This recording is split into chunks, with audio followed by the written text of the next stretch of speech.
مش اللي قبل القايد يعني.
Hello everybody and welcome back.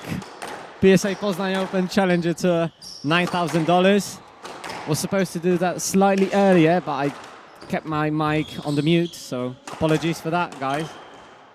Will Salter of England against Victor Byrtus kickstart this second day with this first match. Oh, that's a lovely kill from Byrtus. Sharp from the start.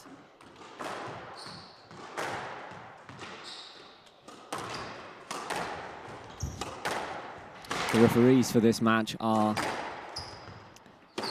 Paweł Miękus and Jan Samborski. They did a pretty good job yesterday.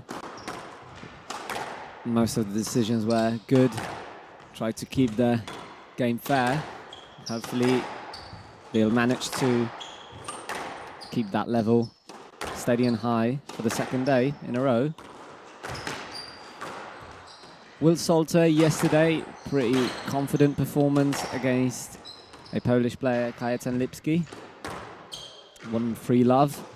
He had a bit of a problem in the second game where Lipski stepped up a little bit and made it slightly tougher for the Englishman, but he managed to prevail. Victor Byrtus, current Czech national champion, ranked 105 in the world now. Second visit to Poznań. And that decision, probably he didn't like that, but I think there was room to play, if I'm being completely honest. Last year, Victor Byrtus managed to reach the quarterfinal. He eventually lost to Yasin Shodi, who finished runner-up of the previous tournament here in Poznań, which was a 6K. Yasin Shodi in the final lost to his Czech friend from Ostrava, Jakub Solnicky. Oh, that's a tough goal, and that's the right call from the ref.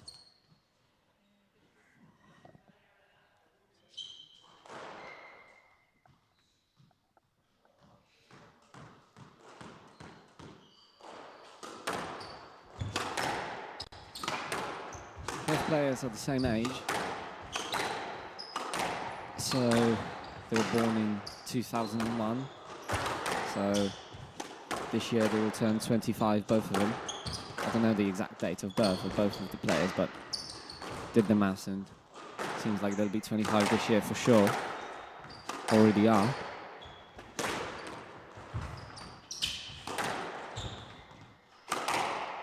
That's a powerful forehand. And he missed it, that cross-court volley.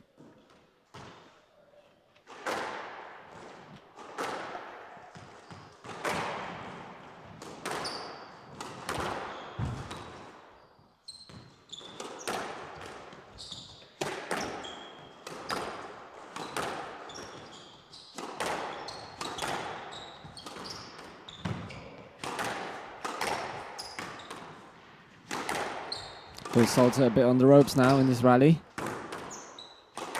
Manages to get himself slightly out of trouble with the lift. But still the middle is controlled by Byrtus. Both players have a nice reach.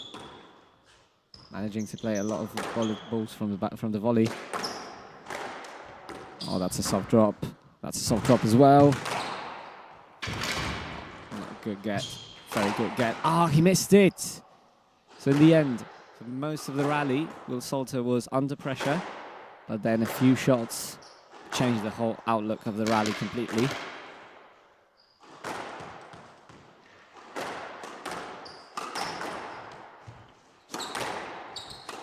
Shot.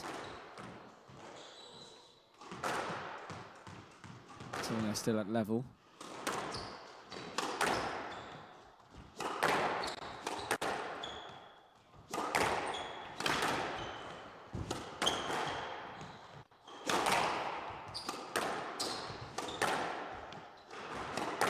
Both players still trying to put the pace up. There are a couple of lifts here and there, but I think that when any of the player is in the middle and trying to control the rally, they use the pace for their advantage.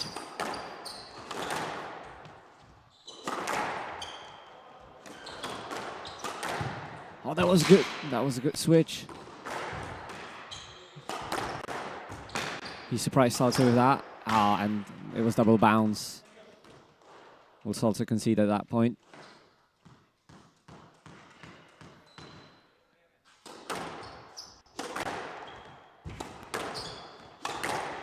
Oh, that was a powerful kill. I'm not sure about the pickup. Ref's sure that it was wrong. I will call it. I will call it.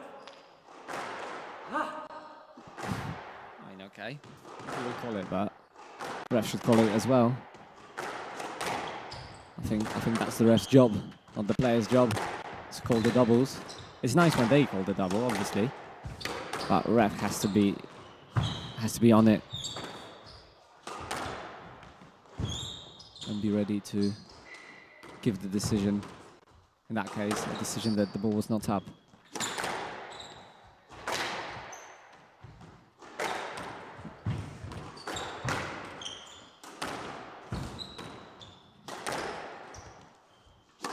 Very clever use of front shots from Byrtus.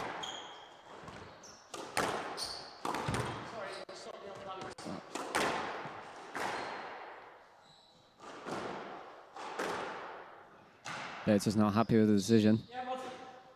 He has to accept it.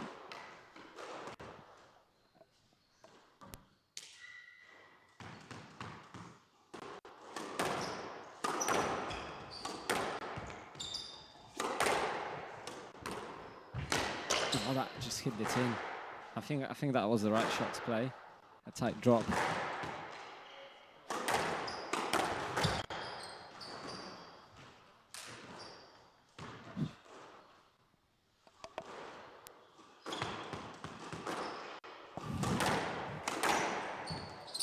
So a couple of decisions now and the beginning of the first game. Hopefully there will be less and less of them, and we'll be watching the pure squash on the telly or in front of our eyes in the crowd.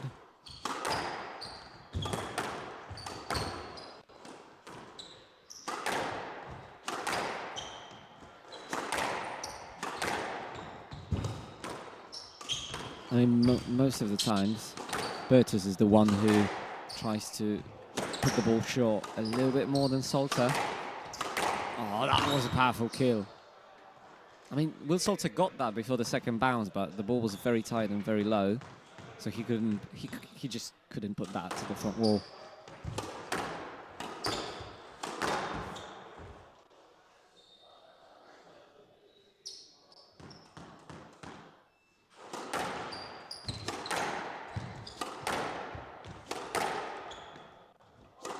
So it's 6-5 for Byrtus. Very, very equal encounter between those two. I must say that there were people who were saying that with this match we are here for a ride. Similar kind of people said that yesterday about the match between Daoud and Salal Torkman, and they were right. And that match was an 86-minute long thriller. Eventually, the younger player, the Egyptian, won, I think it was 15-13, but I can't tell you for sure. I'll check that. But I think it was 15-13 in the end, in that fifth game. Oh, that was a lovely.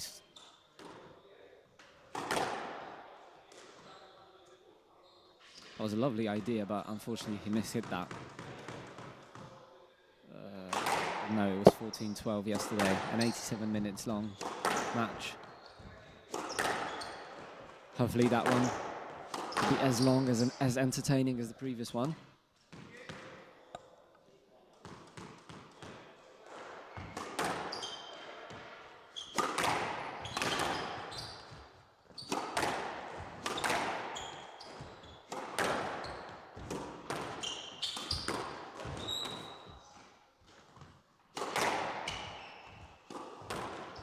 Nice use of lift now.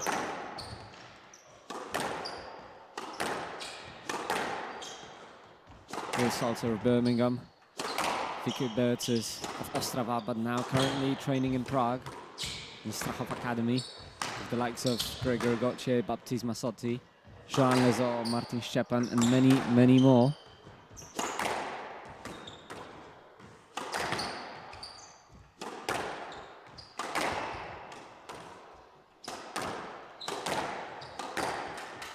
Oh, that's a tough goal.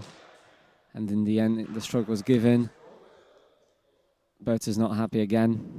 That's a good shot. I mean, that was a good shot, but was it a winning shot? I think the referee doesn't think so, so the stroke had to be given. The ball was very close to the body of Byrtus, so that's the goal. Oh, nice flick. I think it was double bounce, and it was double bounce. So it's still 8-all. I mean, none of the players managed to get a comfortable lead in that first game. They go toe-to-toe. So I'm expecting that latter stage of the game to be thrilling.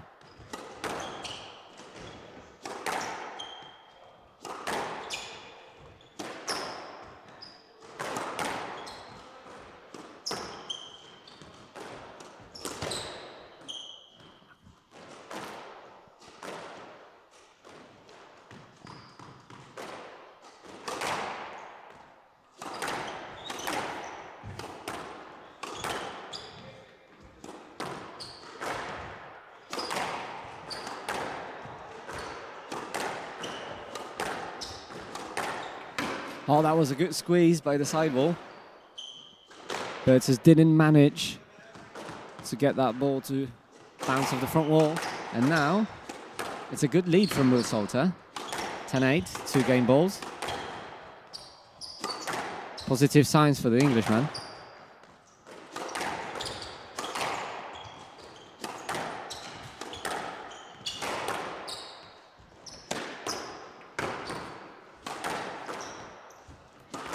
And an opening, a chance to attack.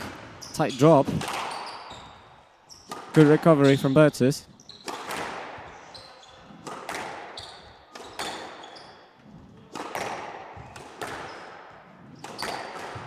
The pace is up.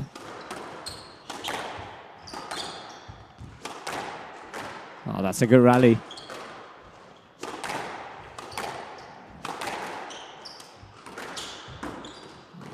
Tight ball, a chance for Byrtus. A reset from Salter. Oh, that was, oh no. Yeah, that was enough interference.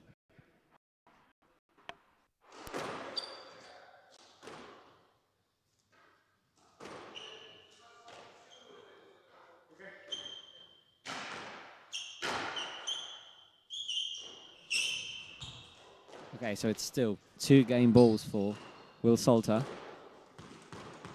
playing in the full unsquashable kit.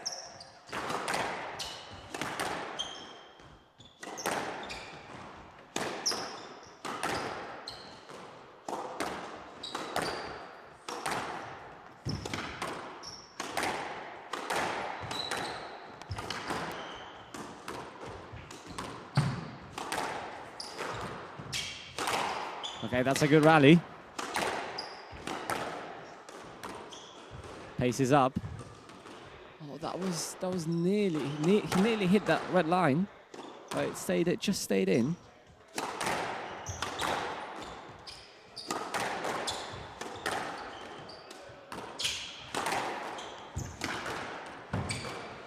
Oh, that's a drop and a half, and Will Salter takes that first game. There's the fist bump, and both players are going to take their time during the break.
Okay, so we are back on the court number 2 in 11. Punkt Squash Club.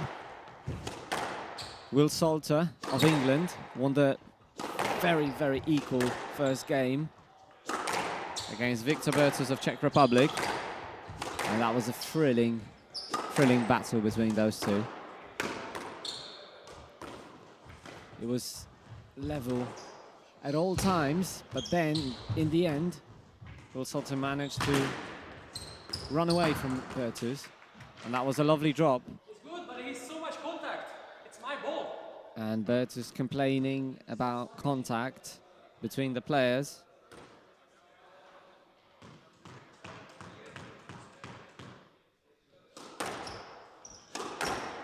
Going to use that time at the beginning of the second game to mention our sponsors of this event. Bricomarche Galeria Pestka, Unatrans, Vichy Neon, MW Metal, Fajerwerki Korsarz, DWD Service, H2 Mesebau, and obviously worth mentioning the fact that Polish Squash Association is helping us with organizing this event. That this Challenger Tour event. Oh, that was a lovely drop and a fist bump. Well-deserved fist bump from Will Salter. So it's 2-1 in the first game for the Englishman.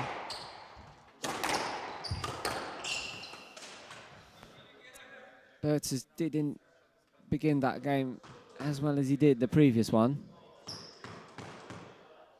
I think that leaves a bit of a great deal to be, I mean, maybe not a great deal, but it's still 3-1, but obviously the lead, it's 4-1 now, but the lead of Will Salter is growing in that second game. And in part, that is due to mistakes from the Czech player. Byrtus, very decorated junior player. I think his biggest achievement was the European Individual Championships. He was the European Under-19s champion. And he managed to win that title actually in Prague. So that must have been special for Vicky to win a title as such in his home country. But now he's probably not thinking about that title anymore. He's thinking, oh, that was a lovely drop. But Will Salter got that. Is he going to get that? No, he couldn't get that. That was a lovely dying length from Byrtus.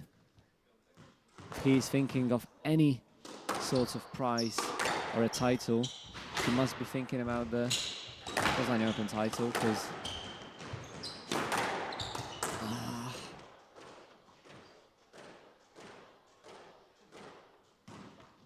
again, another error. It's rare to see from Byrtus. One of the things that he does very well is attack the ball to the front. He was doing that pretty well in the first game. Not well enough, though, to win that first game, but now he has to improve his quality to the front if he wants to stay in that game. Now there is a bit of contact.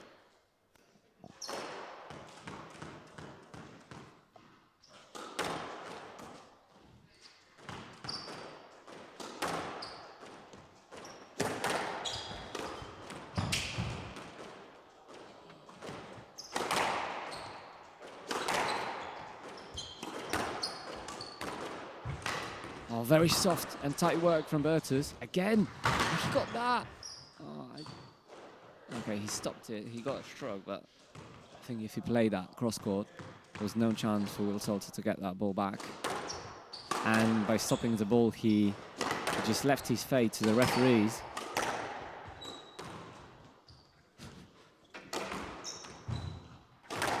Oh, that was great. Vicky Byrtus acknowledging that, giving a thumbs up for his opponent. That's nice.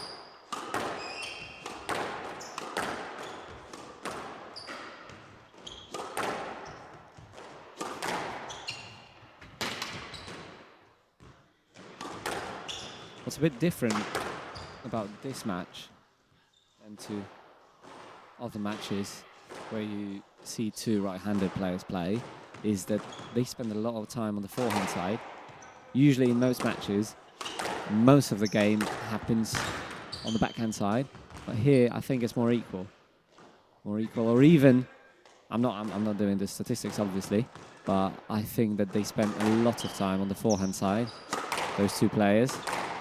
And I think you could argue that even more than on the backhand side.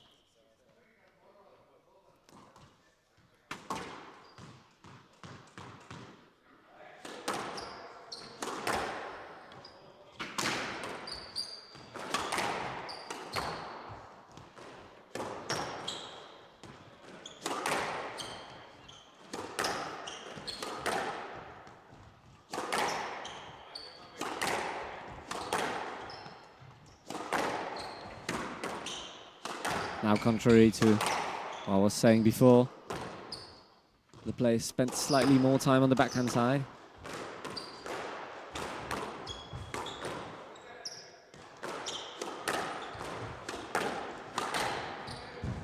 Nice volley cross from Byrtus. Oh, that's tight and soft again. Yeah, his skills are impressive. But at the same time, you have to give credit to Will Salter for retrieving that ball very, very well. And in the end, Byrtus had to go lower and lower. And in the end, he went just a bit too low. I understood that. Curious what's going to be the reaction of the referees. But yeah, that word means the same thing in Czech and Polish. Oh, it's a tough call.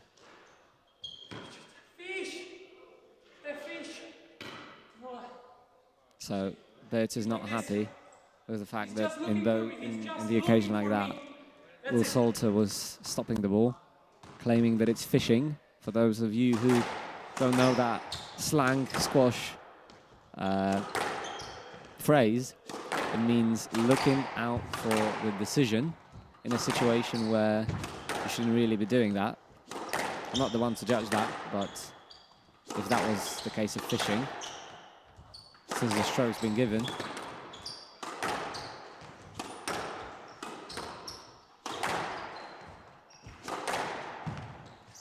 Pace has gone up. Heavy hitting from both players. And now soft work.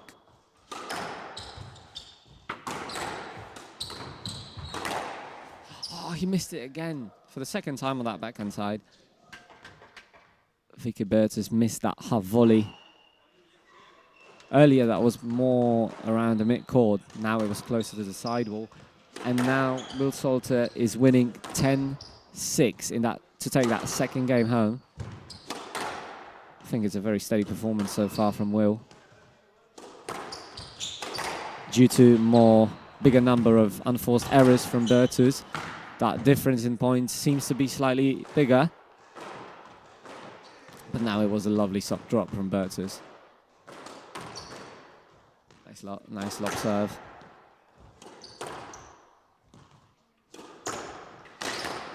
Again, not up. It was not up, yeah. Conceded by Will Salter. Fair play. It's 8-10.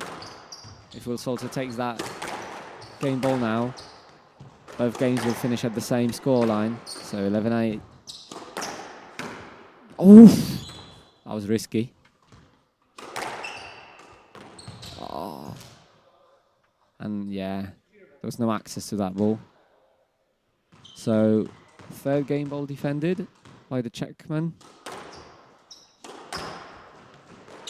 Just one more game ball left for Salter.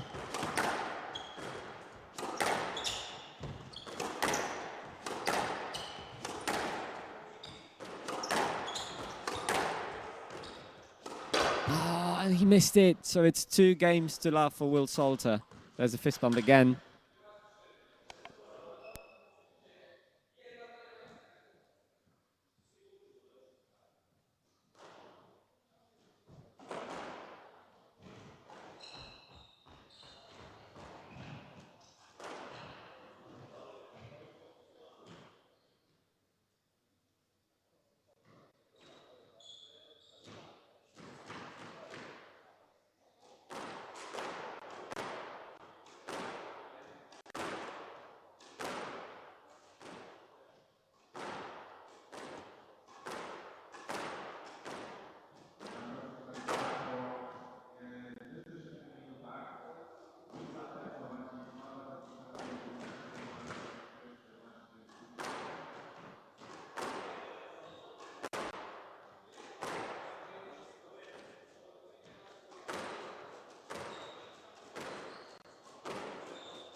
thing. Please don't wipe hands for the glove.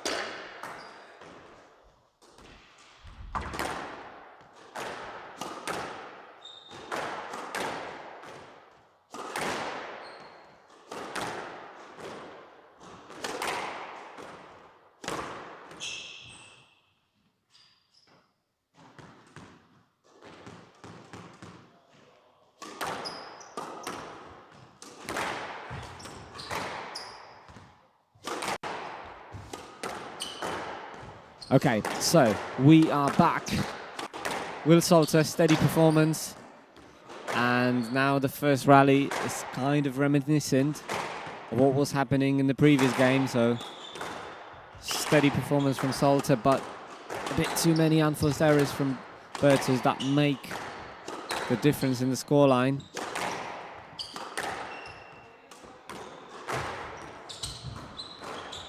Oh, that again, just second error.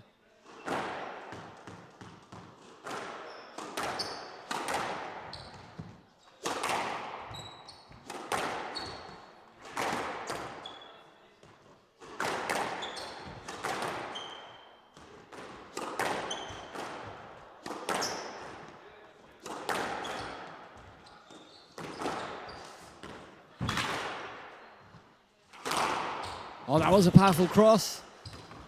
Salter is on the ropes. He's going to get that. Is he going to reset the rally? Seems like he might. And the tin again.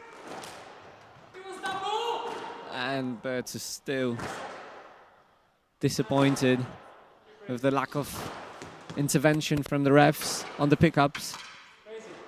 To be fair, I didn't see that bounce double. I didn't see that bounce twice, but I'm not on court. So maybe they know better.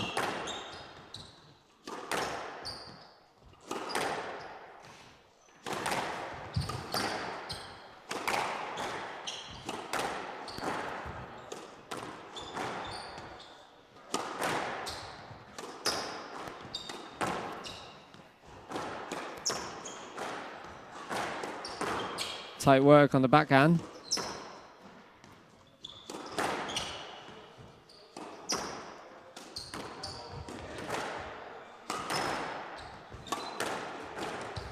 Have volley from Byrtus.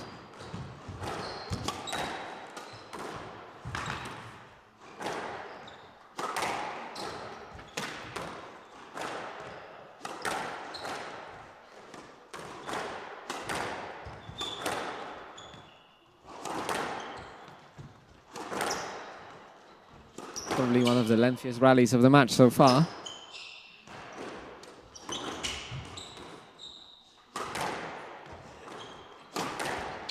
Oh, and again he missed it. Oh, that's a shame. I mean, he knew that was going cross-court. He stretched very, very much, and then just narrowly missed it. But I think it's a third error from Byrtus in that game.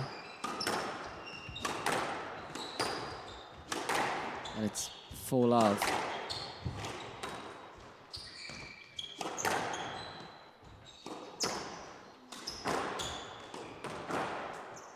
Tight lob. And again, I mean, but that was, I mean, I wouldn't call that an error. That was just a very, very tight drop from Salter that resulted in that ball going to the tin. So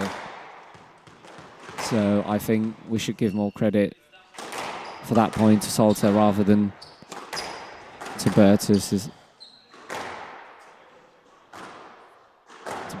error work. There's shot.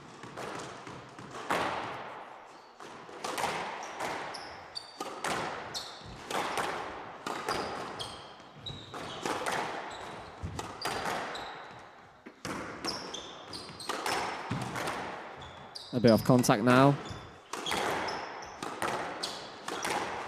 Our players are playing through so far. 6 love, it's a massive lead in the fair game. But Will Salter, if he wants to take that match, I think he needs to remain very, very focused, because we've seen the matches slip where someone was leading 2-love up, 6-love up, or other confident lead, and then the match turned around. Oh, and that was very, very tight. So yeah, if Salter wants to finish that in straight games, he needs to remain focused. Oh no. So Salter is 4 points away from the quarterfinal of PSA Poznań Open Challenger Tour $9,000 tournament.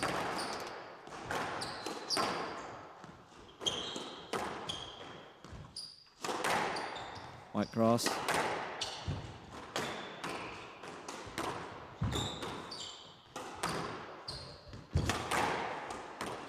Oh, that went to the middle, and he got punished by Vicky.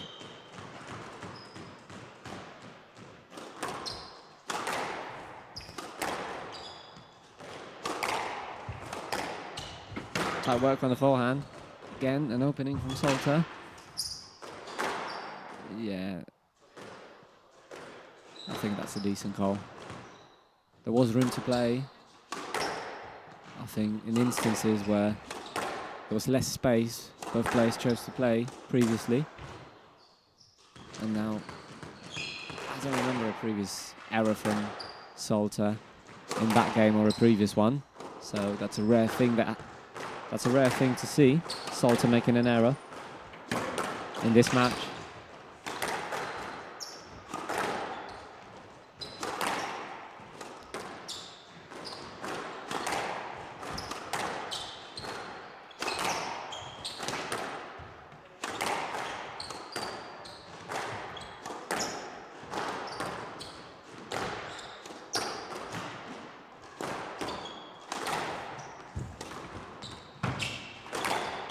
Oh, that was a great drive. Byrtus has got that.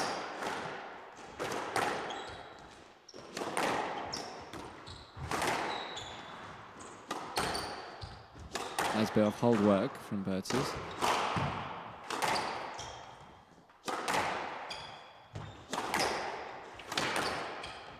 Rallies are getting longer. Both players know that there is no room for mistake anymore. Salter knows that he needs to keep that lead.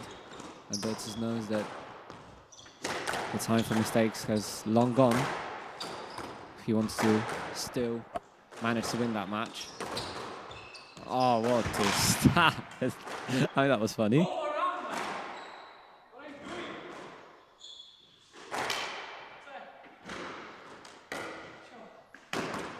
Yeah, Byrtus is animated. He stood his ground well.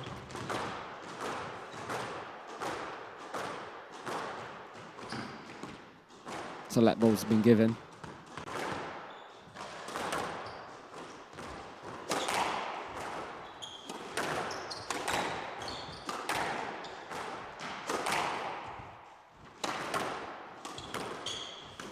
Oh, so soft.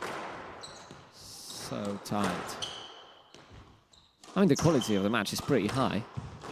Just those errors sometimes from Byrtus make that scoreline uneven.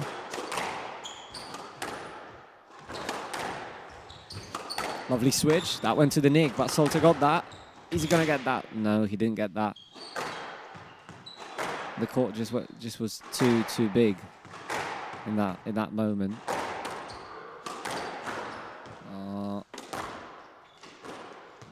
Let ball.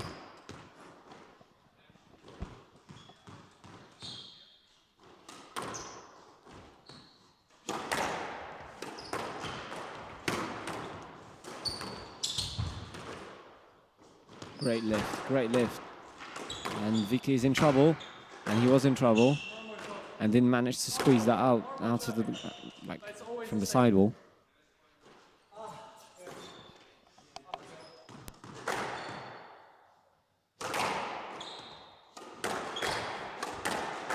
So 3 points away from the quarterfinal. Oh, that was a lovely kill. Ah, and again another error. That's a shame. That is a shame. Solnicky, fellow Czech player, went to the court number 3 to bring the ball back, and we've got the ball back. The play will resume shortly.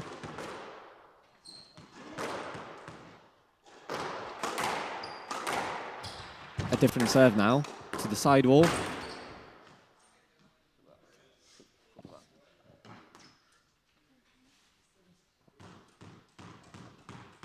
Okay, so it's 5 mate.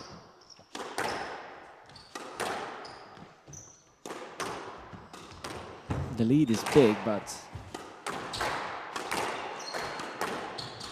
I think Byrtus still has a chance to take that game. There's no need to talk about the match yet, since Will Salt has been playing that well, because he's been playing well. I mean, he stayed very, very composed. Didn't give too many angles to play off to Byrtus.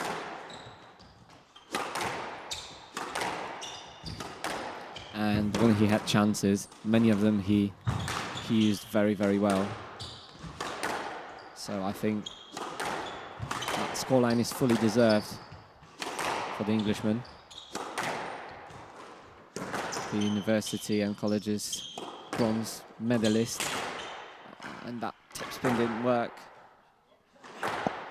So it's 6-9, just a 3-point cushion.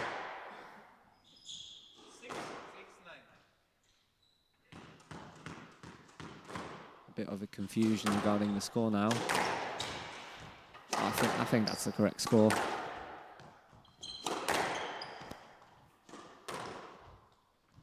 Great lift.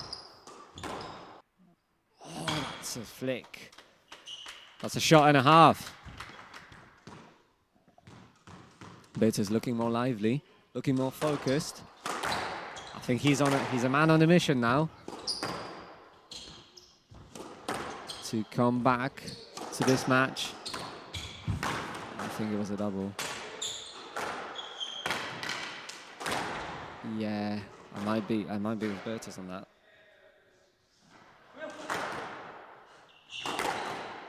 He's looking at the crowd, hoping that people understand him and see what he saw as well, which was the double bounce. Referee says with a straight face and a cold manner that it was good.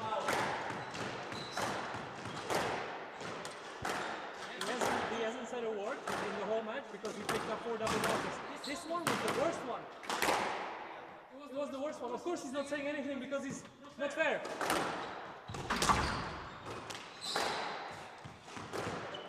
Okay, so it's 10-7.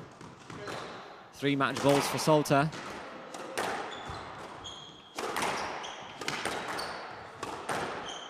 And that went out. Now he called it. He called his error.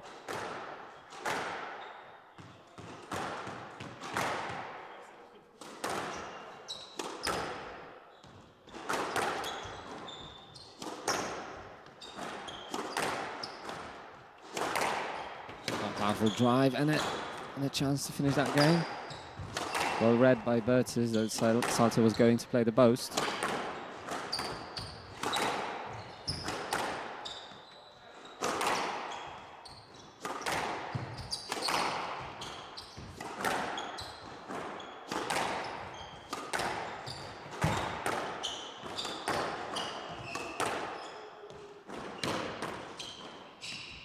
Another long rally. I think that fair game is probably the lengthiest so far in this match.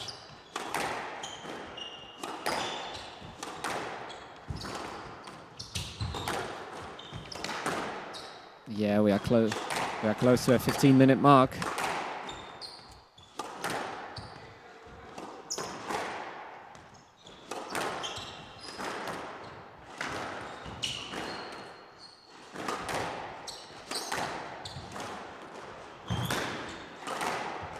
Salter on the ropes. Oh, great reset. Oh, another good lift. But that went straight to the sidewall now. That's a lovely shot when you take that ball from around the width of the service box and then you take that back to the sidewall. That requires skill.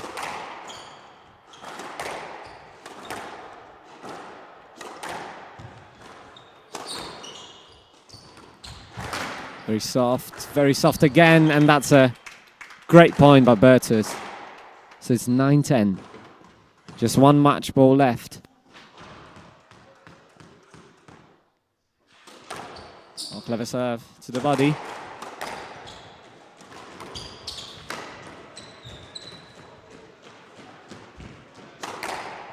Another forehand kill.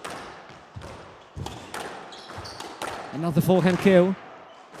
Bit of contact. Byrtus is looking at Salter. So it's 10-0. Match is not decided yet, is it?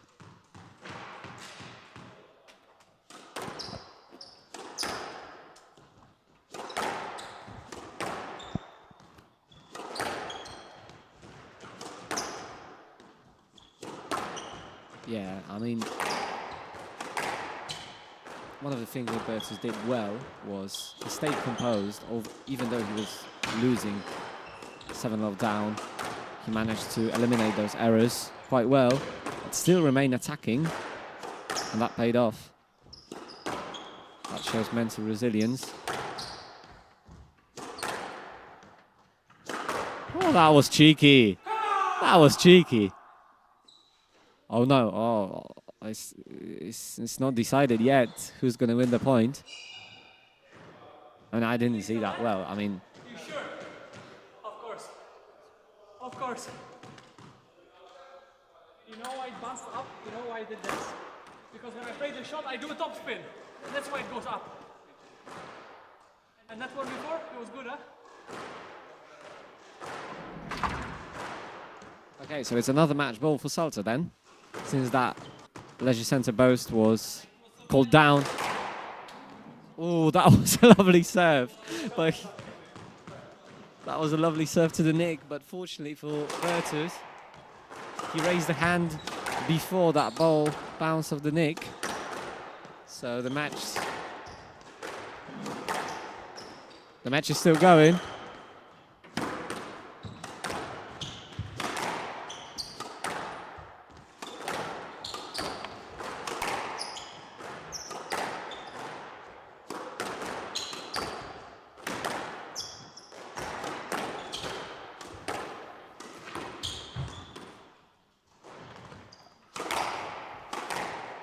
Those forehand kills working well for Byrtus.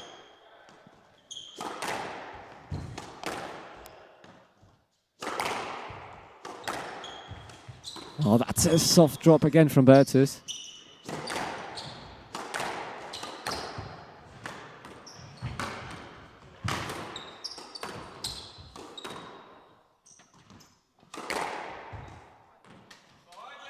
So it's 11-all.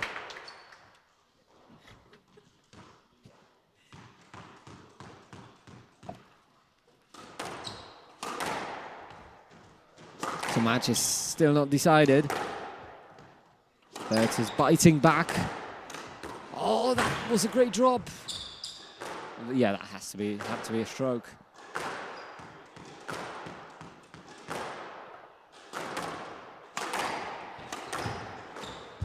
So it's a game ball for Byrtus. Yeah, it's a game ball for Byrtus. Oh, that went out, I think. Oh, he hugged him. He hugged him.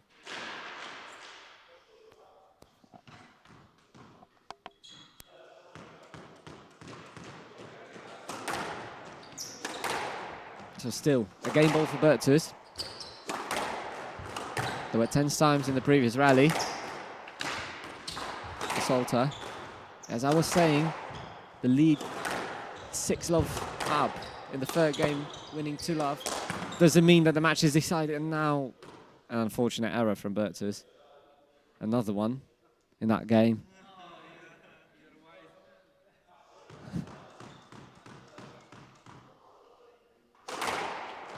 Powerful serve from Salter. A bit too wide. Byrtus straightened that ball up. A great lift. He had to volley that because that ball would die. It just bounced off the sidewall. If it didn't, Salter would be in trouble.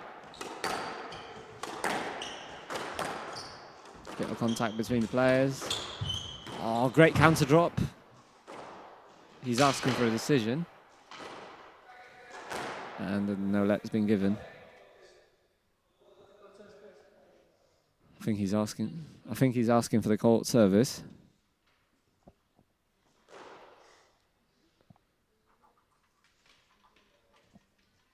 So it's another match ball for Salter now.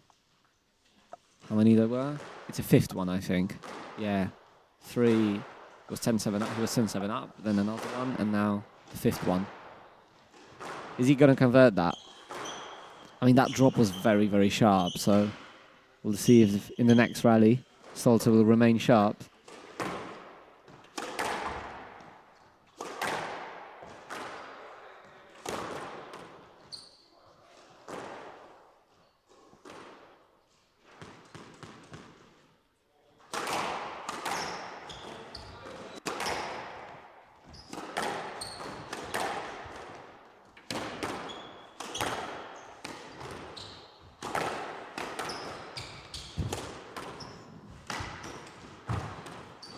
Oh, great lift. Oh, wow. How he played that? I'm surprised. Good switch.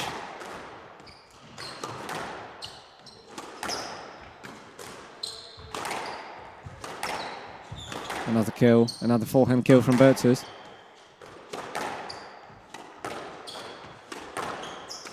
Oh, that was so good. I mean, I think he got that. Byrtus raising his arm.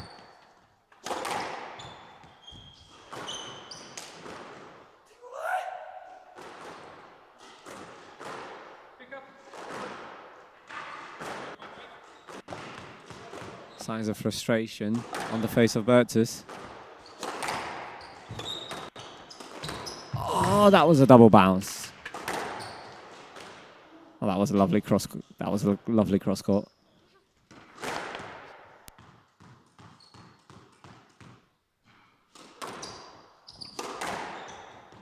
Oh, that was a tricky bounce. That was.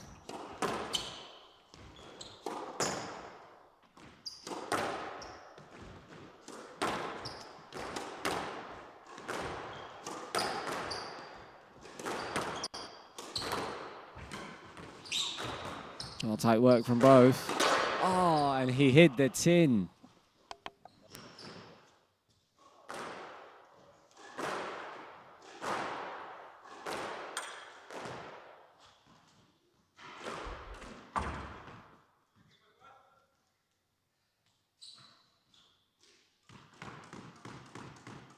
Okay, so sixth match ball for Salter. Powerful drive now. One of the things I've noticed that when he's got the match ball, Salter, he's starting to hit slightly harder. Oh, he's tall. He is really tall, Byrtus. He's got a great reach.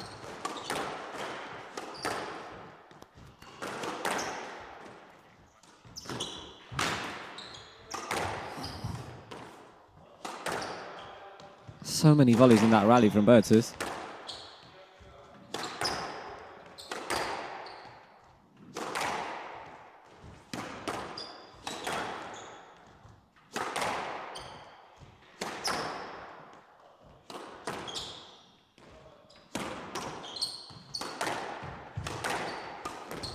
And that will be a stroke. That had to be a stroke, and Salter takes that match in 3 games.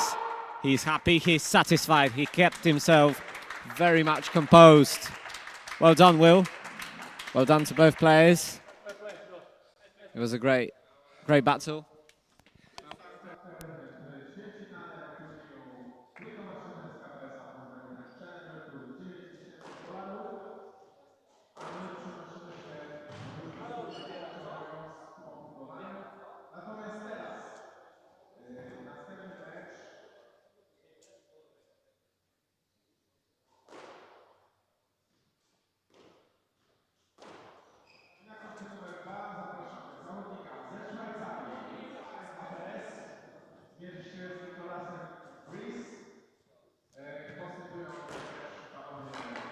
Welcome back to the post-match studio. Here with me is Will Salter. Will, congratulations for the match. I mean, that was a great performance where you kept yourself very much composed and like, to be fair, winning with Victor Byrtus 3-love is a great result. So can you walk me and us through your thought process? How did you manage to keep yourself so composed during that match? Yeah, that was probably the trickiest part of the match, just trying to keep my cool. He's quite up and down. He's very on it when he's on it, but then he can have some lapses in concentration, and you just got to make sure you don't get sucked into that sort of up and down play. I'm quite a steady player anyway, so I just have to stay in my lane and just concentrate really hard, not let my mind waver on anything else, and just focus on the game plan.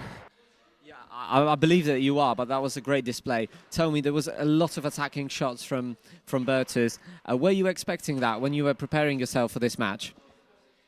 Yeah, I was. Look, I did my research last night, watched a couple of his matches. I could tell that I had to look out for that forehand kill. He was using that really well. I actually, a bit disappointed in myself. I gave him too many chances to attack me from there, but I was able to sort of get under the ball and lift it. That was the most I could do. The high cross-court switch was working well again, like it was yesterday. It's just such an effective reset shot if you're under any pressure to just flip things.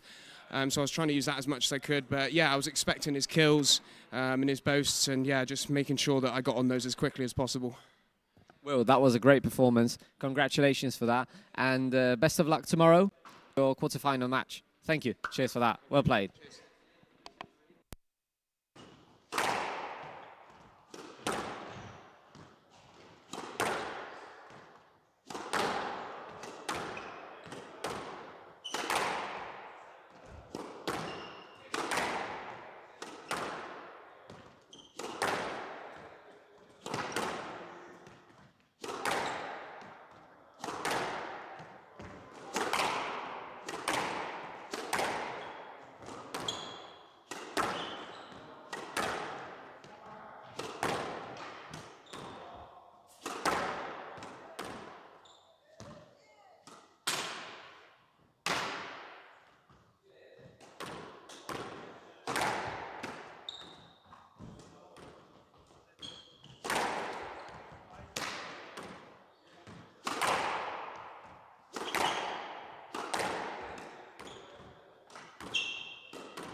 So, we are back.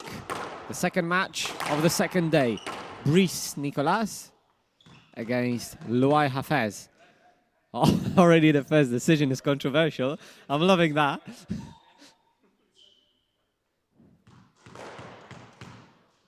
It's a new ref now, Piotr Dudek. He's been famous for refereeing a match on the first tournament here in Poznań on the 3K. He was the referee of the final between Rowan Damming and Velevan Sentikumla. So he's an experienced ref.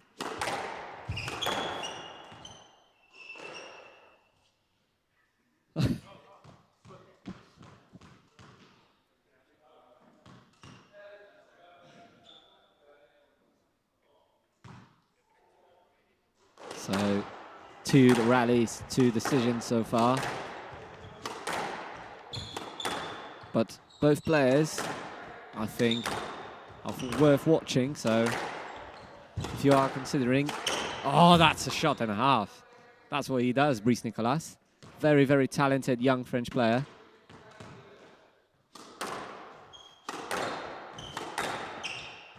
He's one of them many very talented young players coming from France now.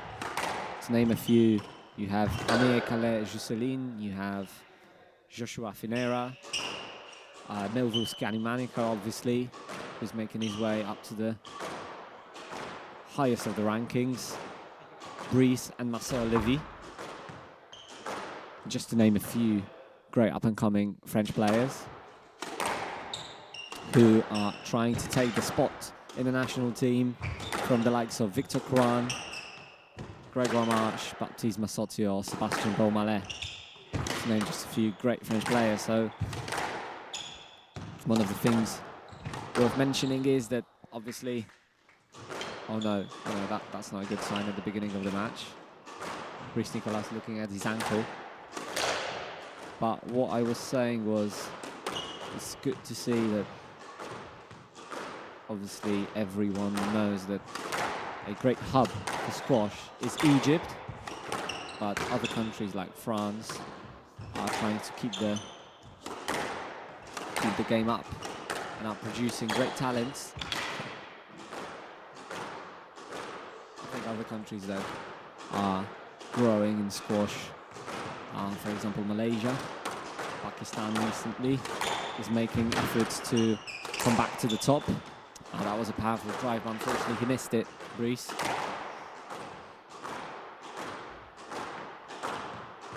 So it seems like in the future, a top squash scene will be a very diverse scene when it comes to nationalities of the players.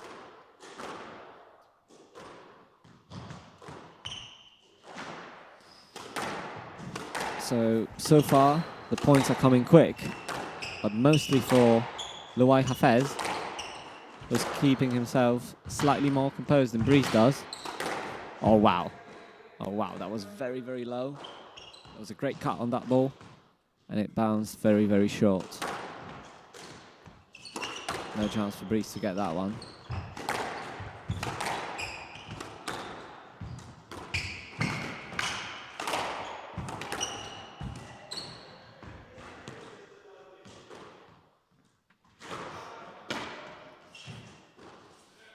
Those of you who haven't watched Brice play probably already can tell that he's a very attacking player.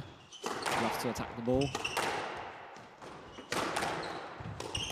But I think what helps him a lot with that attacking style is his great speed. Because when he goes for a shot and it doesn't go as well as he planned to, he's still able to cover the next shot. So great talent in combination with great physical strength and agility can make a deadly combo. But so far, he's not helping his cause by attacking the ball so often.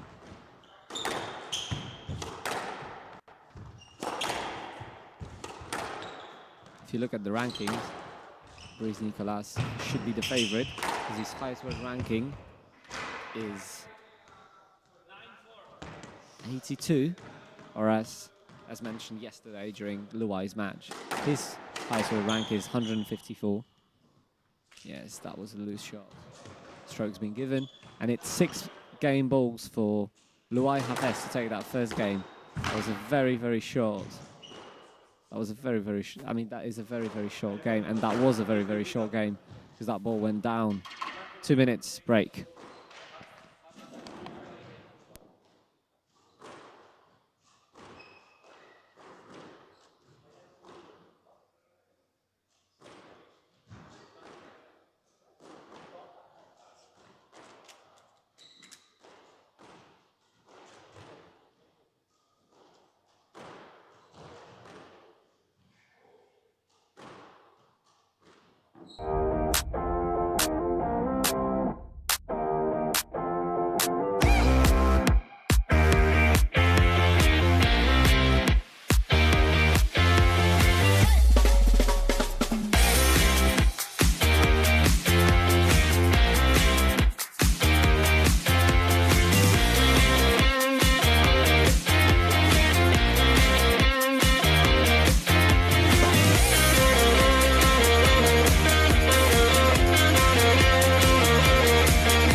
Okay, so we are back.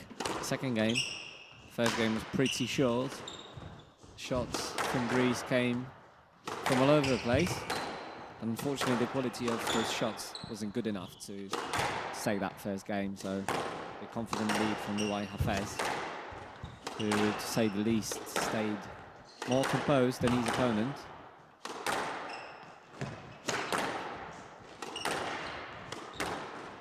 So far, the first rally is a lot different than the rallies that we've seen in the first game.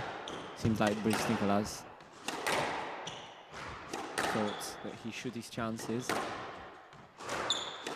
He tried to win that previous game with not much not much running. He cut the rallies pretty short, but now he seems to be happy to rally the points out a little bit more.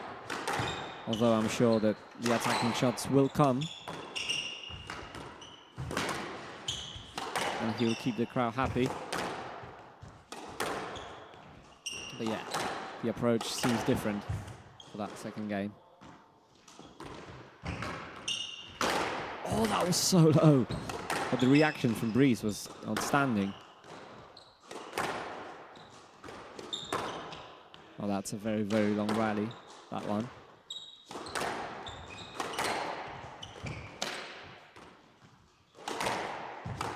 Again, that short cross from Luai Hafez on the forehand side. Now he's the one who's more attacking. And the first point goes to Brice Nicolas. Great interception on the volley.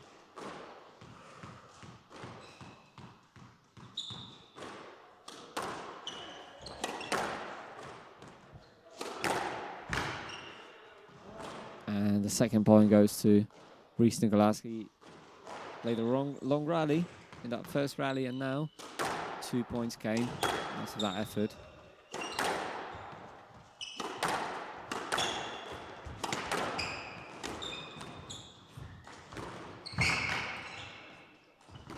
He's quick. He's really quick, Brice.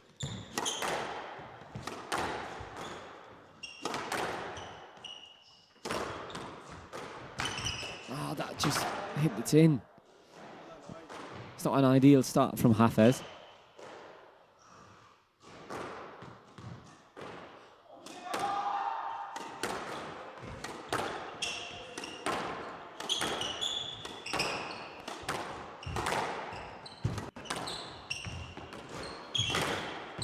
Oh, that stayed in. Nicolas slipped a little bit. Oh, that was a lovely leisure centre post, that was. So it's 4-love for Nicolas. So that game is completely different than the previous one. Yeah. Nicolas being more composed, but still being himself. Great hold. Keeping Hafez on the run.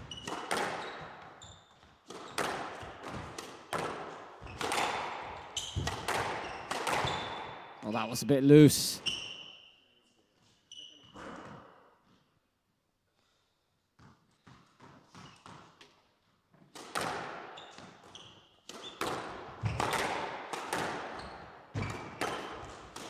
Oh, that was very low, but conceded by Hafez. Fair play from the Swiss player.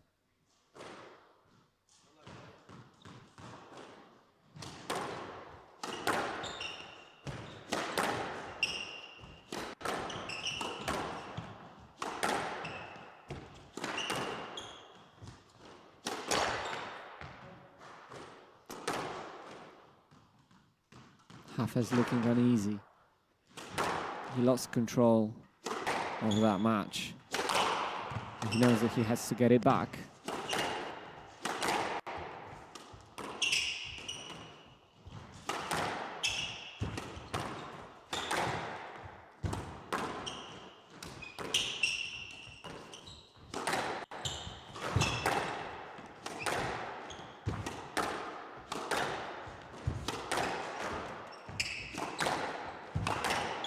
A lot of heavy lunges from Hafez. If he wants to stay in that rally, he has to do a lot of work. Ball goes to every corner of the court when it is being hit by Nicolas. Oh, as I say, he's quick, isn't he?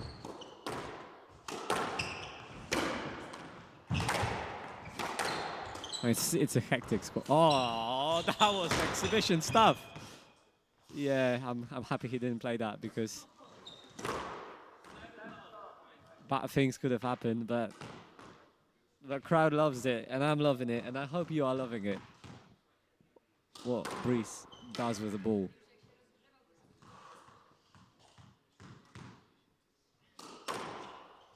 So it's 7-love, Brice Nicolas. And now Luai Hafez gets his first point on the tally.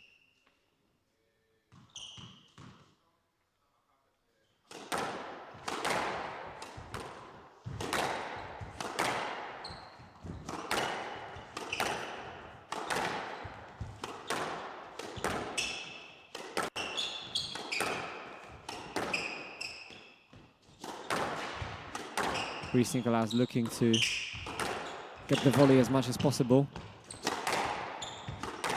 Very active and lively on the middle.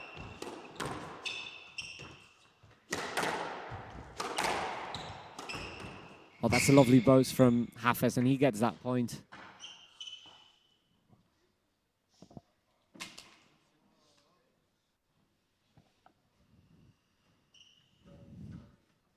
Although the games are not long, I believe that they are physically demanding from both players. There are so many stop-starts movements. There is so much so many changes of directions here. It is a tough sport, is, especially when it's played in that manner.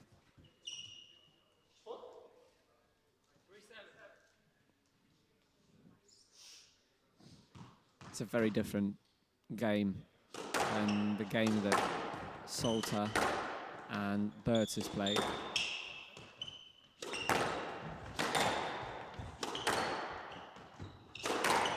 Oh, that's a shot and a half.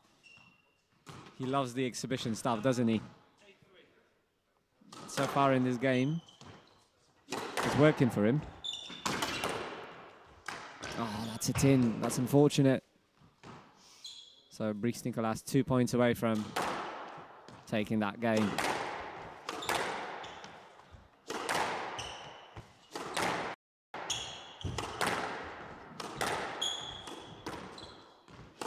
Very high racket prep on that forehand.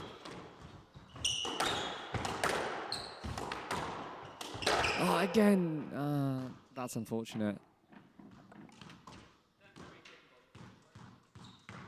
So 7 game balls for Nicolas of France.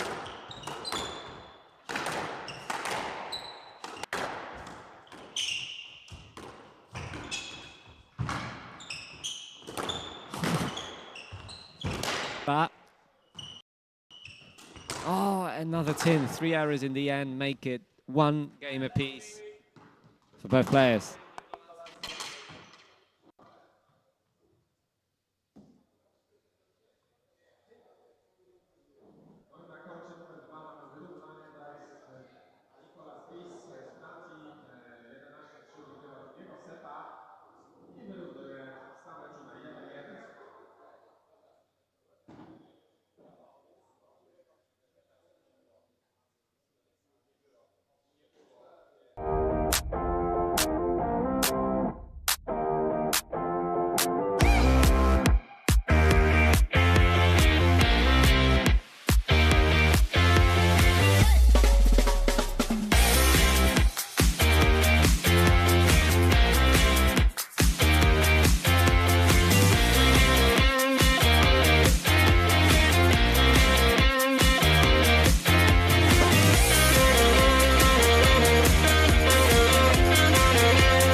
We are back.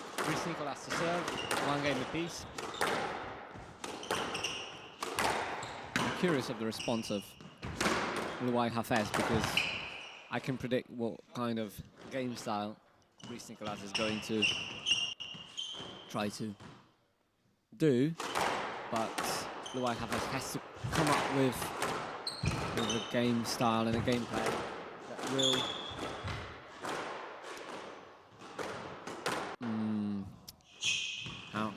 what kind of a word should I say? Should I use? Or just close the court a little bit for Brice so that he doesn't have to do that often. Because so far, he's got plenty of opportunities to attack. Seems like Hafez is trying to be the one who is attacking and attacking better than his opponent.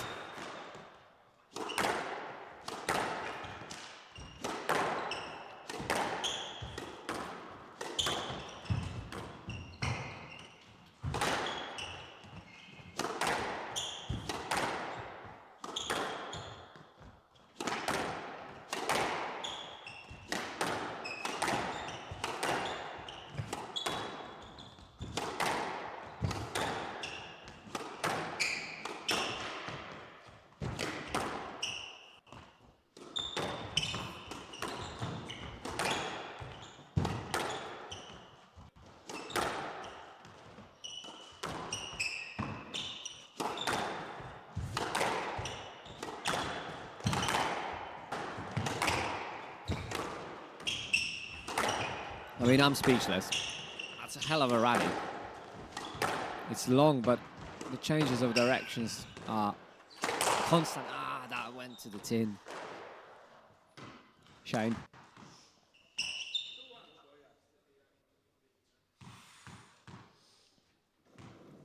Physically demanding squash. Oh, that's magnifique, how they would say in France.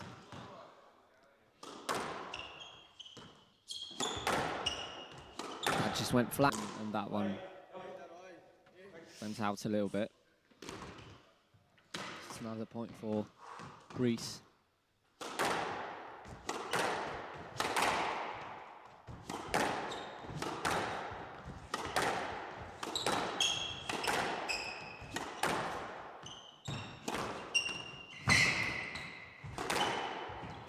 Very good cross court from Hafez.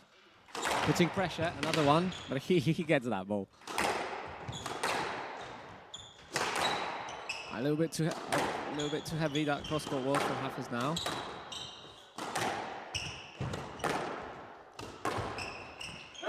Oh, Breeze on the ropes.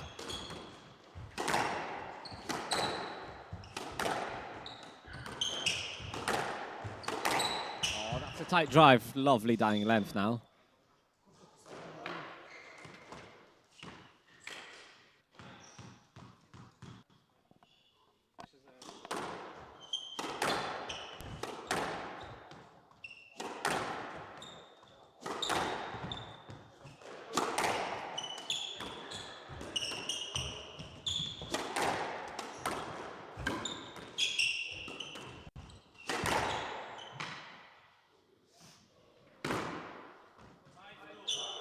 Exhibition stuff on the court number 2. But that's what he does. It's his normal day in the office for Brice Nicolas, it seems.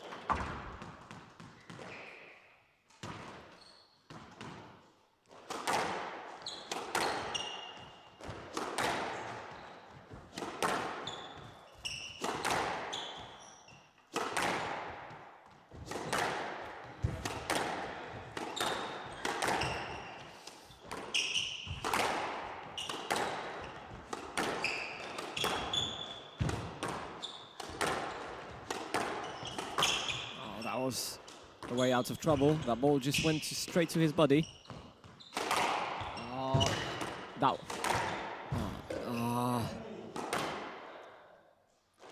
The pace is just so rapid. I'm not surprised that he missed that ball, Hafez. Although it popped out of the nick, it required very quick reaction to hit that ball correctly over the tin.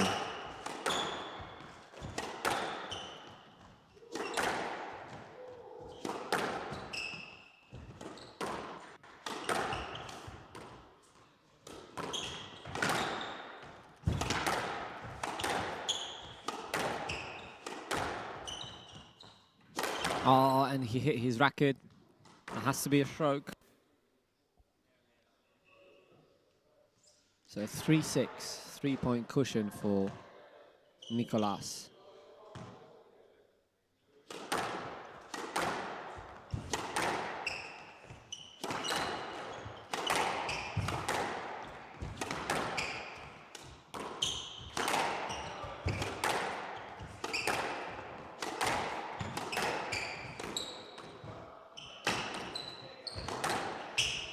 Bit of an unorthodox shot from Hafez now.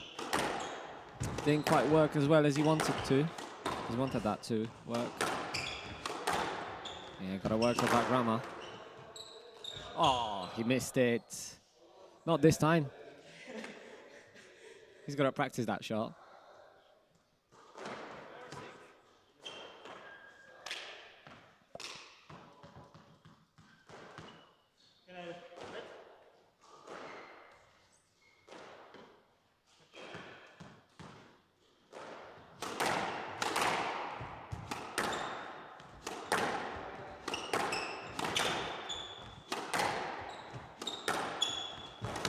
For the fans of Polish squash, it's worth mentioning that one of the Polish players played with Brice Nicolas. It was Philippe Yarota on the European Individual Championships in France in Chartres. And Philippe managed to win that match 3-2. So well done, Philippe. I was watching that match and it required plenty of effort from Philippe to win that match. Nearly as much as Luai Hafez is doing now in this rally. Great reset. But he didn't get too much time to breathe on that middle. That powerful cross already put Hafez, very quickly put Hafez on the run. Shot.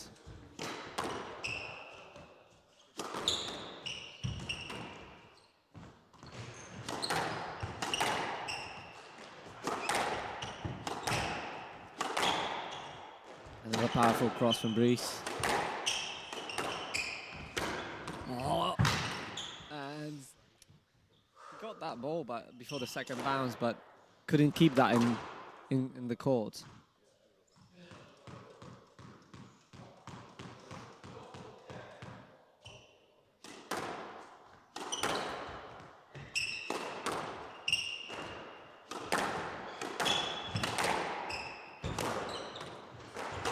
I think he was aiming that both to Nick. Didn't quite get to Nick that post.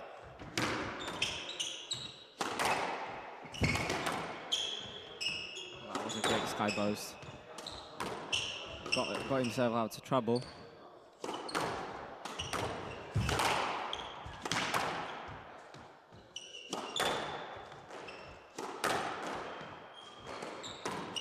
More lengthy rallies now.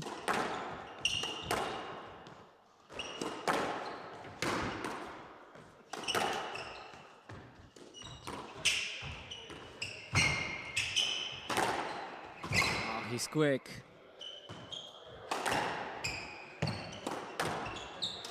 Cross from Hafez now, not good enough. The bounce of the glass.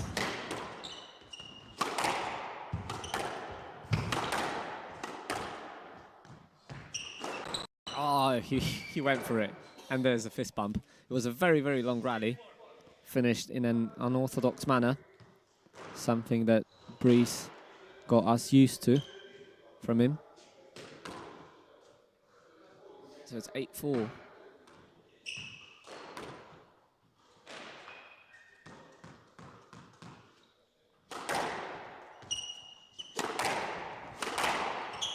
Oh, that ball just travelled so quickly.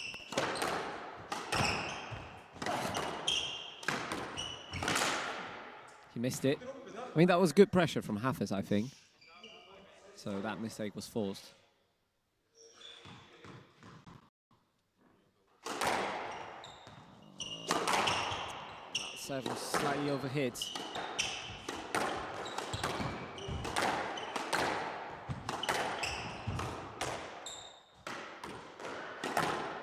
He's claiming there was contact. I think the contact was before the shot, so no let should be given.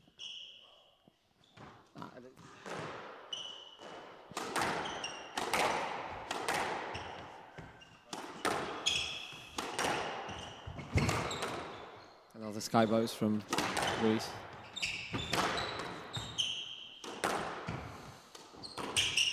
Tight work. Oh, he got that, he got that.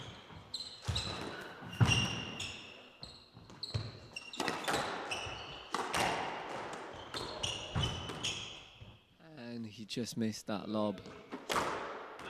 He knows that he has to get it high to avoid attacking volleys from the Frenchman.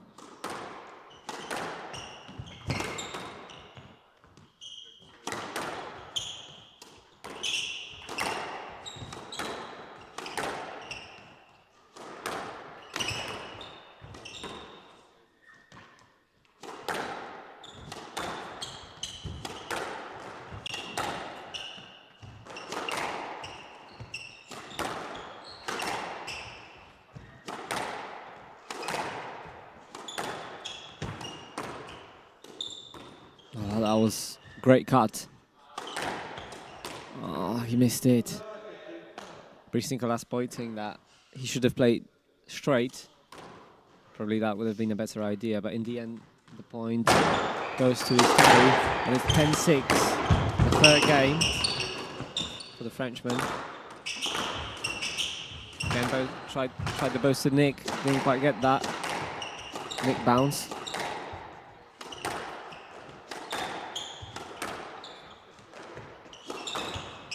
Another leisure centre boast. The Sun didn't get the point.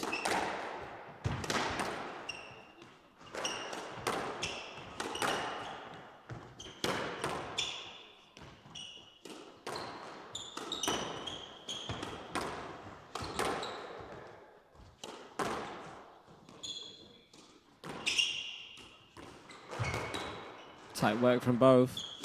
Bit of an alley game from players on that backhand side. Ah, and again, Hafez missed it. Just too many errors, and Nicolas takes that third game.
We are back. Nicolas starting the game with a serve. It's leading 2-1. Yeah, oh, that was a bit too much, wasn't it?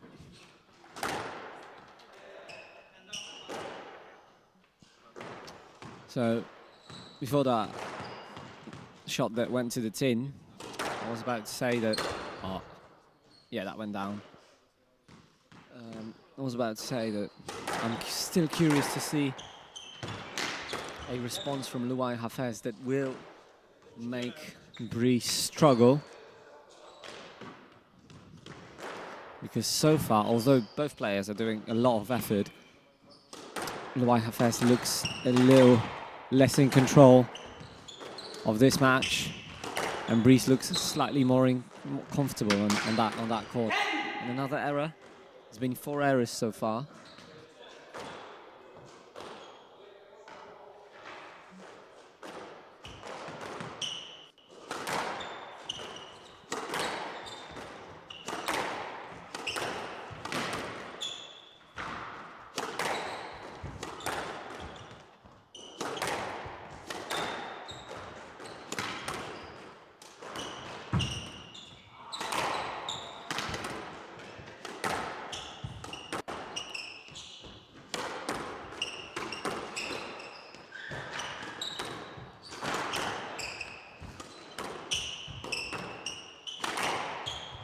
Powerful cross.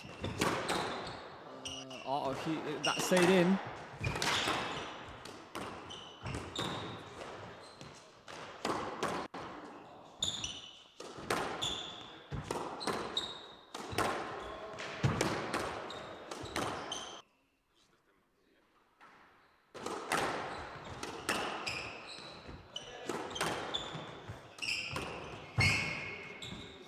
That might have been a carry. Great stretch. Nicolas is on the ropes now. Nearly volleyed that.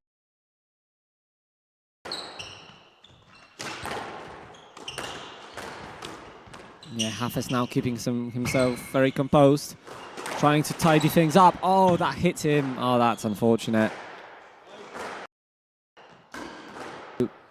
So far, the response from Hafez slightly better than it was in the previous game, trying to tidy the things up. Unfortunately, the scoreboard doesn't reflect that Luai Hafez stepped up his game.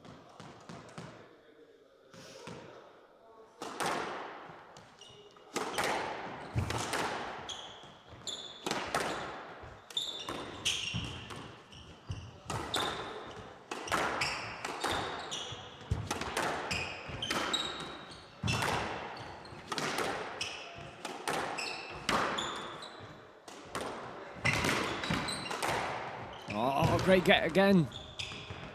That was, I mean, that boast, he played that boast to the back, and that gave him so much time to come back to the middle, and that tight work.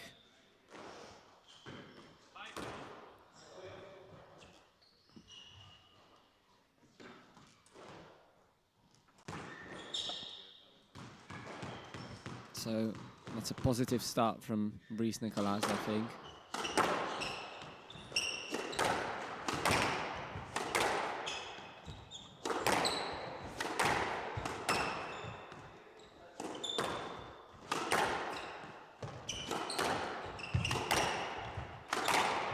Bit loose.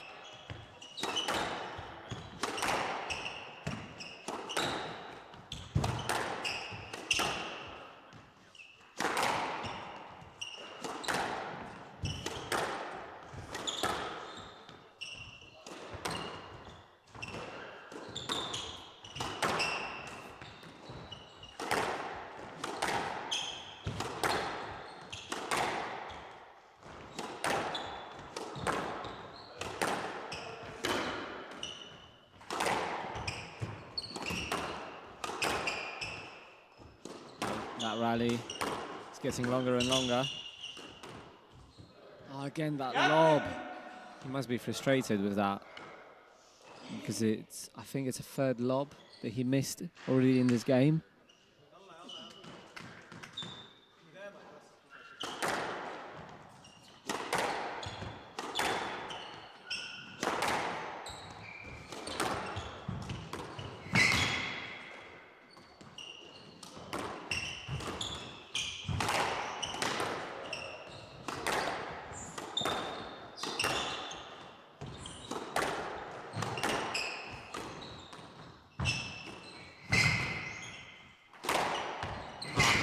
He nearly got that. He just mishit it slightly, but he was quickly enough to get that ball.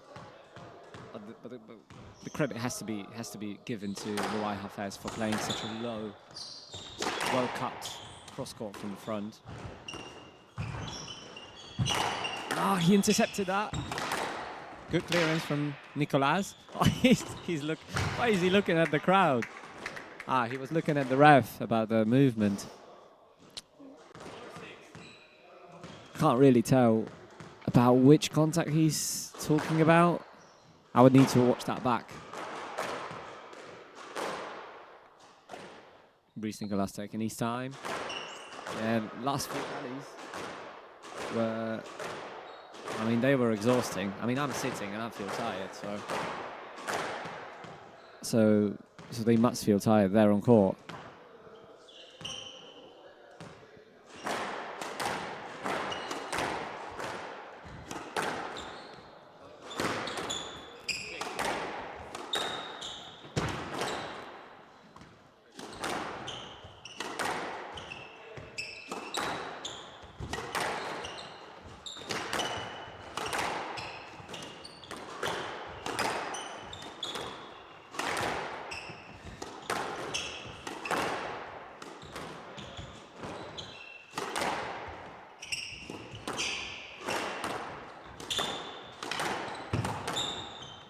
A lot of volleys.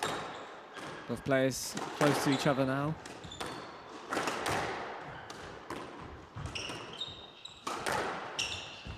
I was expecting a cross-court nick.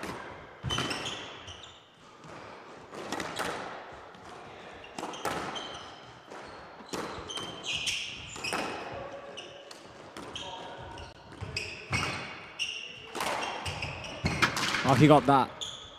Oh, and another miss from Hafez. I mean, he got nearly everything right in that rally. He played into spaces. The quality was fine, but then just this last shot wasn't good enough. I mean, he's playing well, but that end product needs to be slightly improved from the Swiss player.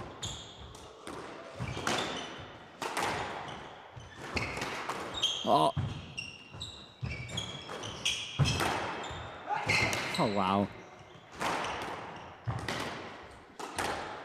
Oh, and yeah, that had to be a stroke.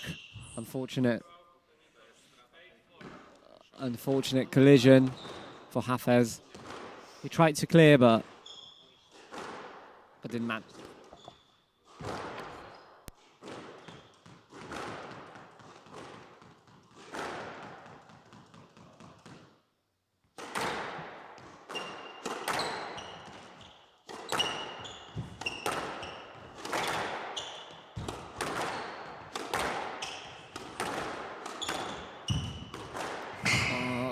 Great work from Hafez now. Nicolas missed that cross-court nick attempt, and then a perfect soft drop from Hafez there.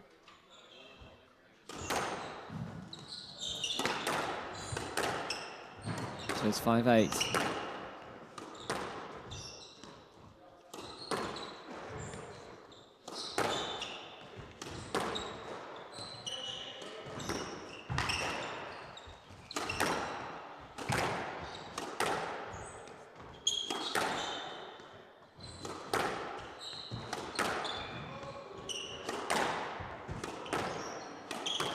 And now he didn't miss the cross-court nick.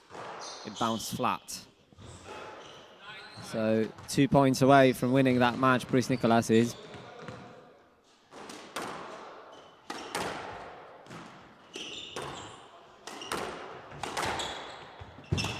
Good movement from Hafez now.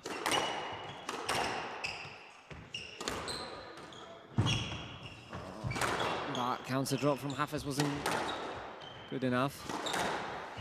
Oh, and another error. So 5 match balls for Nicolas.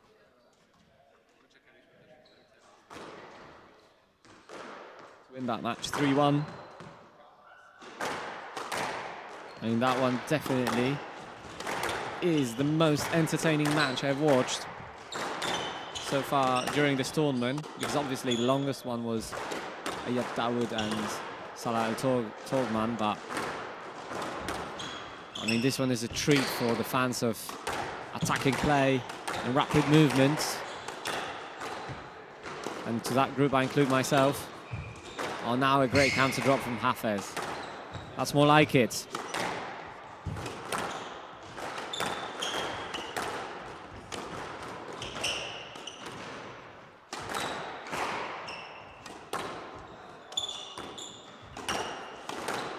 Good interception from the Frenchman. Slightly on the ropes now. More control over the middle from the Swiss. And that hit the red line. So the first match ball defended by the Swiss player.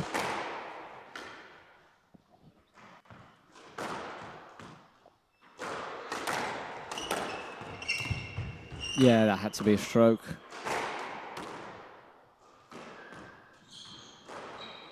Yeah.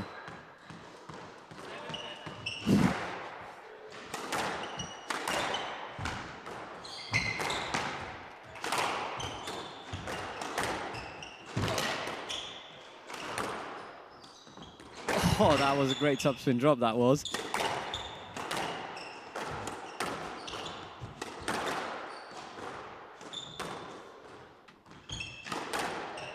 I mean, I'm waiting for a shot. I'm waiting for some incredible shot from both players, actually, because, as I said earlier, I enjoy that. He nearly got that, but that was a perfect white cross from Hafez.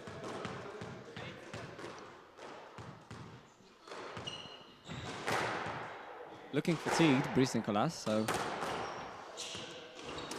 if Hafez manages to stay in that game and take that, the next game might be very, very interesting.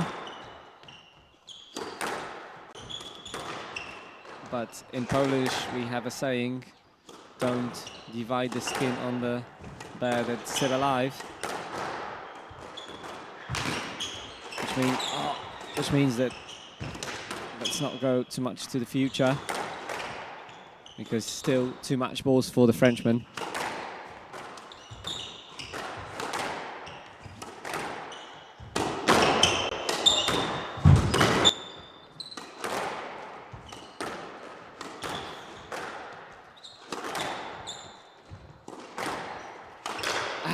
He missed it, so Nicolas takes this match in 4 games. Amazing, exceptional exhibition squash from both players, especially from Brice, and he takes that match home, and he goes into the quarterfinal of PSA Poznań Open Challenger Tour, $9,000 tournament. Well played. I invite you for the interview with the winner.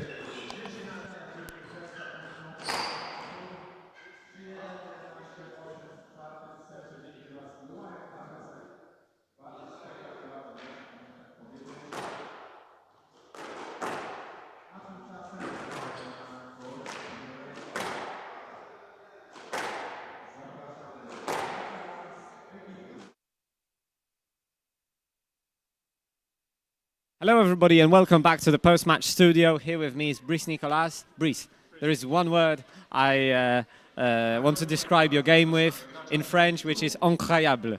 I mean, it was such a pleasure to watch you play. You play very attacking squash, and that paid off. Tell me, because the first game, you weren't quite on it. What were you thinking after that first game when you lost it quite comfortably? I think on the first game I want to play fast, but I was stressed. What do you say? Stress, yeah. I was stressed, I think, on the first game, and after I respect the game. I respect my plan for the next game. I play just solid, just backward, and just physical. Yeah. Tell me, because I think that you're not only you have great skill, but you're a very fast player. Is that something that you spend a lot of time on working, that physical side of the game? Okay, because you run very quick. You run very quick. You are very quick. Do you spend a lot of time on the trainings to get yourself so quick, or is it something natural? Because I play fast, you say. Yeah, I think it's my game.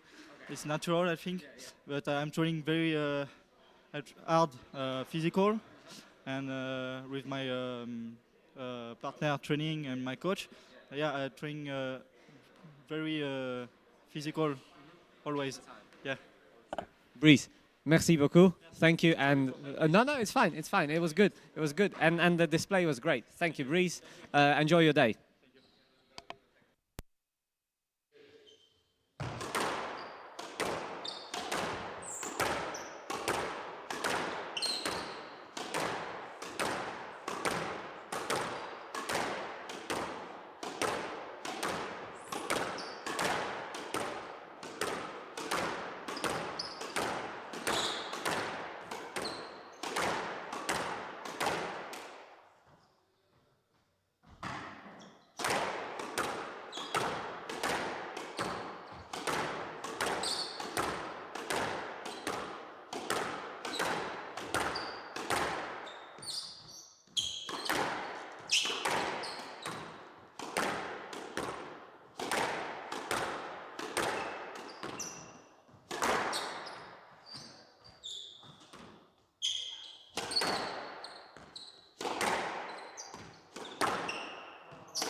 Okay, so we are back on the court, number 2. Ibrahim El Kabbani against Conor Moran. Conor Moran from Ireland. Ibrahim El Kabbani of Egypt. I think that will be a thrilling affair.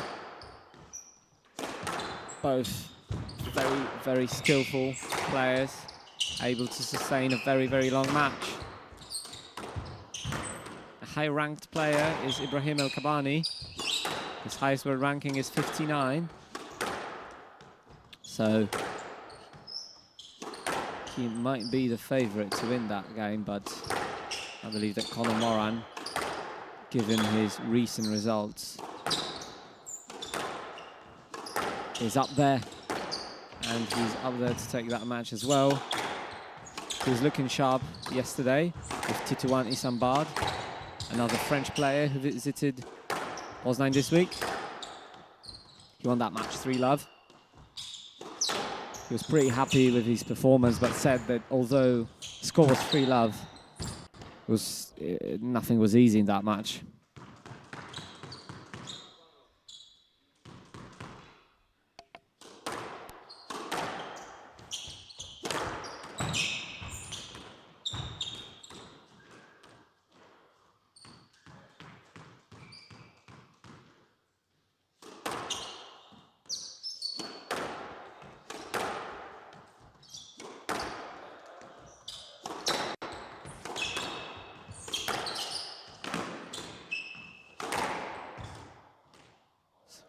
Barely bounced off the floor. It was a great cut.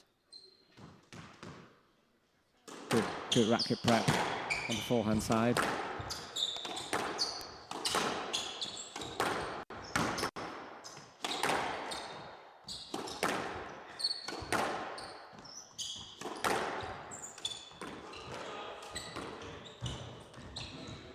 He surprised Ibrahim with that cross drop, Conor Moran. Nice lift to reset the rally, and he's got the opportunity to attack.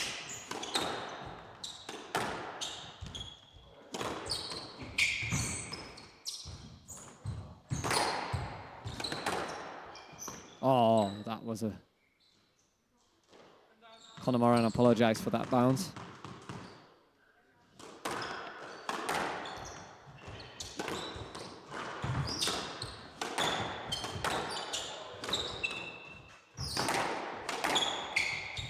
Great interception from Conor Moran. And I think, yes, that was a winning shot, so the no-let's been given.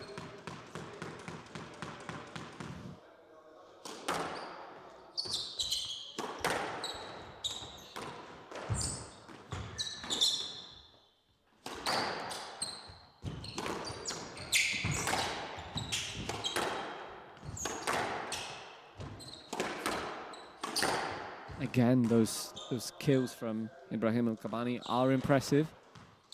He already won 2 points. One of the forehand cross, and now a straight kill shot. Yeah, that was out, yeah.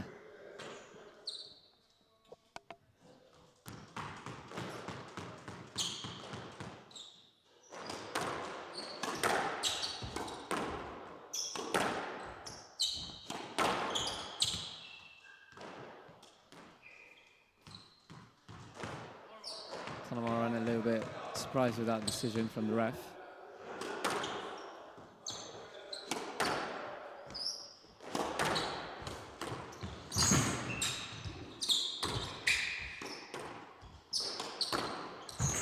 Kabbani has to work a lot, but that lift was perfect. And that length was perfect as well.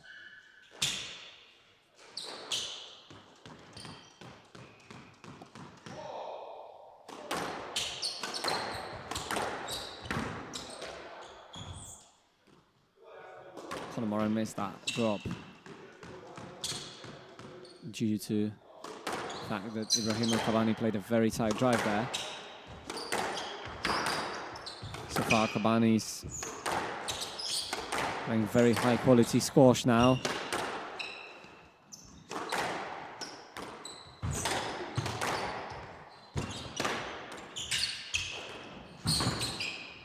Oh, it stayed in.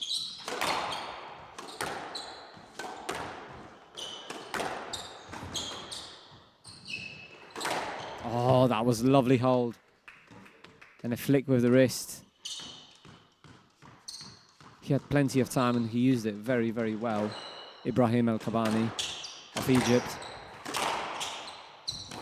Last year, 2025, he played in Karachi, the under-23 under-23s World Championships.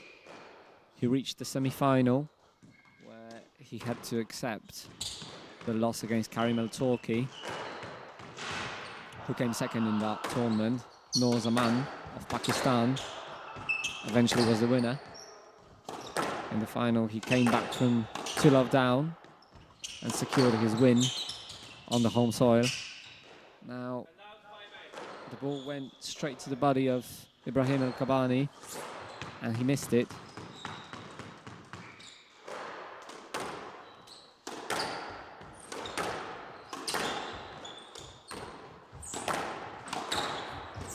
Well, that was a good kill from Kamal Moran now.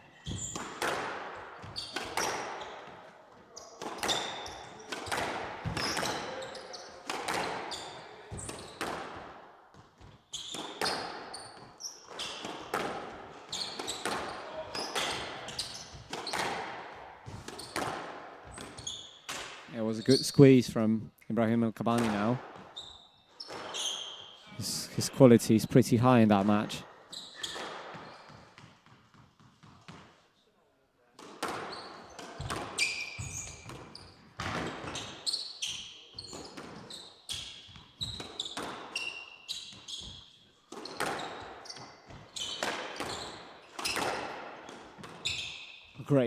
Great lift from Moran. Trouble for Kabbani.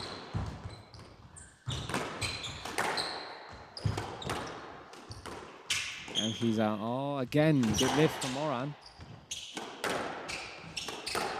He finds a way out of trouble. Finds a way to put his opponent into trouble. That was a bit loose, and the stroke's been given. So it's 10-5 for Ibrahim El Kabbani.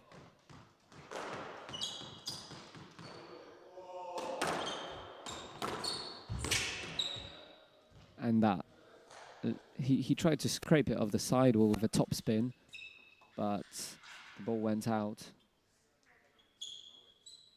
It was a good drop shot from Moran. Very tough to take the ball off the sidewall. So that's something that is problematic for players at all levels, even at the highest level. Tight ball is a tough ball.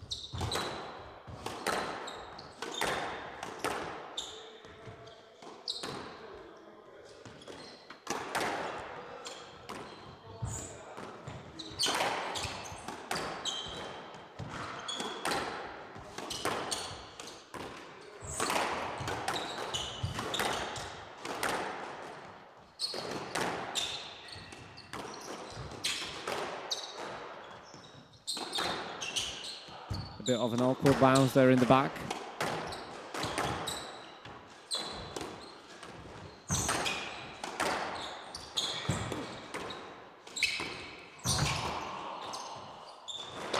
And it's in, so Ibrahim El Kabbani takes the first game 11-6.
Okay, so we are back. The game number 2. Ibrahim El Kabbani. 1 game to love against Conor Moran, the Irish international, against a young Egyptian. Although 16 in the world, he's got a fine competition for the place in the national team from other Egyptian players.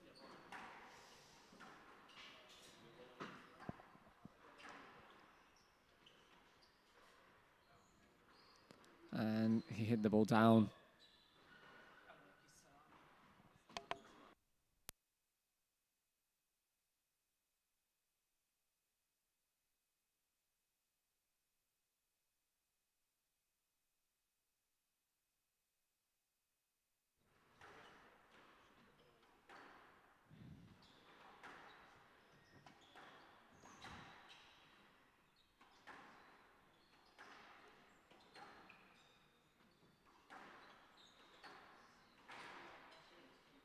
Pace has gone up.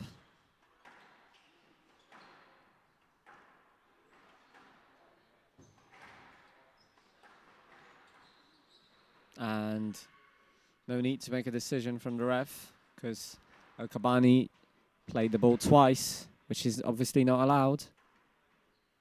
That ball just went to himself, so he knew that there was no chance that he was going to get anything other than the stroke. Now a let ball.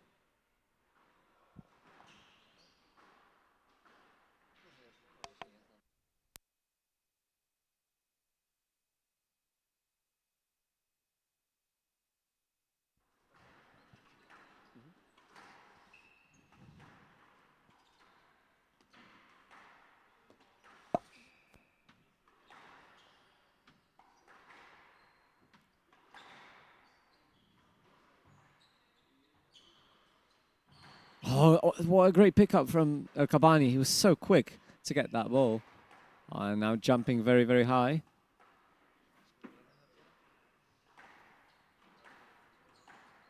Oh, that's a good interception on the volley. Very powerful wrist.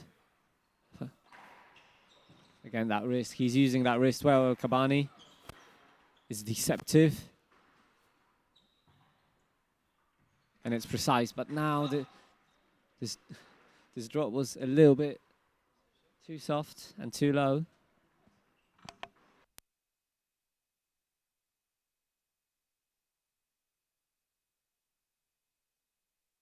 Oh, that bounce to the Nick. El Kabbani's apologizing.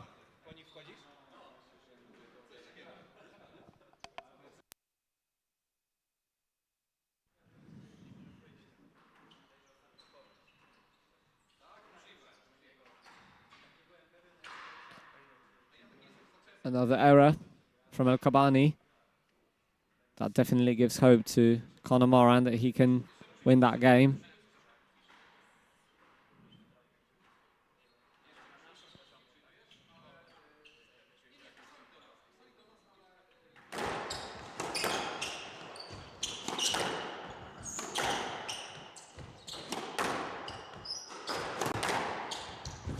Oh, that's a shot and a half. Wow. He was so quick on the ball. He played it very, very early. And the acquisition of that shot was superb. So it's 4-2.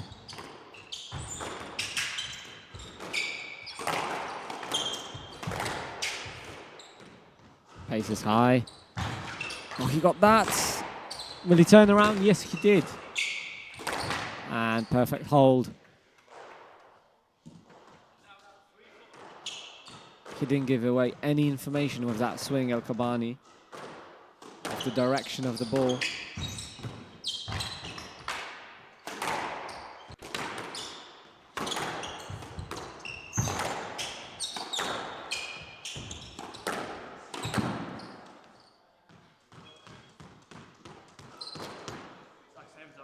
So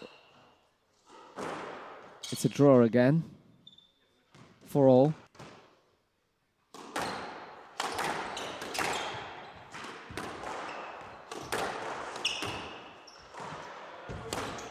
Great squeeze from Moran.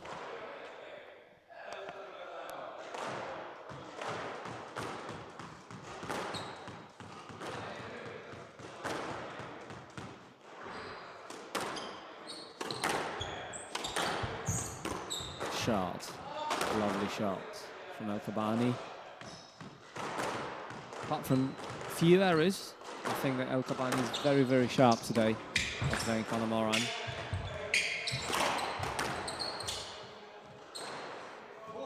Ref's thinking about the decision. That's been given. Because of safety, but you should play that shot next time.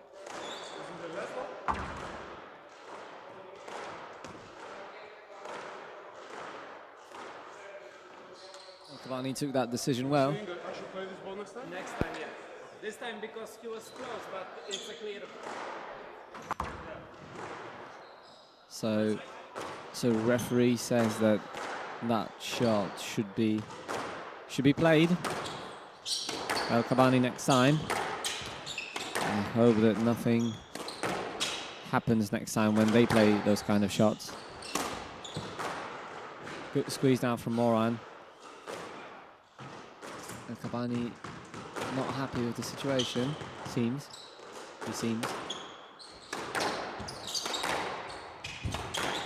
Oh, great cross. Kabbani putting the pace up. Conor Moran accepting that pace to be high. Oh, good squeeze again. I mean, Conor Moran has a great quality on that backhand side.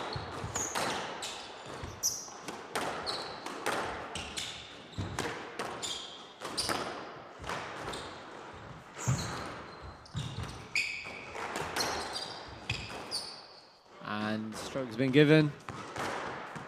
The explanation that El Kabbani was in the swing.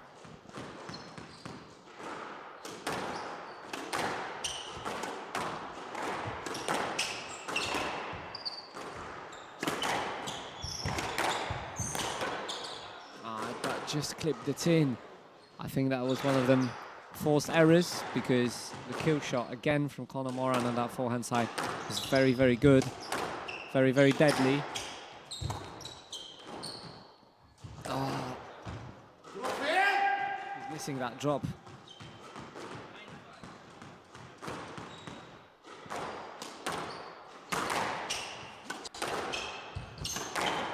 So Conor Moran is now 9-5 up.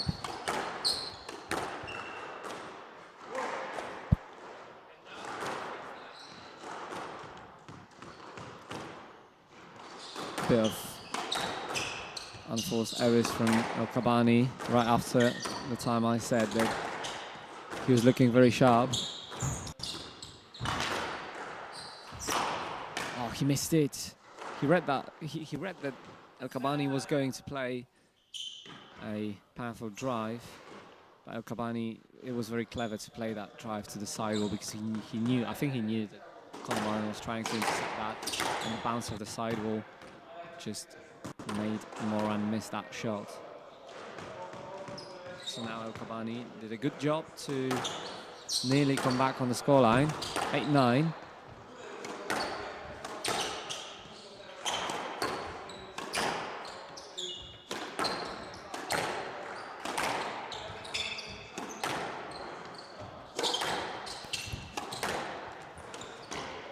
And he missed it again. So Ibrahim El Kabbani did a good job to come back in this match. And it's 9-0.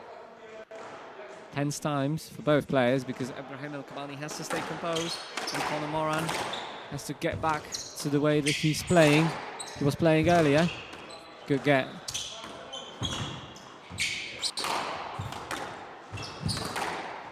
Oh, great movement.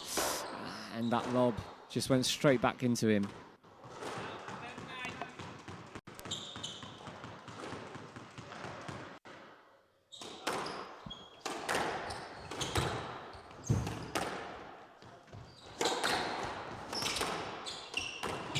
So Conor Moran has a game ball to close that game. Tight work. Oh, smart cross through the middle.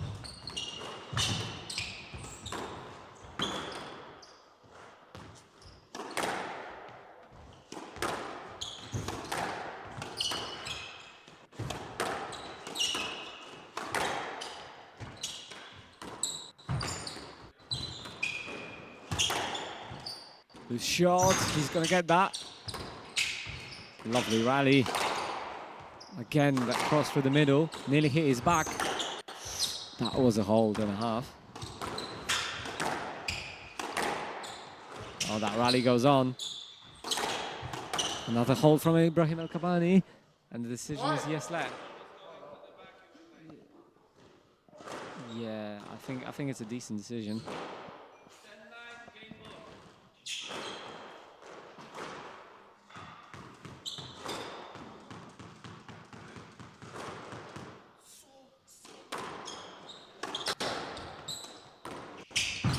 Oh, I hit the tin. So Conor Moran takes this second game. So it's 11-9, 1 game all.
So we're back in the game.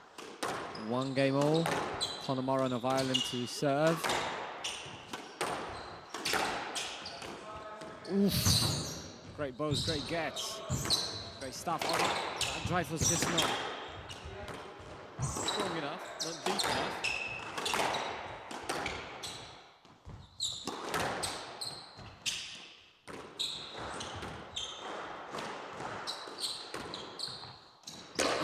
Again, that drop shot.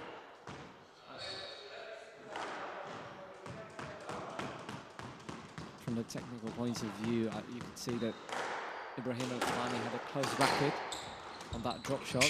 That might have been the reason why he missed that drop shot earlier. But that lift was superb, and that drop is superb. I mean, so far the quality of the match is pretty high.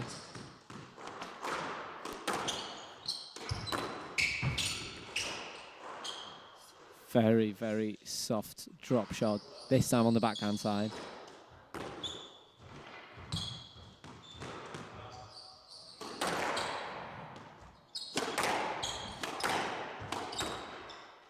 Slightly overhit that volley, and now a double bounce. So it's a positive start for El Kabbani.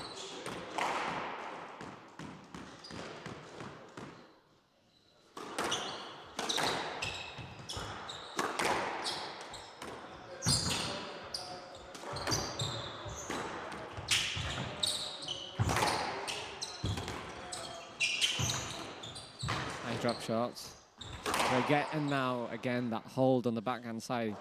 Kabbani does it very, very well. A couple of times he sent Conor Moran the wrong way in this match.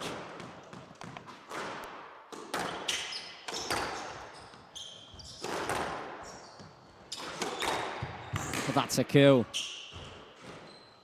I mean, this is one of the things that it's worth noting, that often when those players on that level play those kill shots, it's not only about the strength of that shot, but also it's about the cut on that shot, because that makes the ball bounce a little bit less. It bounces very, very low, so the second bounce comes very quick, and that is probably one of the reasons why it's very, very hard for the retrieval to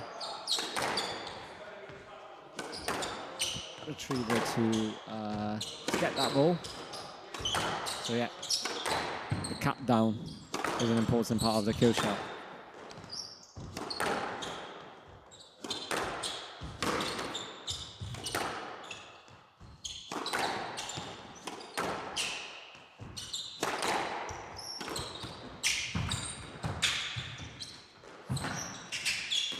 Oh, he got that ball. It was very, very tight.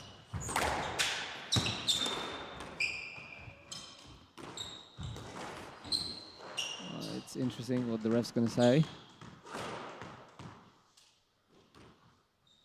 He's thinking.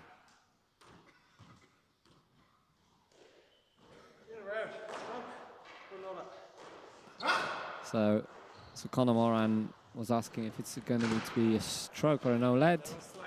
In the end, it's a let ball.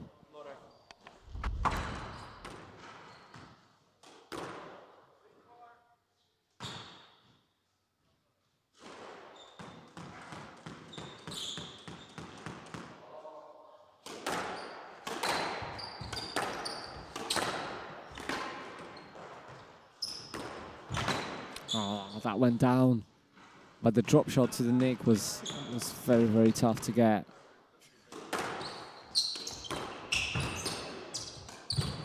Oh, that wasn't good enough, so a set up for El Kabbani. Again, tight work. Oh, that's a shot.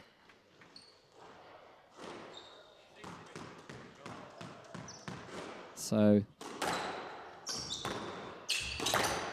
El Kabbani has a 3-point lead now in this second game, and an error from Moran that doesn't help his cause.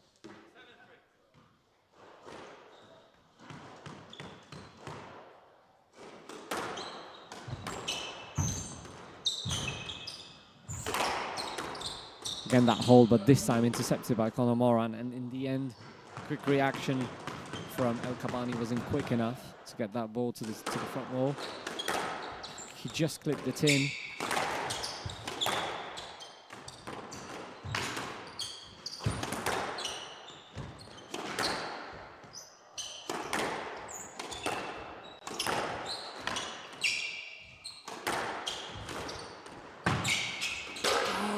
Missed it, and now it's on the court number 1.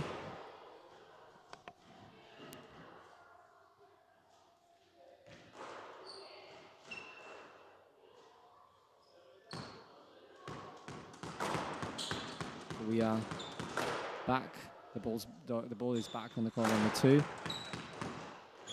after that missed attempt of a cross hold.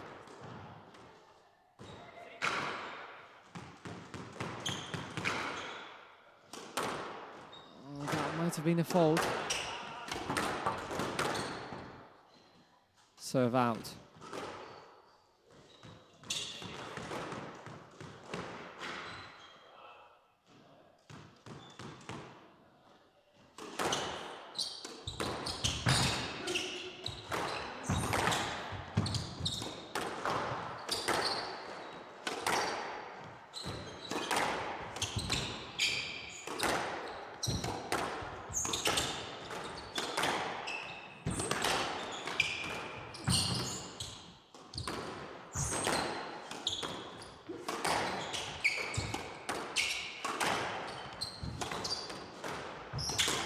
Again, he misses that drop shot on the backhand. It's a couple of times he doesn't find that quality on this backhand from in this backhand from corner, and now we are back at level. It was looking very, very good, very, very positive for El Kabbani. He had a nice lead, but now, in this latter stage of the game, it's 10 times. Both players can win it. It was not tap. Yeah, I think it was not tap. Yeah. So Conor Moran is on the lead.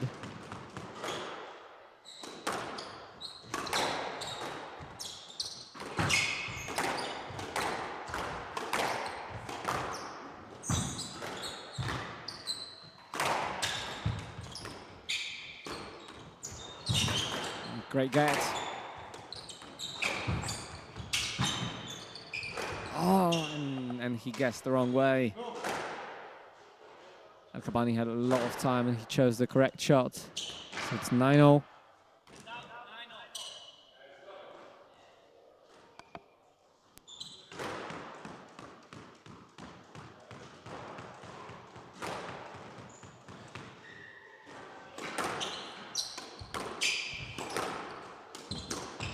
Great drop shot. Good recovery from El Kabbani.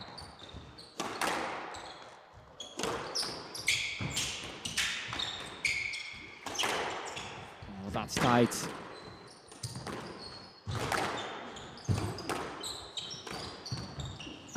Oh, he has to do the work. So no let's been given. And it's 10-9 for El Kabbani. So the first game ball in this game for El Kabbani to get the 2-1 lead.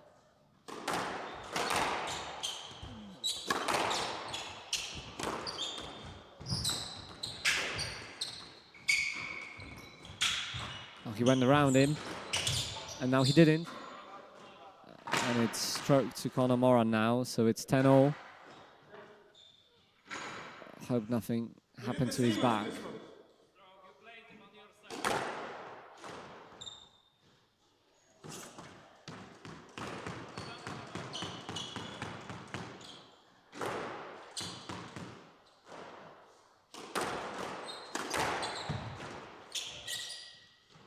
Yeah, it's a let ball. Safety reasons, probably.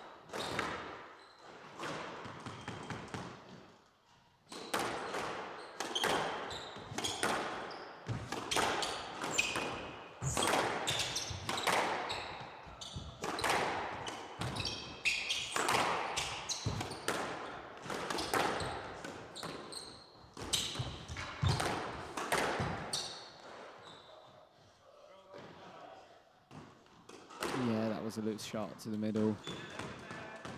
Moran was ready to play that. So now he has the game ball. So the tables have turned. They lead in the middle part of the game out to El Kabbani. And a game ball to El Kabbani. And still he's in a position where he has to defend the game ball for Conor Moran. He's trying to push him in the line. That went through.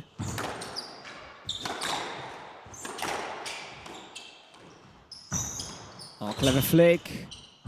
Moran got that. Yeah, he went for that kill. Ooh, he went for that drop. And that, I mean, that had to be an Olet. It was a lovely topspin drop from El Kabbani, though. That was a good shot. You should stand on that. You were straight, no access. No access.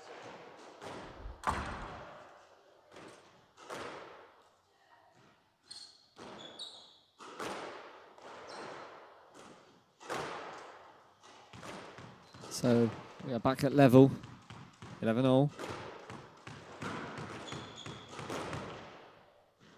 Both players have done a lot of work in this game, a lot of heavy movements for both. And now El Kabbani didn't see that cross, so he was a bit late to the ball. And probably that was the reason that mistake came from. That's why he didn't manage to get that ball to hit the front wall.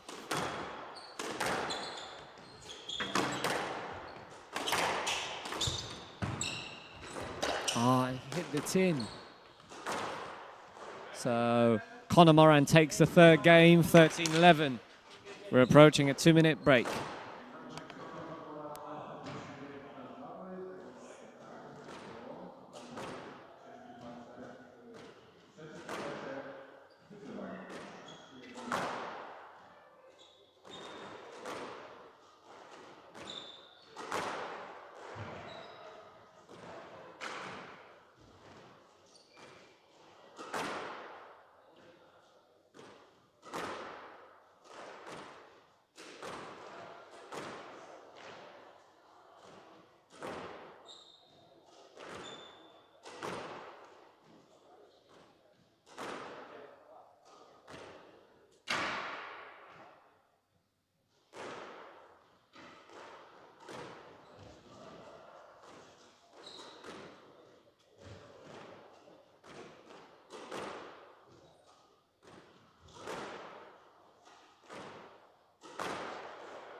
Okay, so after a very long third game where Conor Moran had to duck deep, he didn't have the lead for most of the game. He managed to secure that third game, so I think great effort from him, because El Kabbani was hitting the ball pretty well.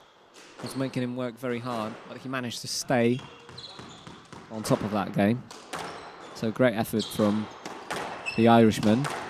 And now I'm curious about the response of the Egyptian, who was playing well, but just sometimes the quality of his attacks was not right. But now, oh, that's brilliant stuff.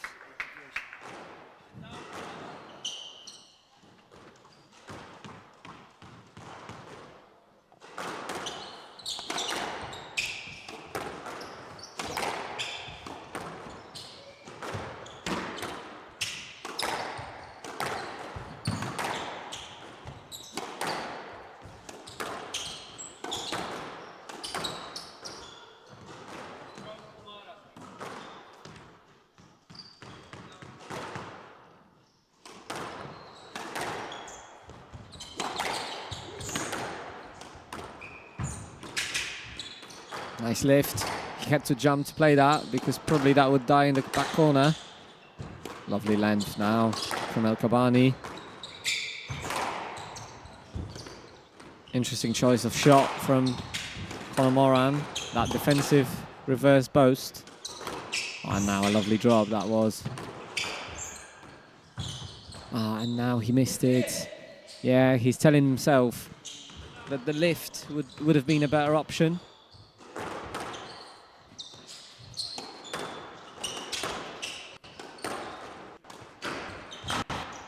And now a tight drop.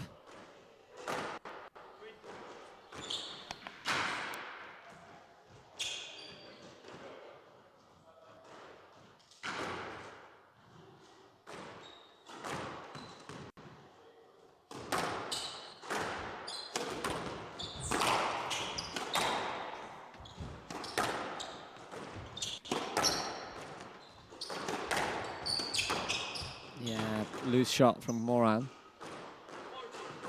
So that start of the game is not that positive for the Irishman.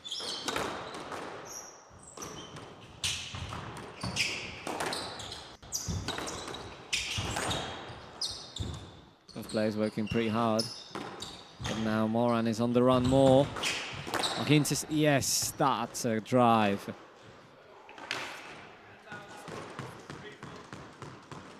He knew that the drop was coming, and then that wrist work in the front corner gave him that point, and now that both just was so short.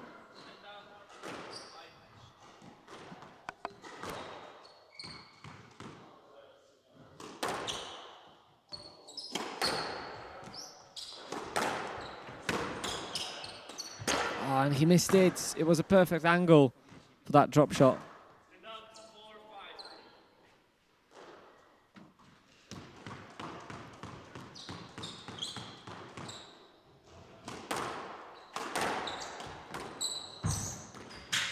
Oh, tight work. Conor Moran had trouble with that drop shot.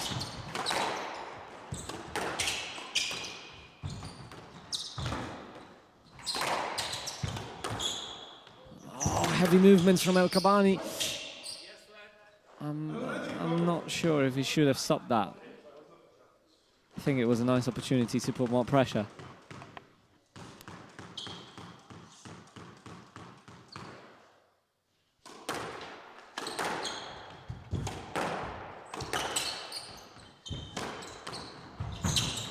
Moran using that both well throughout the whole match, making El Kabbani stretch.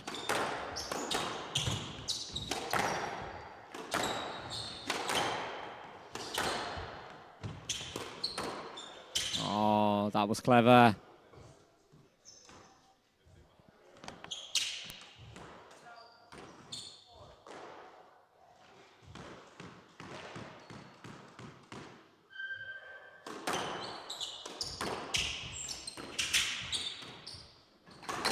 Oh, that was flat. He found the angle and hit the nick. So similar scenes to what we've seen in the in the third game. So El Kabbani having a lead in that middle part of the game. He's 8-4 up. So the question is whether Conor Moran will be able to answer. Because so far, El Kabbani is playing much better than he did in the latter stage of the previous game. And he's 2 points away from taking that match to 5 games.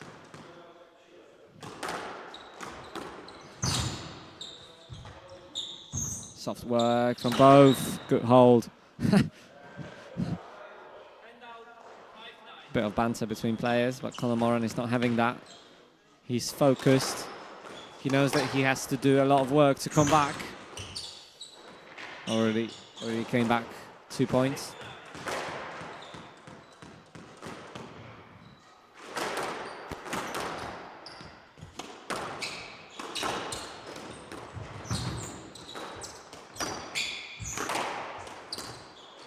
And he missed it. Again, Conor Moran pointing to the direction that he should have directed the ball. Last time he did that, he was pointing at the lift. This time it was for a down-length drive. I think on both occasions, those two shot selections would have been slightly better. Oh, lovely drop. Putting pressure.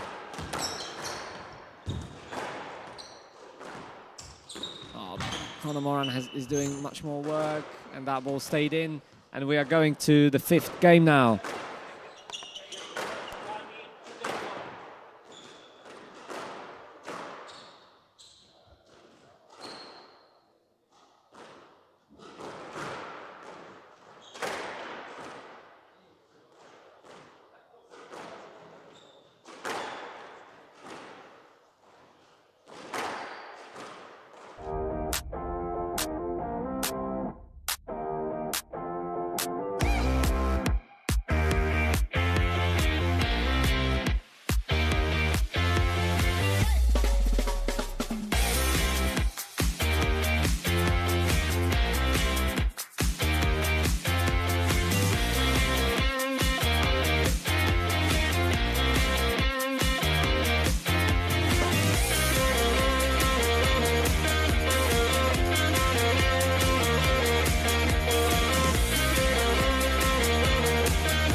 We are back on court.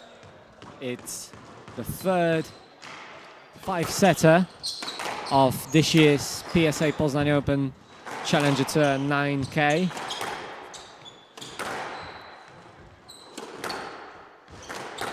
It's a first 5-game match of the second round.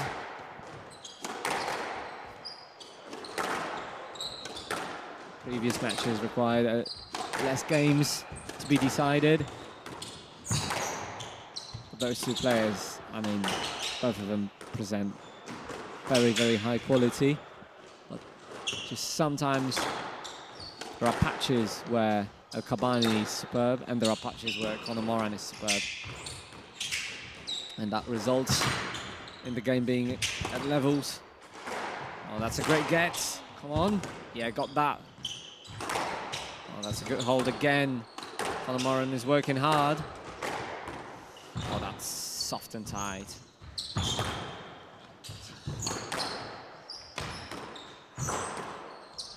Oh, that's a lift.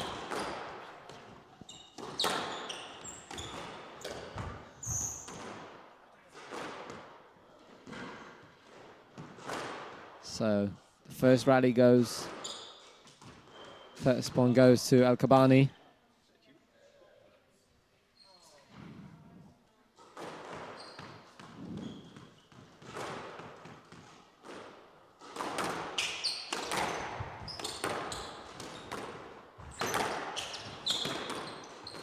Moran was working very hard in the previous rally. I don't think it's a sustainable way to win that 5th game, to try to retrieve a ball. I think he has to take more control of the game to really get to the quarterfinal of this tournament here.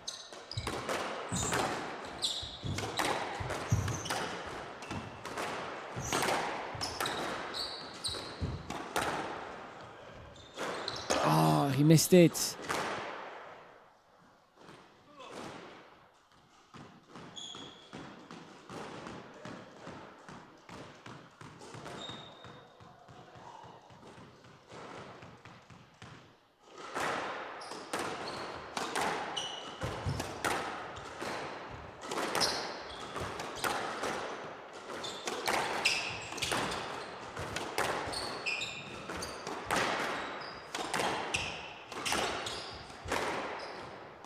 Tight work and forced the mistake from Kabbani.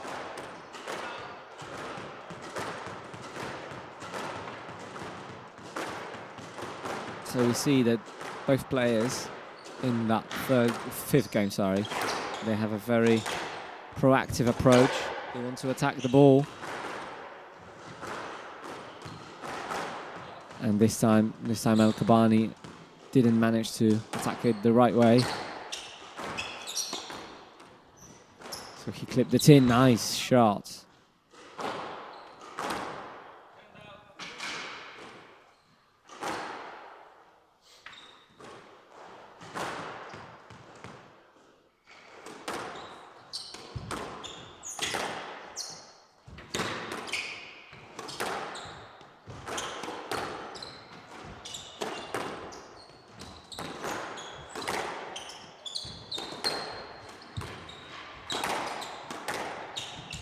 This time Kabbani was ready for a cross through the middle, and he intercepted that well with a half volley.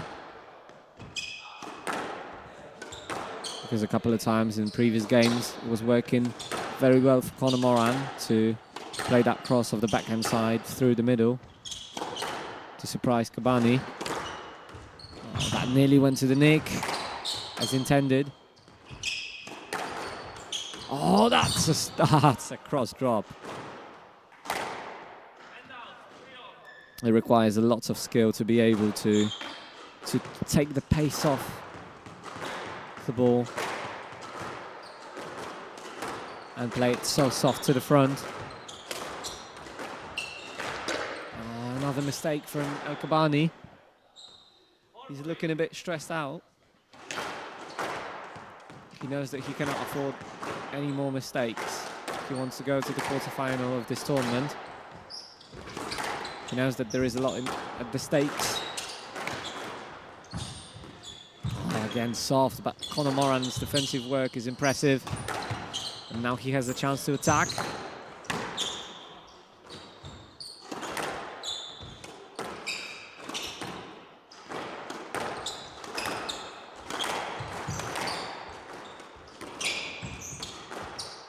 Oh, that's tight.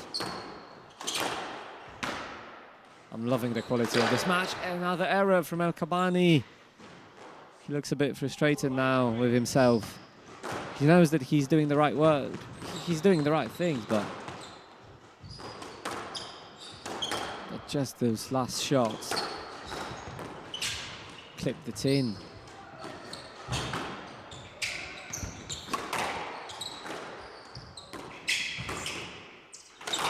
Oh, that was a powerful shot.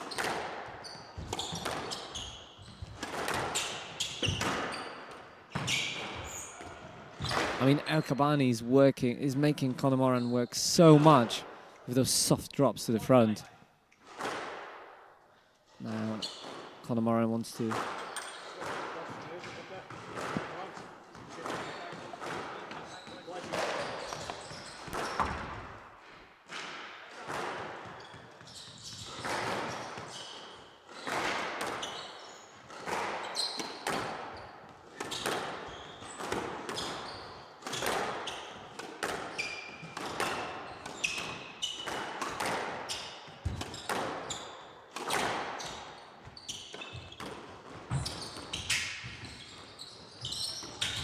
Oh, and now that drop was just simply too tight. I mean, a lot of work from Conor Moran was done in the defensive side. He's doing it well. He's doing it in a very impressive manner. He's defending himself very well, but some of the shots of El Kabbani are just out of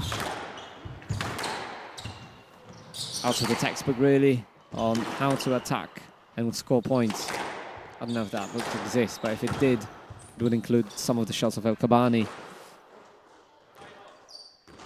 So usually the commentators say in the situations like that there is nothing in between these two. Since it's 2 games all, 5 all in the 5th. A very, very equal encounter between the Egyptian and the Irishman. Oh, that's a drop! And that's a retreat. That's a great return. I think he should play that. I mean, he should play that to put the pressure, in my humble opinion.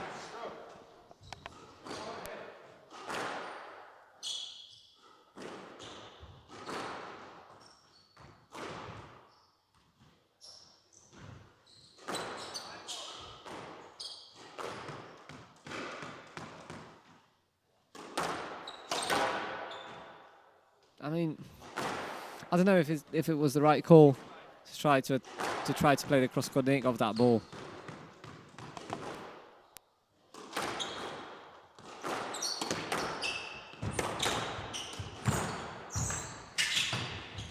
Oh, soft work, great lift. Oh, wow, that looked like a tennis serve. Again, he's getting the balls back. Conor Moran, he does. Oh, well cleared by El Kabbani. I mean, I'd be furious if I was El Kabbani as well. He did so much effort to clear, and in the end, it didn't work.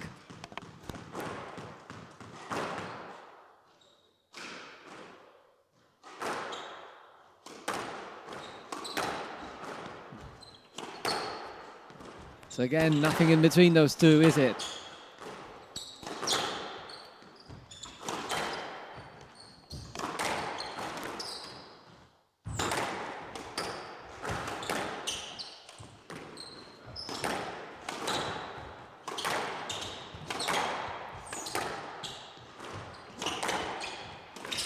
Unlike the other games, unlike the other matches, those players use the lift, but they rarely play in a low pace. Both of them feel very, very comfortable hitting the ball hard with pace and intention. Oh, it's a tough decision for the ref. El Kabbani furious.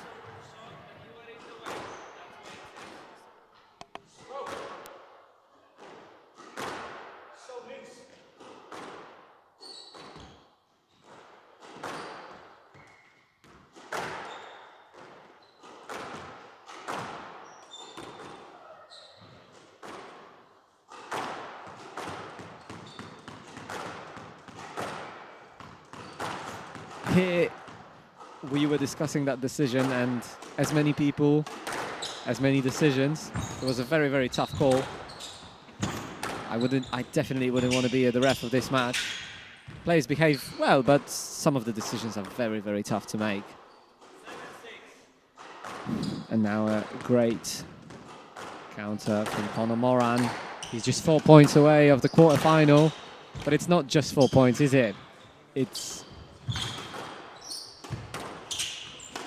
those 4 points will be very tough to make. They might be very, very long 4 points.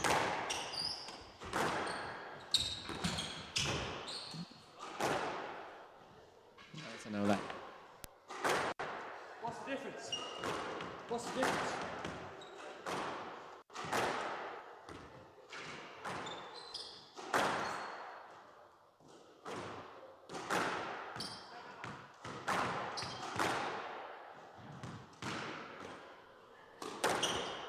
Oh, that ball nearly went out. I mean, the bounce of the front wall was a little bit weird. It just popped out to the height. What a get. What a get. Oh, that's tight. No, no, no.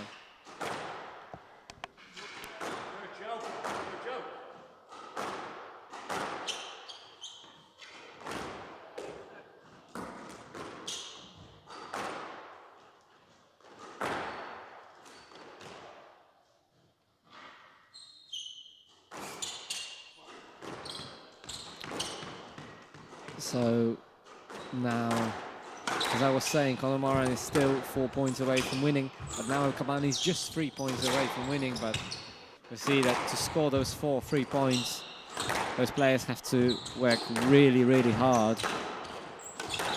Nothing's easy in this sport, and definitely not in a match like that. Oh, what a drop. He got that. Oh, that's a great boast from a half volley.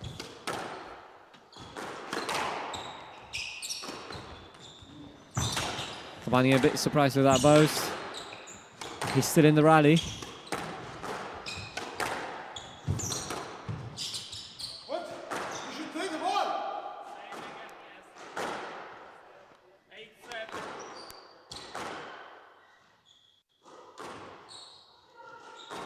He's actually touching my racket. That's how close he is.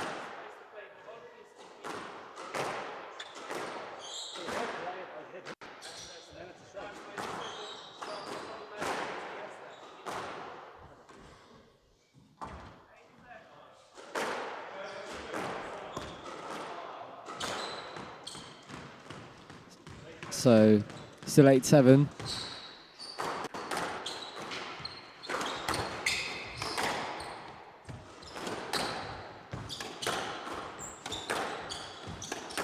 We've passed the 60-minute mark. 62 minutes, that's the duration of this match.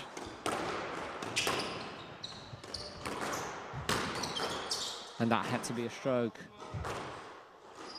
So we are back at level 8-all. Oh, I really don't know who's going to win that match. I'd rather not be a ref of this match. I'd rather not be the betting man of this match. I'm very happy being the commentator. It's a pleasure to watch those two play. And just appreciate the level that those two players display.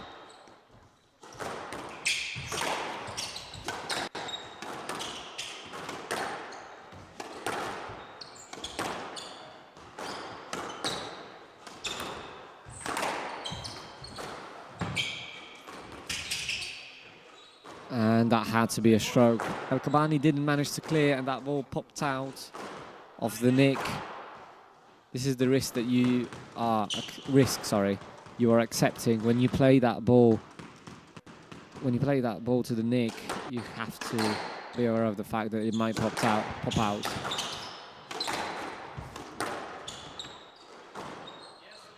Why?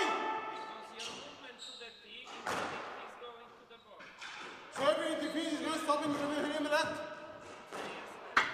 I think I agree with the ref that it's a simple that there was just a collision, and it wasn't a winning shot, definitely, for sure. So Moran has a slight advantage in that 5th game. Oh, a bit of contact between the players.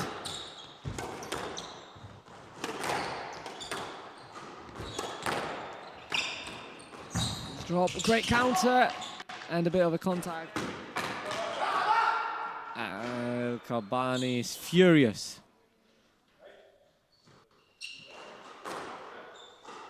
Let's been given.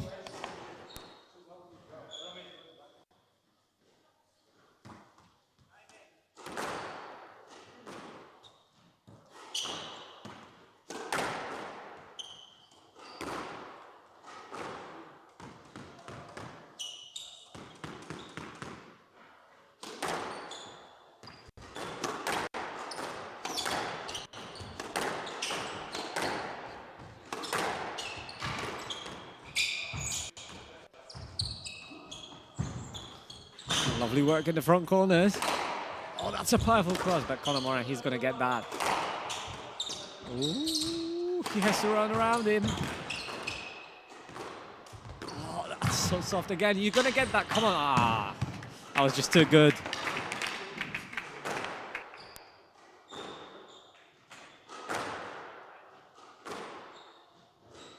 This will intervene. Probably there is a bit of sweaty patches on the court now after those ridiculous movements from Moran.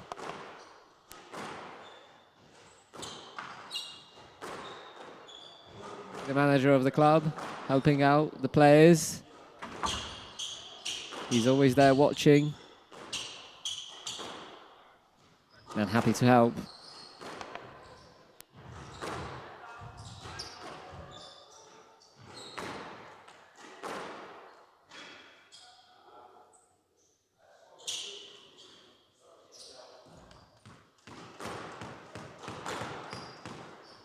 So it's 9-0.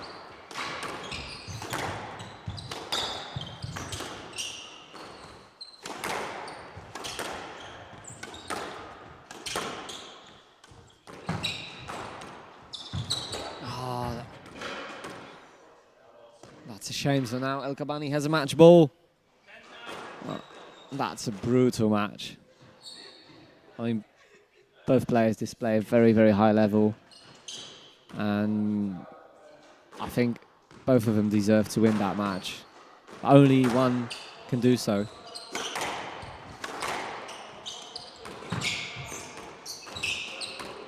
Glad he played that, because that might have been an no-let if he stopped it.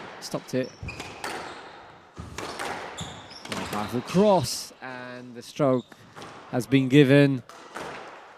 Well played. Impressive, impressive stuff. And Moran disappointed. El Kabbani relieved. Looking forward to a conversation with the winner.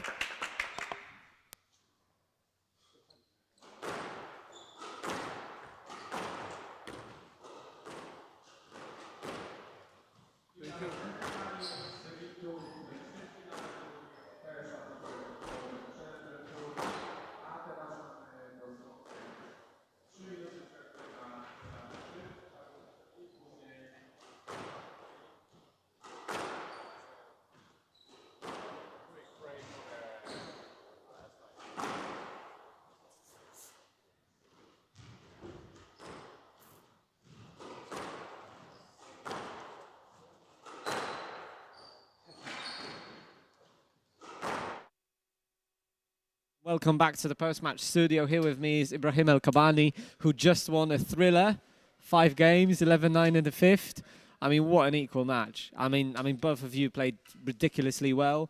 I think that he was more of a counter-attacking player, and on your shoulders there was the responsibility to take that ball short and attack. Tell me, how did you feel when you were in the position that you had to attack the ball so much and you had to avoid making mistakes?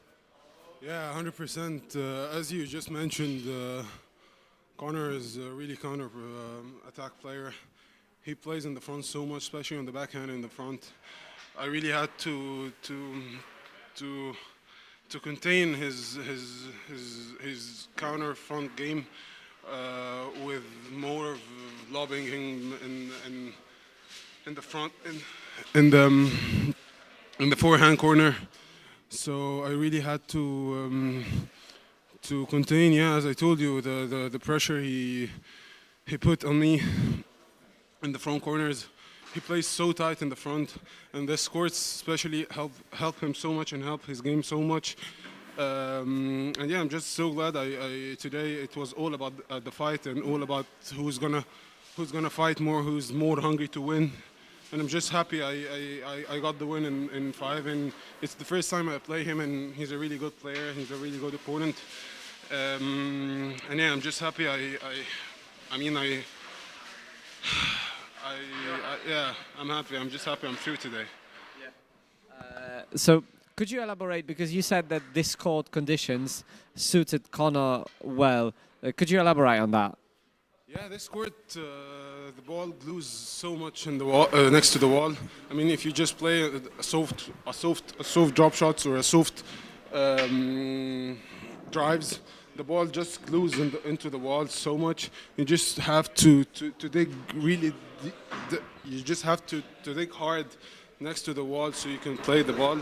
And yeah, the court is so tricky, so tricky. And yeah, just happy I maintained his game, and I'm through. Yeah.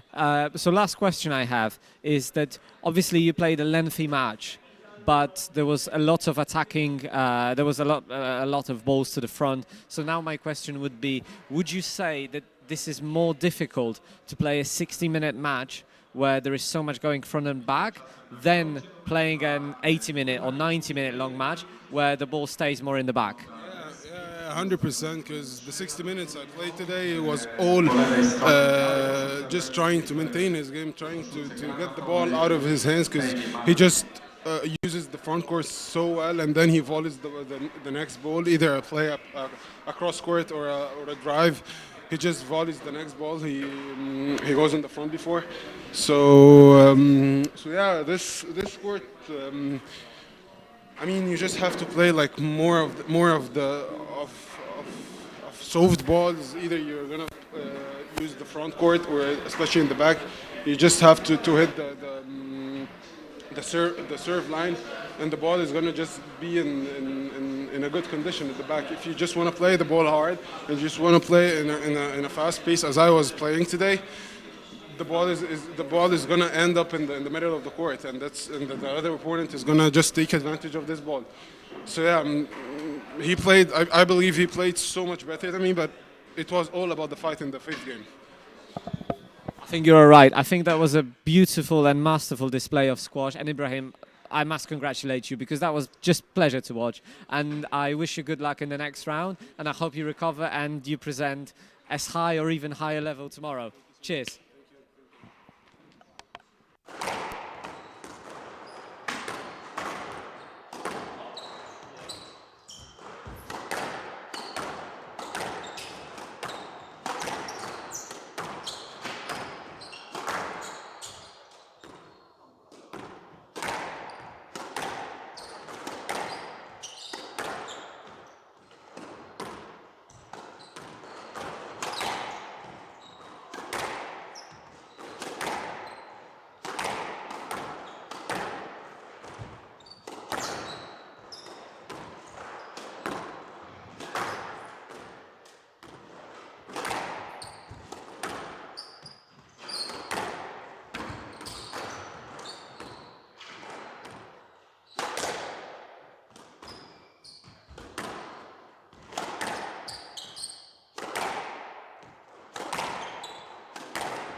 Court number 2.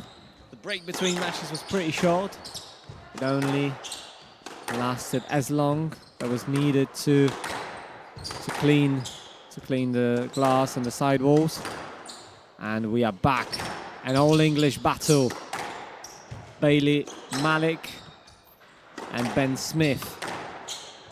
It's a battle between the southerner, Bailey Malik, who's training in Crawley, and Ben Smith, the northerner, training in Pontefract. He managed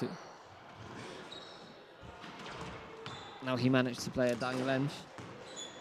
Ben Smith got the first point on his point tally.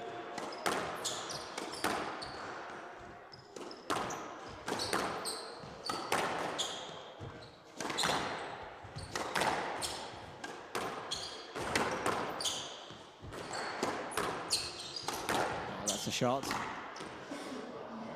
He used his first opportunity to put that ball away to the front, and that resulted in a point scored.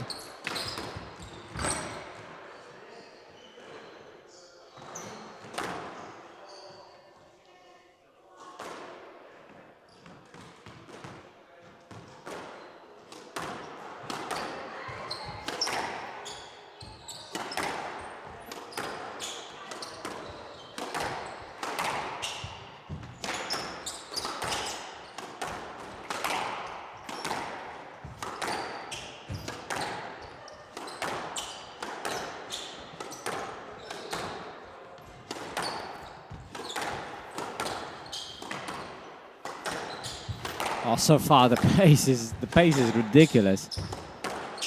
Both players happy to hit it strong. Play it early when the ball is still on the rise. Oh, that's a good squeeze now from Ben Smith.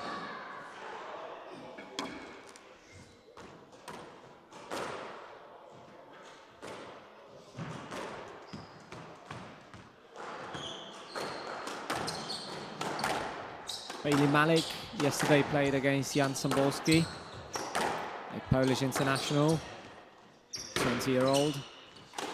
Bailey Malik managed to win that game 3-1.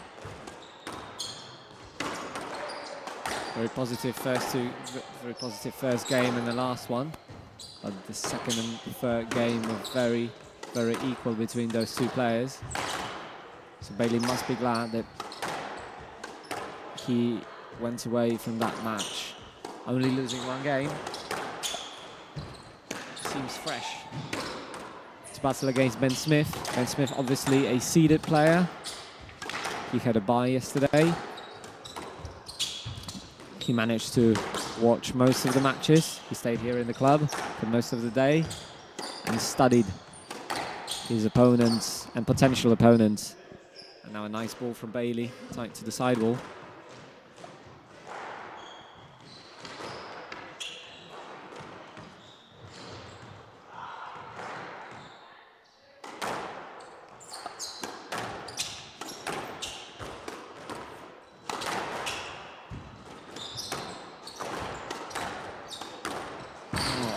A lovely volley interception, and now he just slightly missed it. He was going for that volley cross kill shot straight to the neck.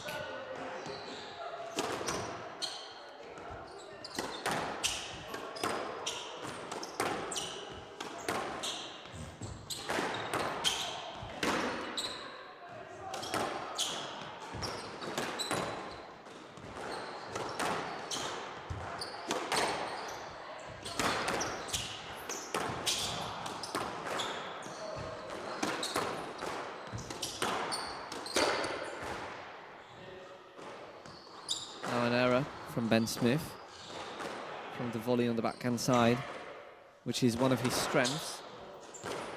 Volley backhand drop.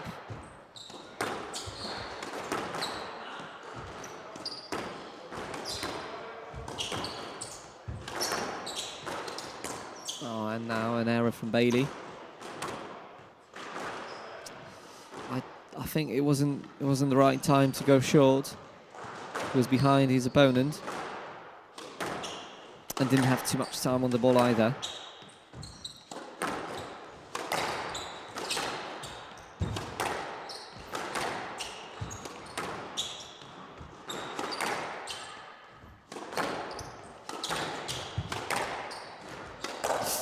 again, angry with himself. He went short so early in a position where he was not so comfortable to attack.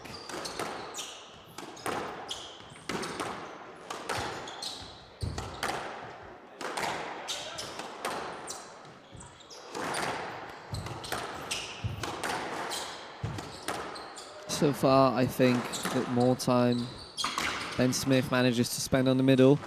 Oh, that was so soft. A great get from Bailey. And now Ben Smith is on the run. Good kill shot. Taking his time for that drive, Bailey. And the rally has been reset. Yeah, the pickup's good. That's what the ref's been saying.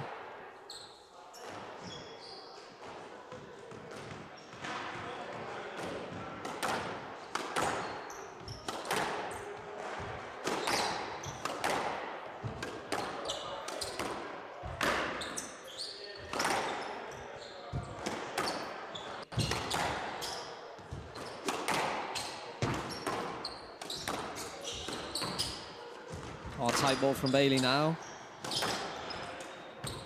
Oh, he has to do a lot of work now. Oh, shot. Acknowledged by his opponent. It was a lovely counter on that forehand side.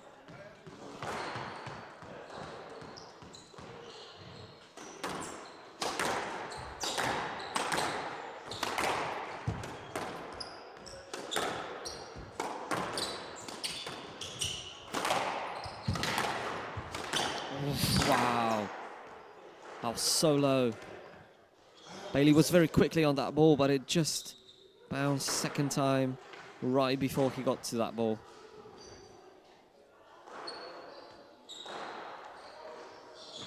Ben Smith's swing was very wide on that cross court. He took his racket from very high to very low, and that gave that ball that spin.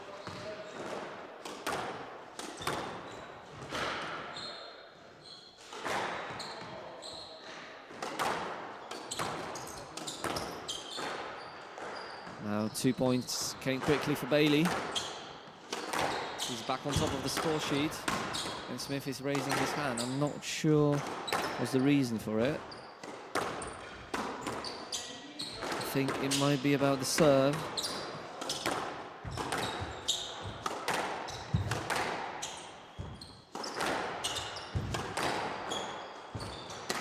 Oh, that's a drop.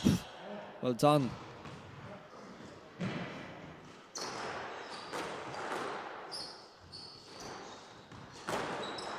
So Bailey Malik 2 points away from taking that first game. Lovely hold. And he's got 4 game balls.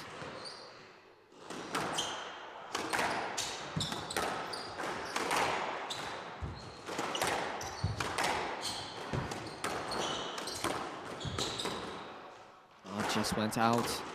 Tried to play that lob very straight. Very tight to the sidewall. Didn't quite get that right. Oh, and lovely, lovely cross-court nick to finish off that game.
number 2.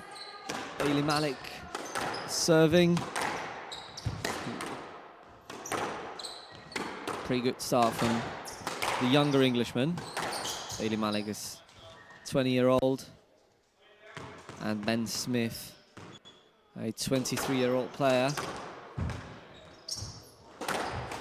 Oh, good interception from Ben Smith. He read that well.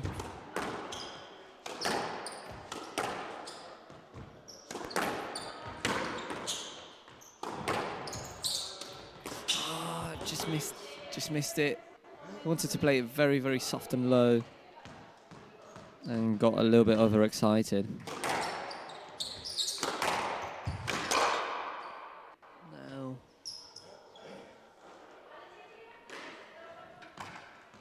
Now Ben Smith is the one who was making an error.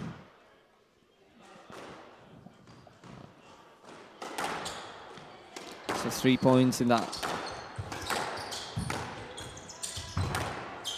beginning of the game came pretty quickly.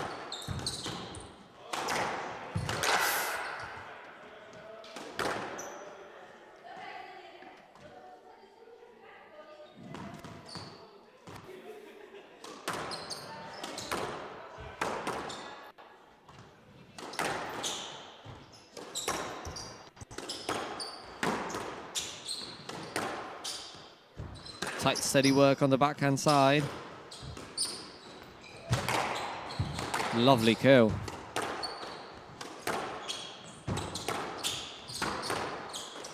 Again, the balls are so glued to the sidewall. That's what Ibrahim El Kabbani was saying. On this court, the ball is sticking to the sidewall, and it's very, very hard to get it out from the sidewall.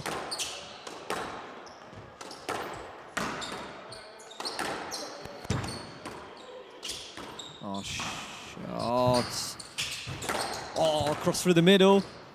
Oh, that's nice. Oh, wow, that was a rally. That was a great rally. Great reactions from both players. But in the end, Bailey Malik prevails as the winner of that rally.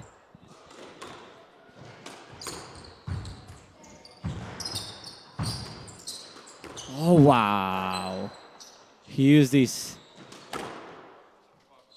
range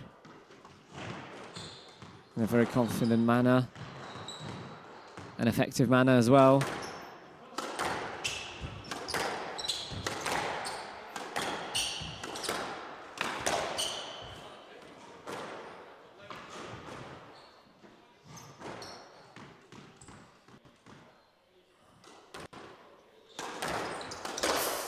It was a good decision.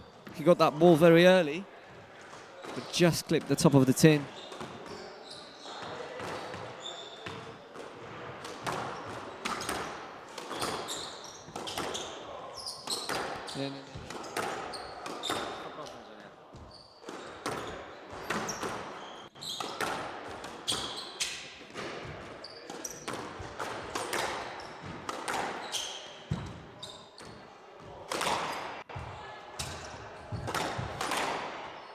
Oh, that's a rally.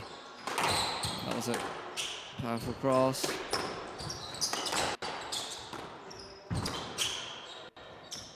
Oh, that's a fortunate bounce for Bailey. That lob bounced straight in the nick and just died there in the back corner.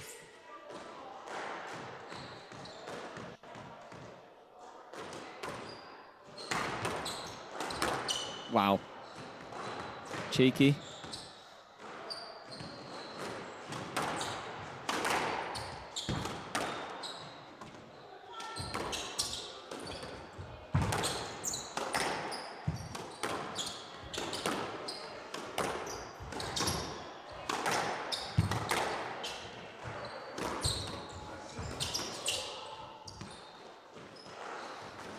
Yeah, stroke's been given. That ball was over Bailey's head. Not much room to play.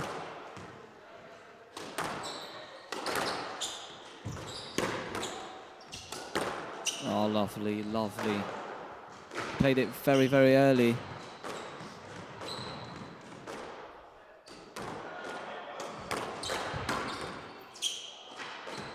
Again, that lob, straight lob is a very, very tough shot to execute well because you want to get it high, but you don't want to play it above the red line.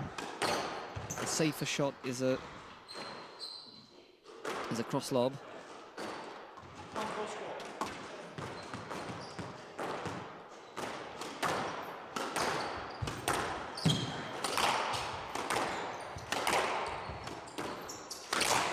Got very, very early on that ball. Got a little bit overexcited with that shot. So Ben Smith 3 points away from leveling.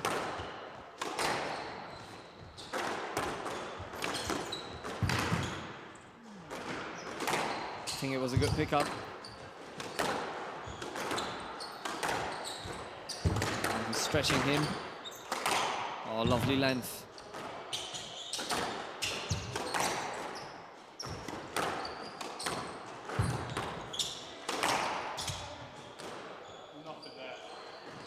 Bailey Malik was on the ropes for the most part of the rally.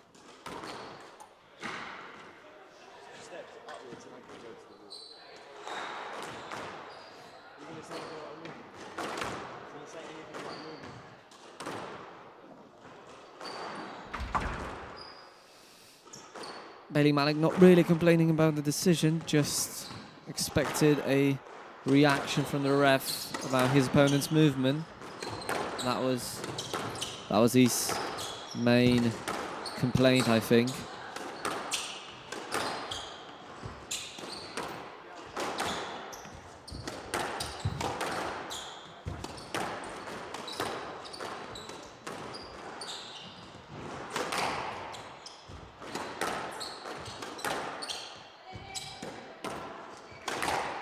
Oh, lovely kill shot from Ben Smith on that backhand side. And he got that volley wrong. I mean, he intercepted it well. I think he read that Bailey was going to go cross court, but then just didn't get the bounce above the red line.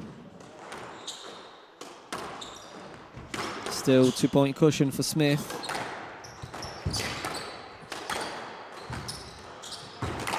A lot of work Bailey does now in this rally. And now a mistake comes from Ben Smith from that cross-court nick attempt. Just 1-point cushion now, 8-9.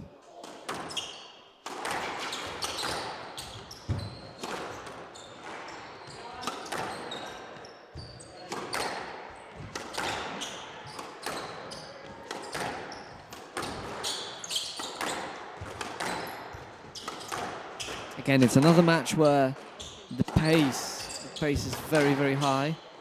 Players use the height to get out of trouble, or when they're out of trouble, they're happy to play the ball very, very hard or very, very early to keep the game going. Yeah, just like that. Lift, and then we are back to fast-paced squash. Another error from Smith. So it's 9-0.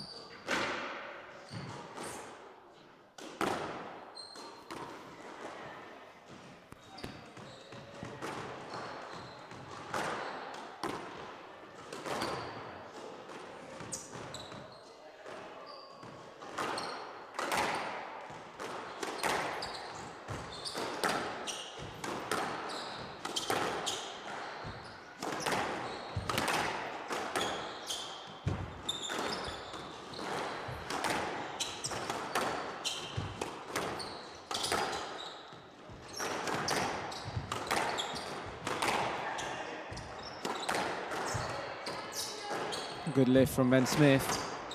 Bailey was expecting a drop, but that ball went to the back. Oh, lovely drops from both, and that was a great squeeze. Bailey fist bumps, and he's got the game ball.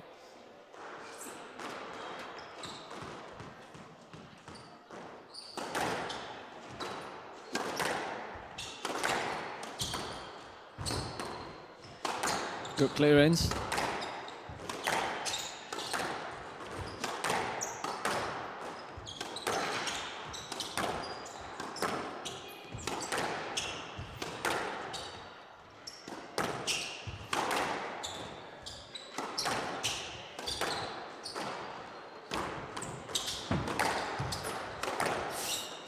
That ball went to the middle. Luckily, not to the body of Bailey. So the rally goes on.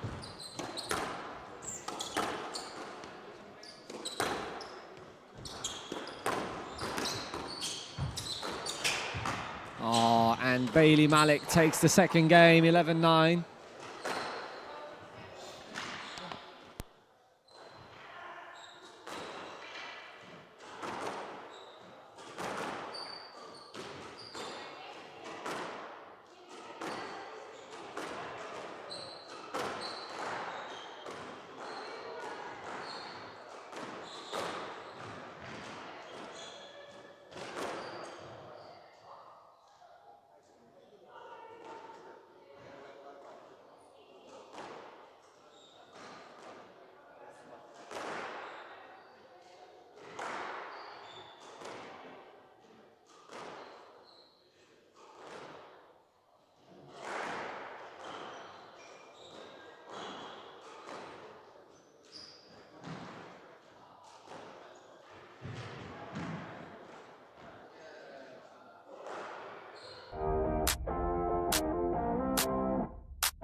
So we are back. Game number 3.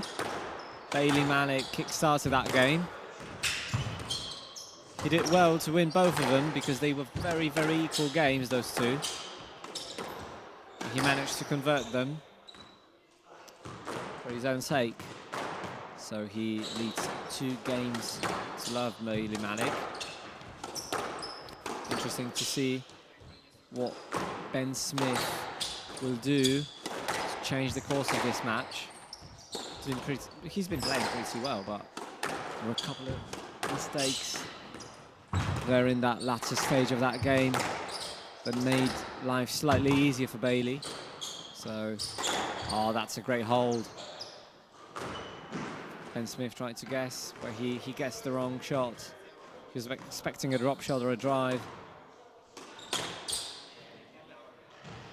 There comes an error. Pretty cheap error, if I'm being honest.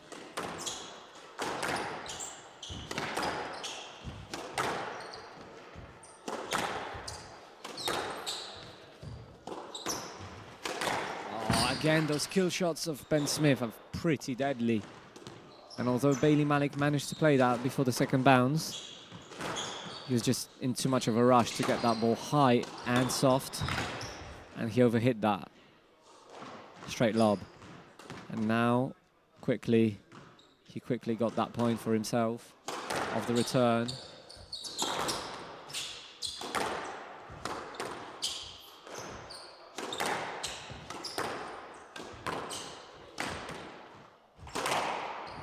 Oh, that was powerful drive. I doubt that it would bounce off the back glass if it wasn't for Bailey's interception.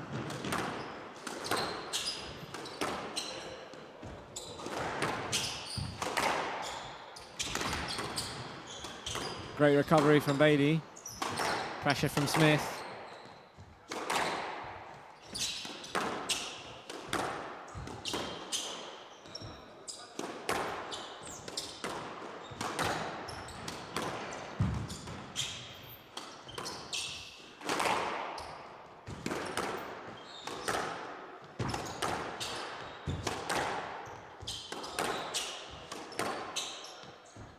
Another lengthy rally. We'll see who's going to use that for his benefit in this particular. Oh wow! Well, I mean, he used his strength so well, Bailey Malik, that shot.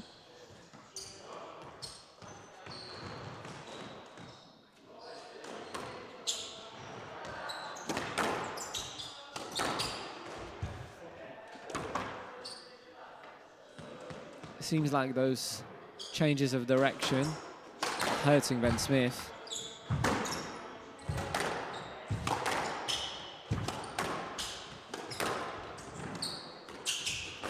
Oh, that was pure class. Big swing, soft shot. Barely any chance to get that ball back.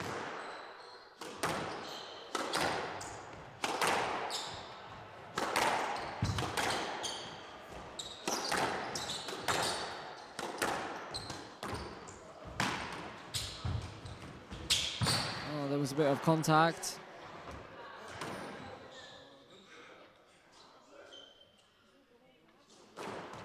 So it's 5-all in this third game.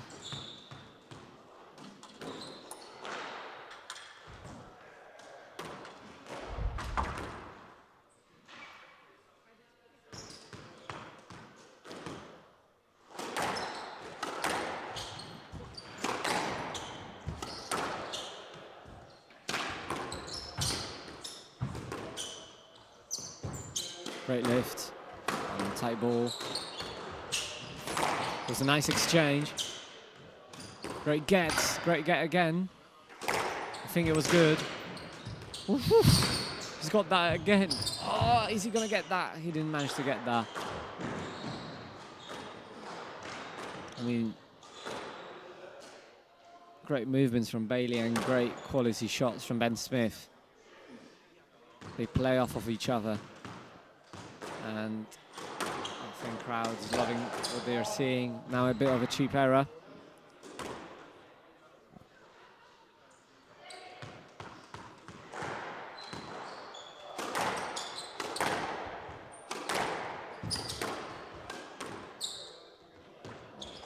That was a clever lift of the volley.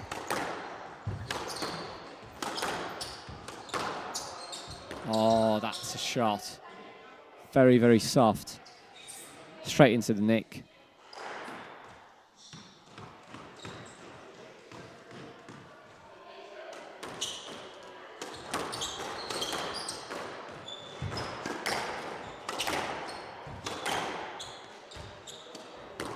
Wow.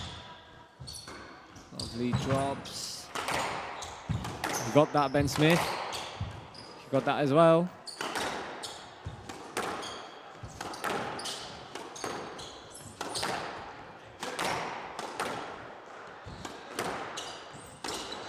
And he hit the tin.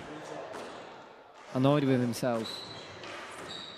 Feeling like that wasn't the right shot to play at that moment.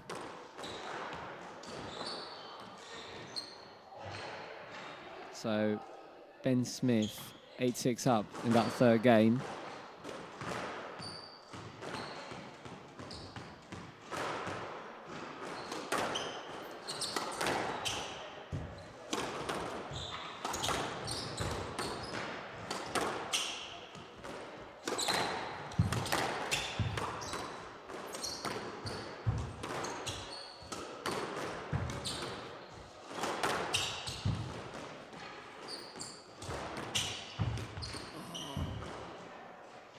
Yeah, Ben Smith played to himself.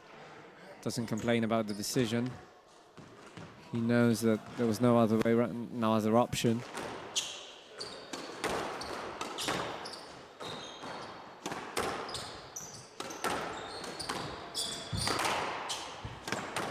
Bailey slipped a little bit, managed to get back, and now great volley drop from Ben Smith, that was. Played that very early.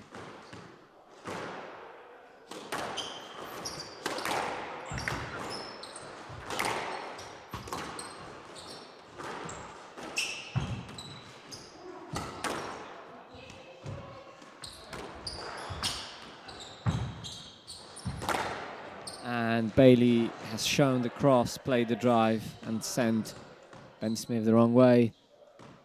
So the difference in points is just 1 point. So 10 times in that third game. Ben Smith is fighting for life. He doesn't take that game. He's out of the tournament. And Bailey Malik at the same time knows that if he doesn't take that game, that match can take a different turn. So if he's motivated to take that in 3 and not test his luck. And it's 10-9 for Bailey Malik. Ben Smith made an error. First match ball for the Englishman. Very heavy serve. He was aiming the nick. Oh, that was a great switch, great get. And he hit the top of the tin. So it's 10-0. Player must win by 2 points. That's what the ref usually says in that kind of a situation.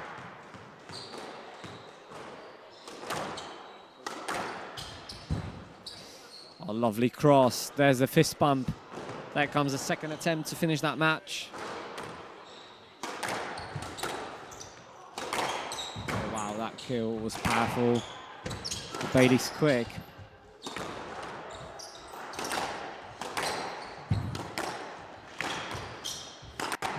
Malik under pressure. Managed to reset the rally a bit now.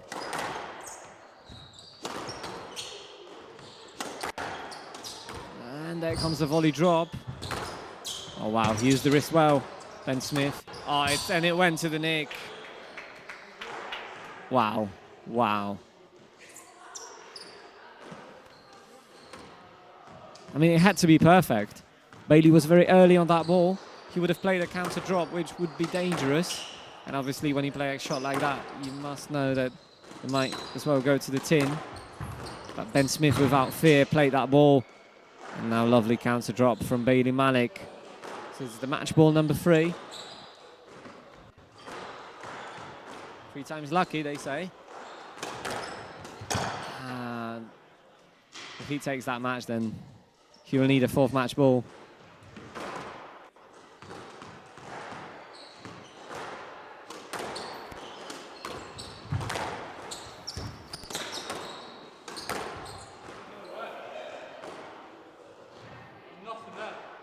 So let's been given. 12-all in that third game. The most equal out of all of the games that they've played thus far.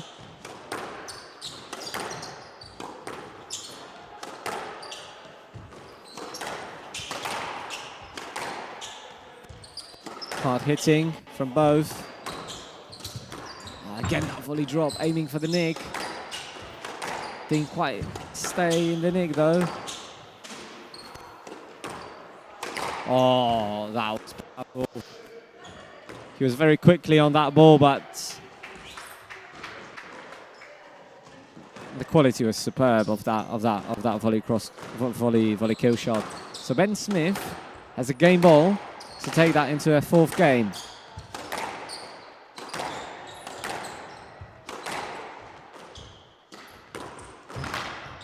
Lovely drop from the bag.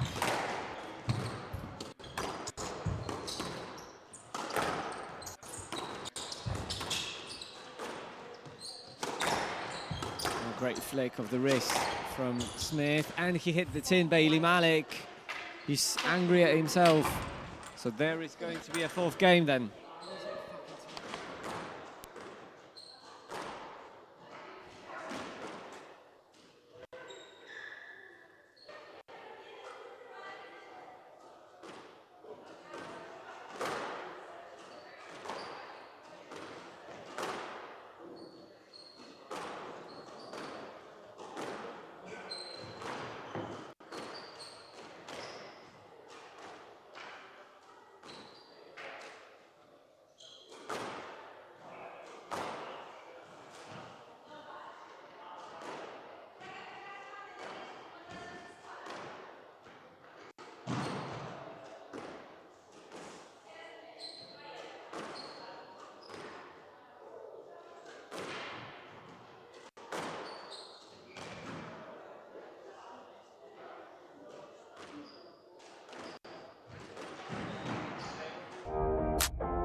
So, 2-1 for Bailey Malik. Ben Smith managed to convert that previous game. There were 10 times, there were 3 match balls for Bailey Malik, which he didn't convert. And in the end, Ben Smith stayed just slightly more composed than his younger opponent. A lot of jumping from Ben Smith. Simple let ball.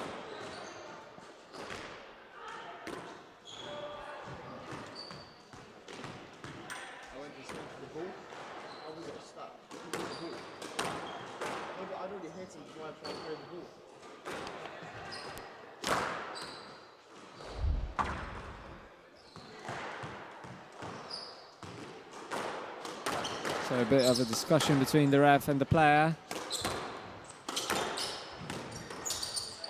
Yeah, that went straight to the nick.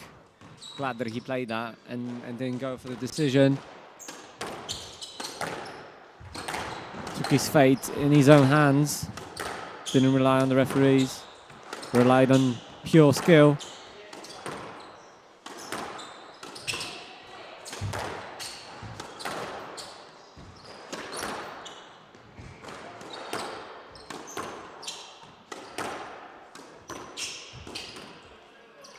Oh, wow. Wow. I mean, that's such a tough shot to play because there's not much of an angle to hit the nick from a straight ball while playing a straight ball, but Ben Smith managed to do that perfectly. That was a great switch. Bailey Malik working hard. Oh, nice post.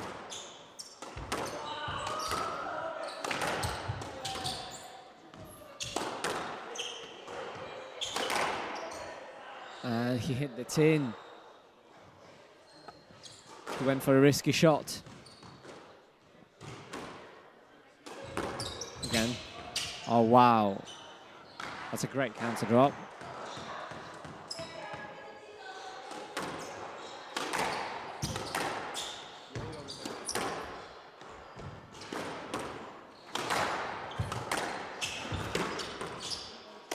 Oh, that was slightly lucky bounce. Didn't expect that coming, Ben Smith.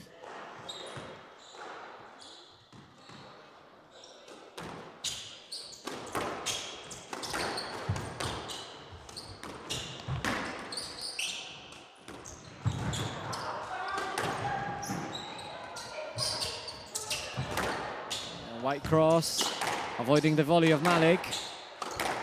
And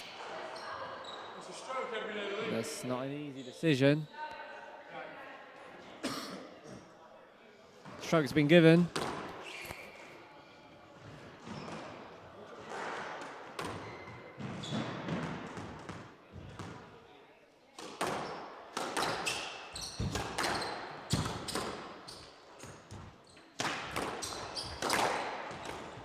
Oh, a bit of contact between the players. Hope nothing happened to Ben Smith there. Hope he's fine.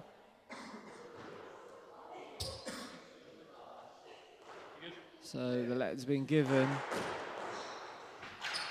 According to the ref, both players were at fault in that instance. Although it was a shot of Bailey. He was supposed to play the next ball, but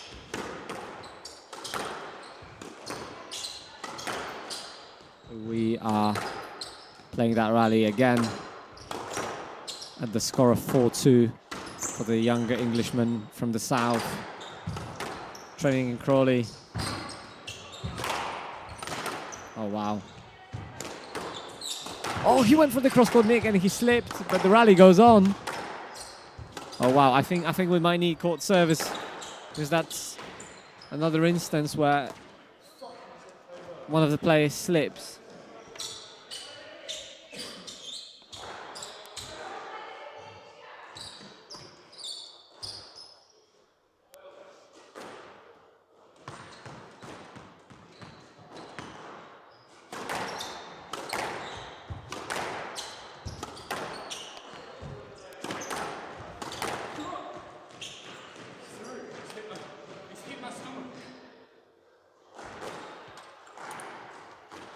gone through to prove I can get the ball. But it's too straight in his last stomach. He wanted to play it hinder. What? I didn't stop the ball. It still stopped me playing my shot. I proved I can get there by getting the ball.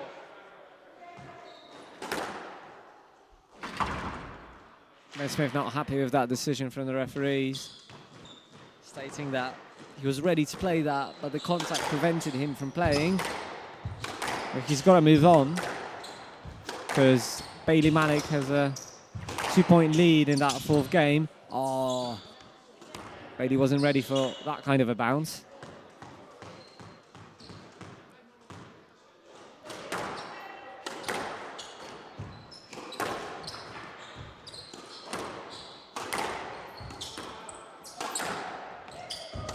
Again, fast pace.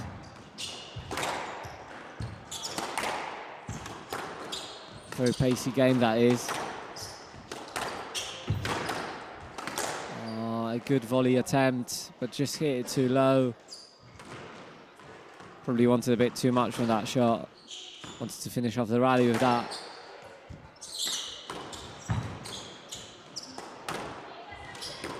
A lot of front shots. Now the one who's more clinical is Ben Smith. He got back on the lead.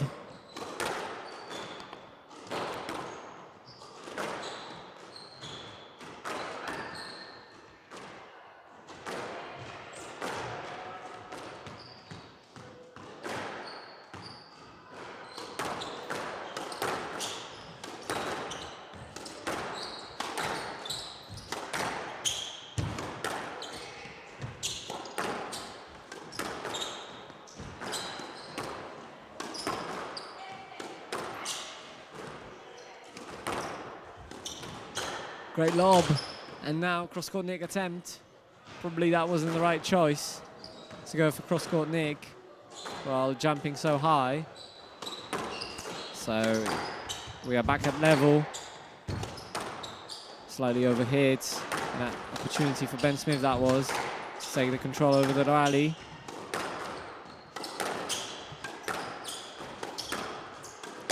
And he's trying to get that volley drop very, very low. But didn't manage to keep that in the court. So Bailey Malik has a small lead now. 4 points off getting this match, winning this match. Oh, that was perfect length. Just what the doctors ordered for Ben Smith.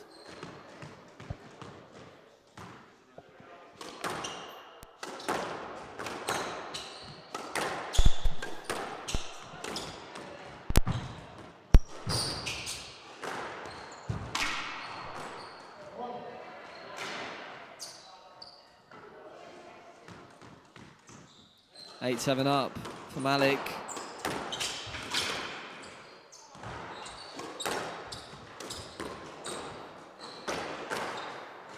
Another great shot. He's 9-7 up.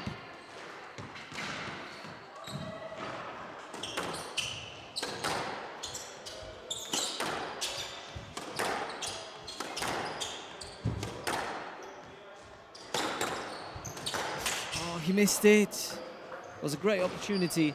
And now it's 10-7 for Bailey Malik. 3 match balls to go to the quarterfinal of PSA Poznań Open Challenger Tour $9,000 tournament here in Poznań. He missed. He didn't use his first opportunity in that game. Yeah, Ben Smith is tall, isn't he? Got that ball from above the red line. It's around the height of his shoulders, the red line.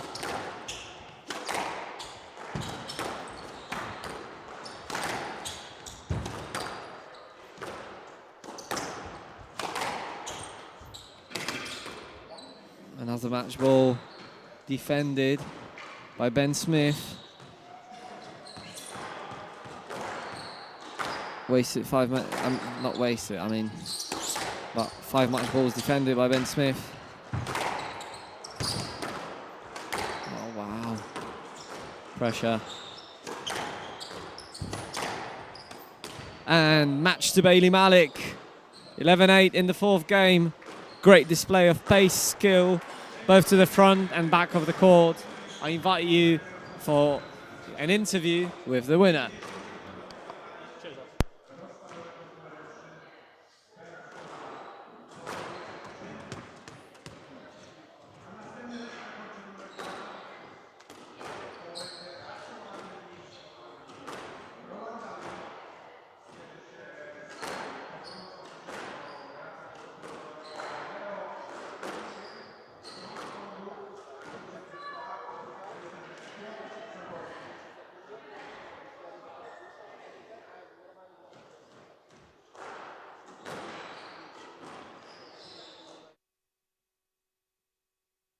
At the post-match studio, here with me is Bailey Malik.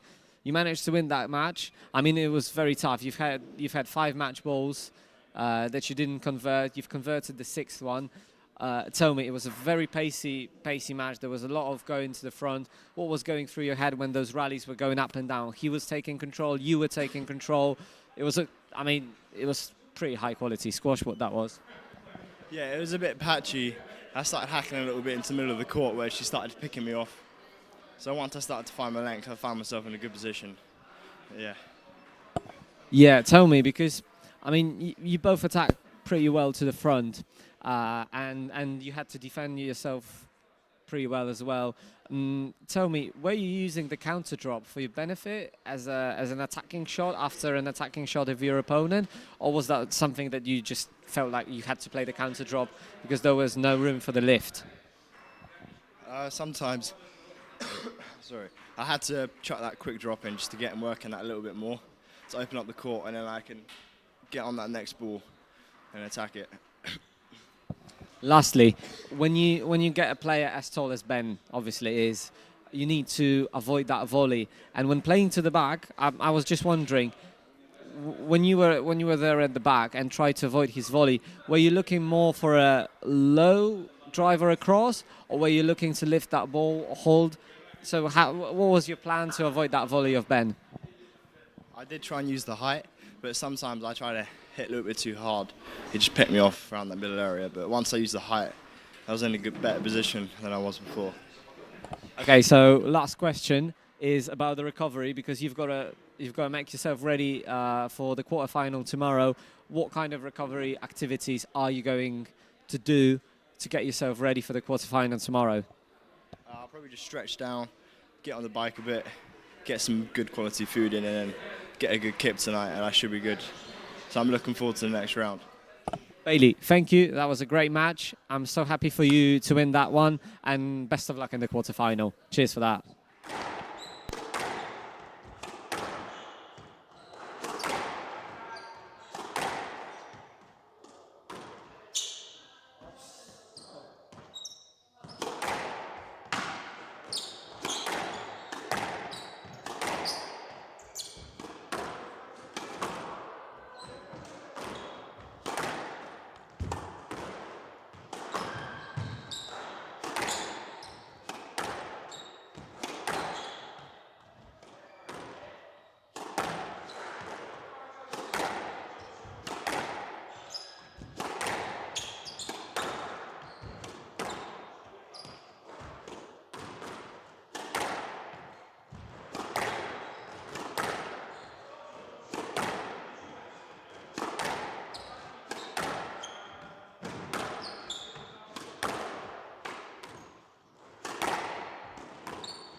Okay, so we are back on court number 2. 2 times Dutch champion Rowan Damming of Netherlands against Leo Chung of Hong Kong. Which battle that will be, I suppose. Leo Chung yesterday had a bit of a trouble with the guy who's behind the mic now. 3-2. He won that match. 11-7 in the 5th. Great composure in the 5th game as well, especially. So he got through to the next round, and now he's playing against the player seeded number 2. Commentating for you, I haven't said my name yet throughout the whole day, forgot about that. Jakub Poplowany. Glad to be here for you in Poznań. Please stick with us for the remainder of the week. Oh, that's a cross-court nick. Perfect one. Stick with us for the remainder of the week. There's a lot that's going to happen. There's obviously the action on court. There are interviews with the players where they give us great insight into the game. From tomorrow there will be even more action since the PSA Satellite Tournament is going to kick off. Plenty of Polish players there will be trying to get that title. So far, Salah El Torgman of Canada signed in as well, so there will be a lot to watch. But now let's focus on the 9K, shall we?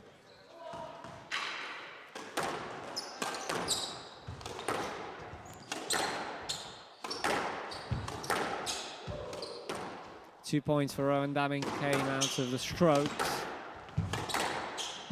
Leo Chung at the beginning, a couple of times he didn't manage to get that ball away from the middle. So Rowan Damming, positive start, I think.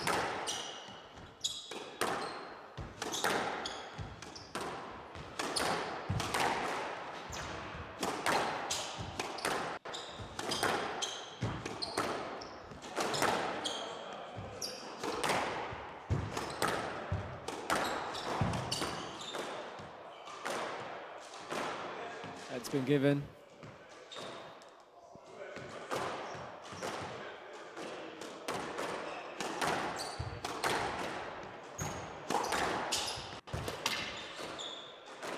Leo Chung apologized for that bounce. Play that cross straight into the nick. Both of the points. For him came out of a shot to the nick. I think both from the forehand side to the backhand side.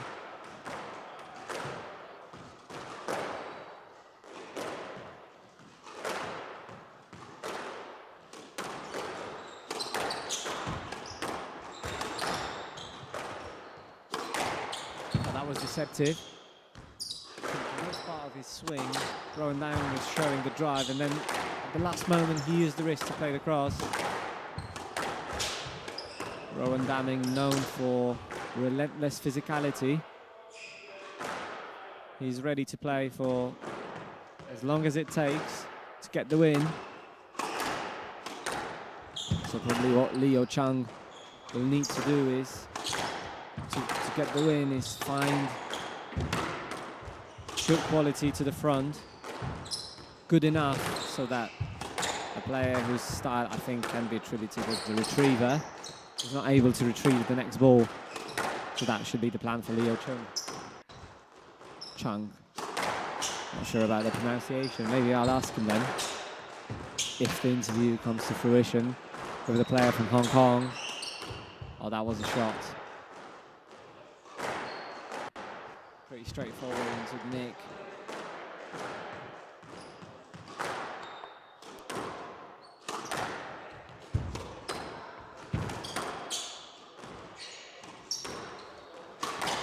Great use of height.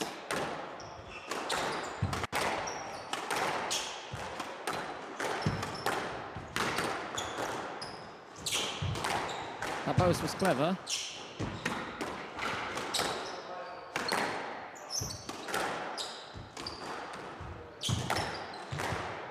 Nice use of hold from Chung. Oh, lovely drop that was.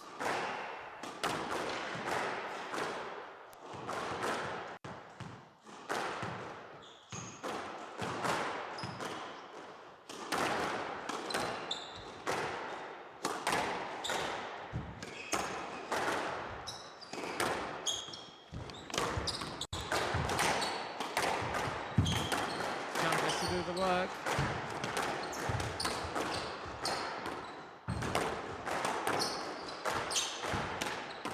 Managed to reset that rally. Oof. That was good. Bit of improvisation from Damming.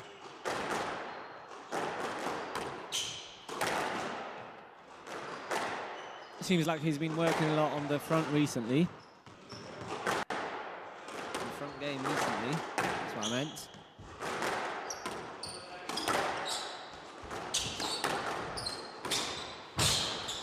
Again, hit the nick, got a counter drop, but that volley drive from Chung was just a bit loose.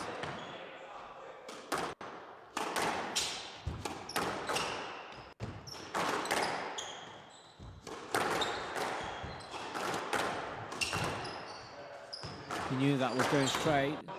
He was ready there to volley Damming.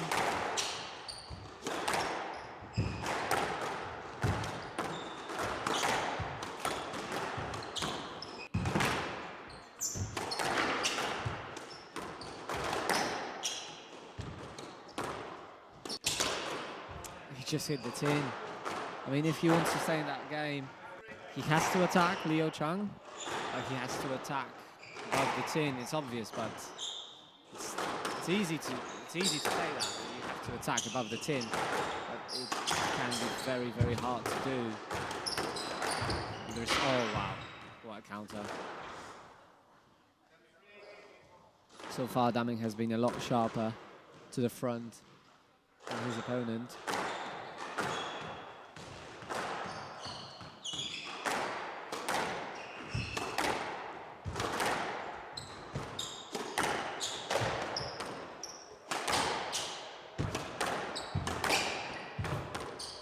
Get.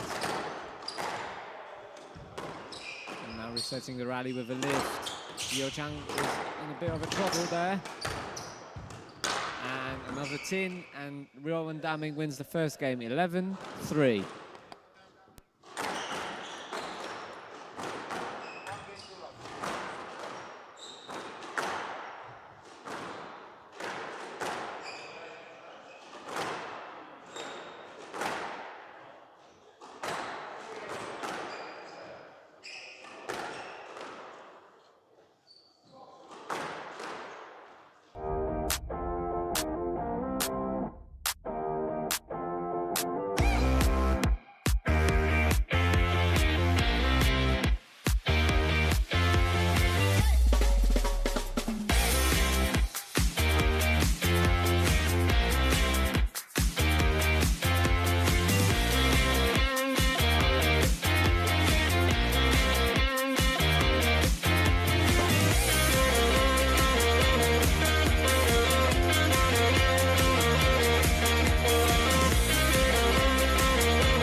So we are back on the court number 2.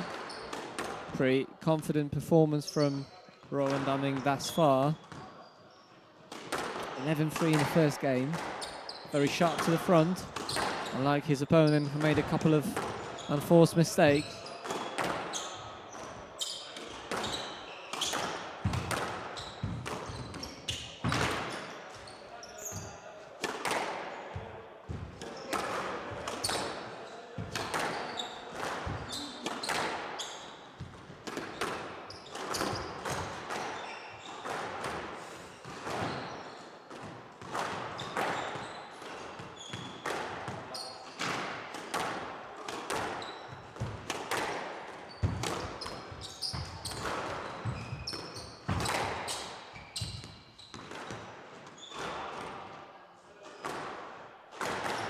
white cross. It was going straight to the middle.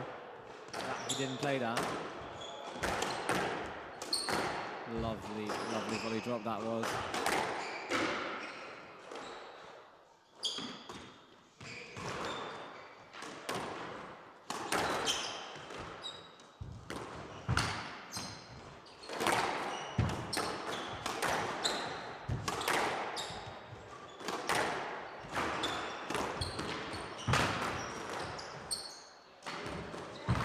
Nice drop from Chung. Damming under pressure. Oh, slightly overhit that ball. Oh wow! That wrist. That was a perfect wrist kill shot from Chung.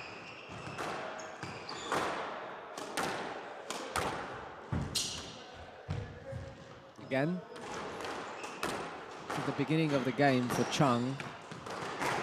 In the beginning of this game, he's been very, very sharp.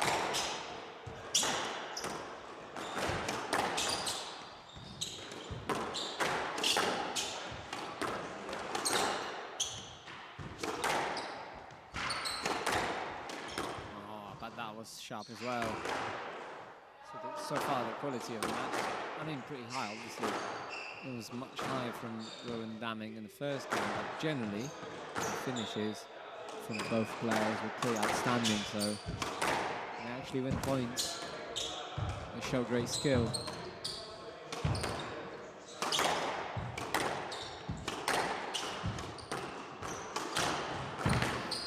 Again, great finish.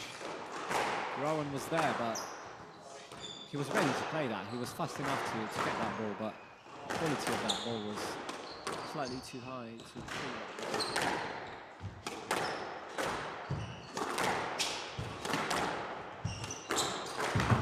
Again, sharp finish. Chung is now on the lead.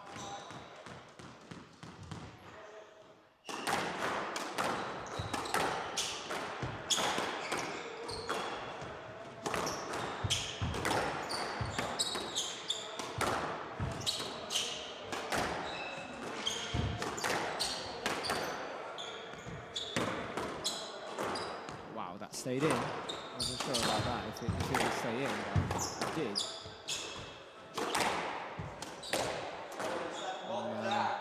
An unforced error from Chung.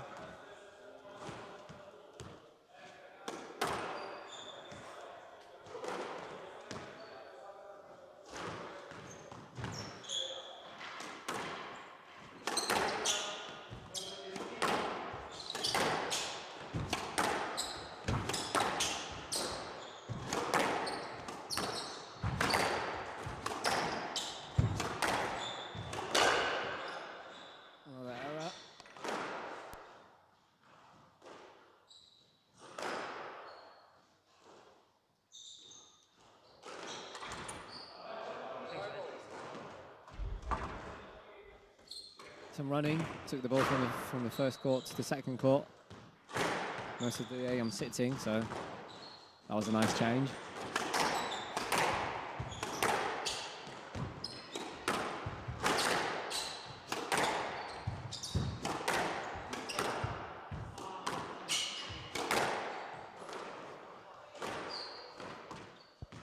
Again, he remains sharp, Rowan Damming. Very accurate, both to the back and to the front. Oh, now topspin drops, exchange.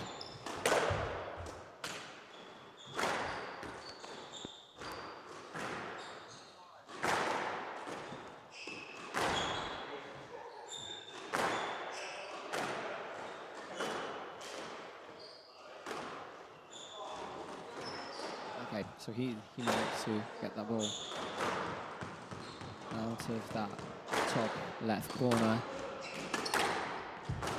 So the game continues.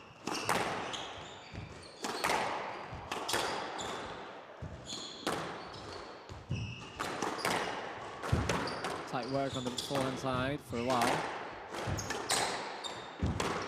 Tight.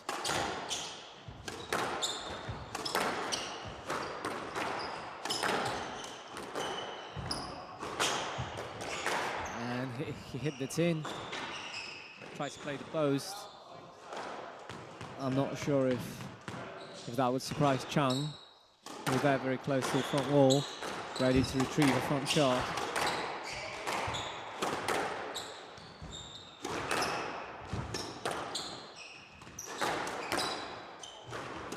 That's one of his trademark shots. That fast-paced drop shot that bounces in the sixth corner. For those who don't know what a sixth corner is, that was a fortunate bounce for Chung. It's a situation where you play a tight, straight drop shot, and you don't aim it very soft, close to the front wall, but you aim it slightly. You play it with pace, and your aim is to hit the second bounce around the serve line. It's a good way to still put the pressure, but not risk that much. Because if you want to play soft, you are risking a lot. I think if you've seen previous matches, both I think Ben Smith, Ibrahim Kabbani, they played very, very soft, but on some occasions they tried to play soft and they just hit the tin or even the floor. So it's a very risky shot to play. A soft drop, especially of a ball that it's played with pace. So a good option is sometimes play that drop with pace and just get it tight and put the pressure with that kind of shot. And now Rowan Damming, with a bit more trouble than the previous game, has 2 game balls to take that second game home.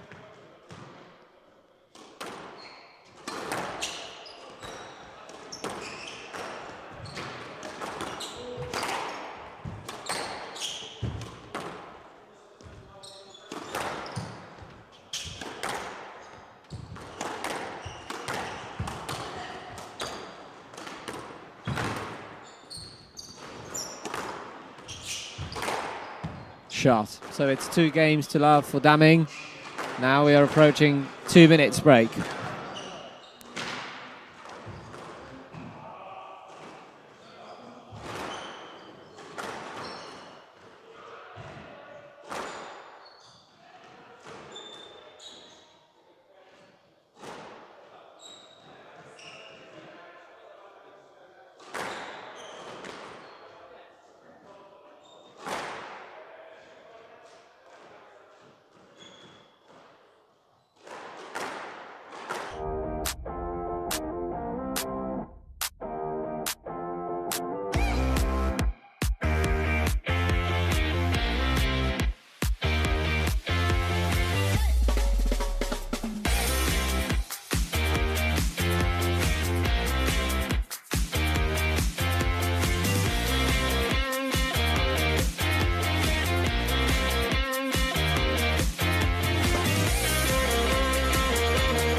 And Damming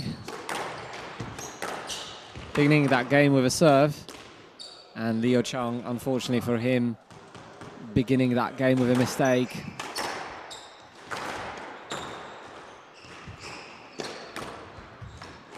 Oh, tie drop again. Clever cross to the middle.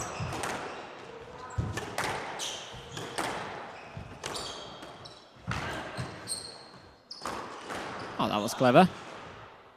Rowan didn't expect that shot. I think he would have got that shot if he expected that those two to be played, but no.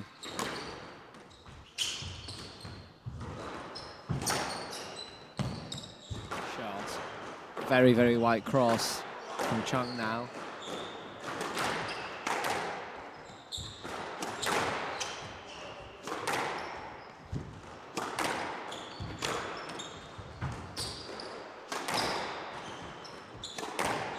Rowan Damming not happy with that volley cross. Shaking his head. Discontent. But I think he got over that shot. Seems focused on the rally now.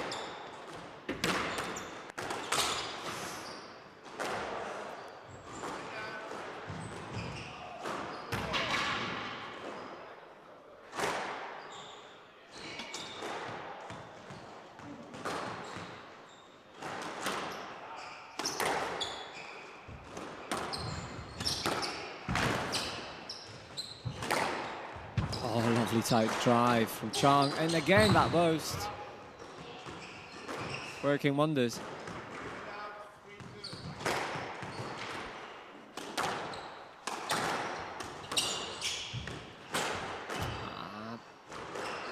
He mishit that shot.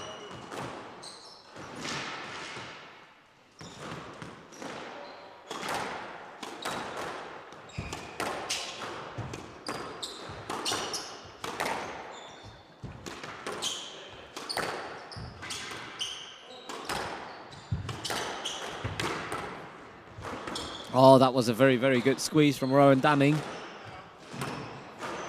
For most of the rally, both players were playing very, very tight shot, close to the sidewall. But in the end, the tightest of the shots was played by Damming. So he gets the point then. But Chung still has a small advantage on the scoreline. Oh, that was a very good shot. That was a very good choice. Leo Chung was on the left side of the court, but just hit the tin.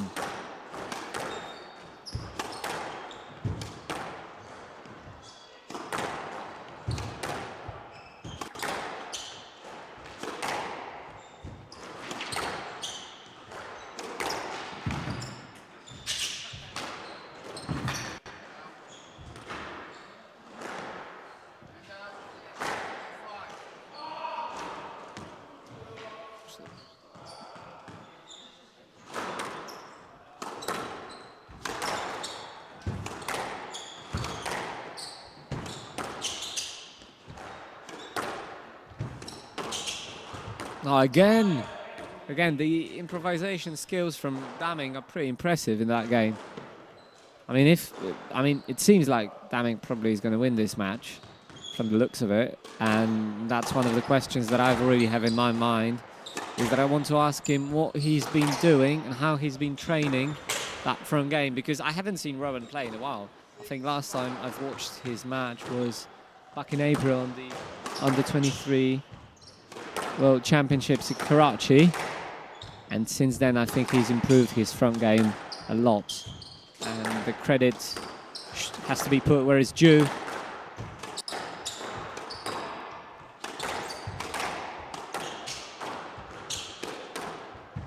World Championships is an environment in which Rowan Damming is used to, since he's a World Junior Champion in the Under-19s. It's a great achievement for the Dutch player. For a long, long while, Dutch players haven't... Oh, that was a great cross. I mean, the wrist, he nearly broke that wrist. I think he's one of the most decorated Dutch players in the juniors in the history of this sport. So, and now he's slowly but surely improving his ranking, trying to get to that top 50 ranking spot, and then fight for the place for even higher rankings. Best of luck to Rowan, obviously. He's got...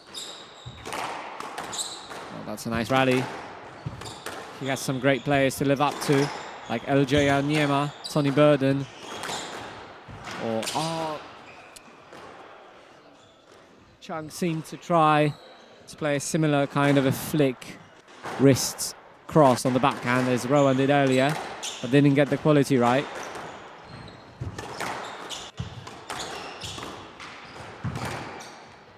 Right cross. Oh, lovely nick, but I think Rowan got that. Nice interception. A bit of exhibition stuff now, and that drop was simply too good for Leo Chung. So 2 points away from winning that match. 3 love, Rowan Damming is. And Pietro Schwedman, obviously, is there in the conversation for one of the more decorated players in the Dutch squash history. Recently he finished his career, very long career.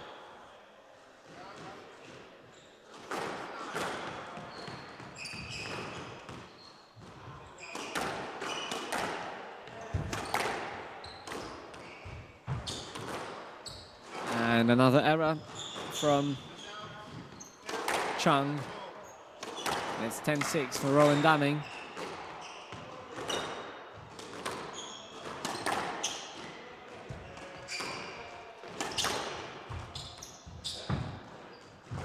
And match to Rowan Damming, 3 games to love. Very well played.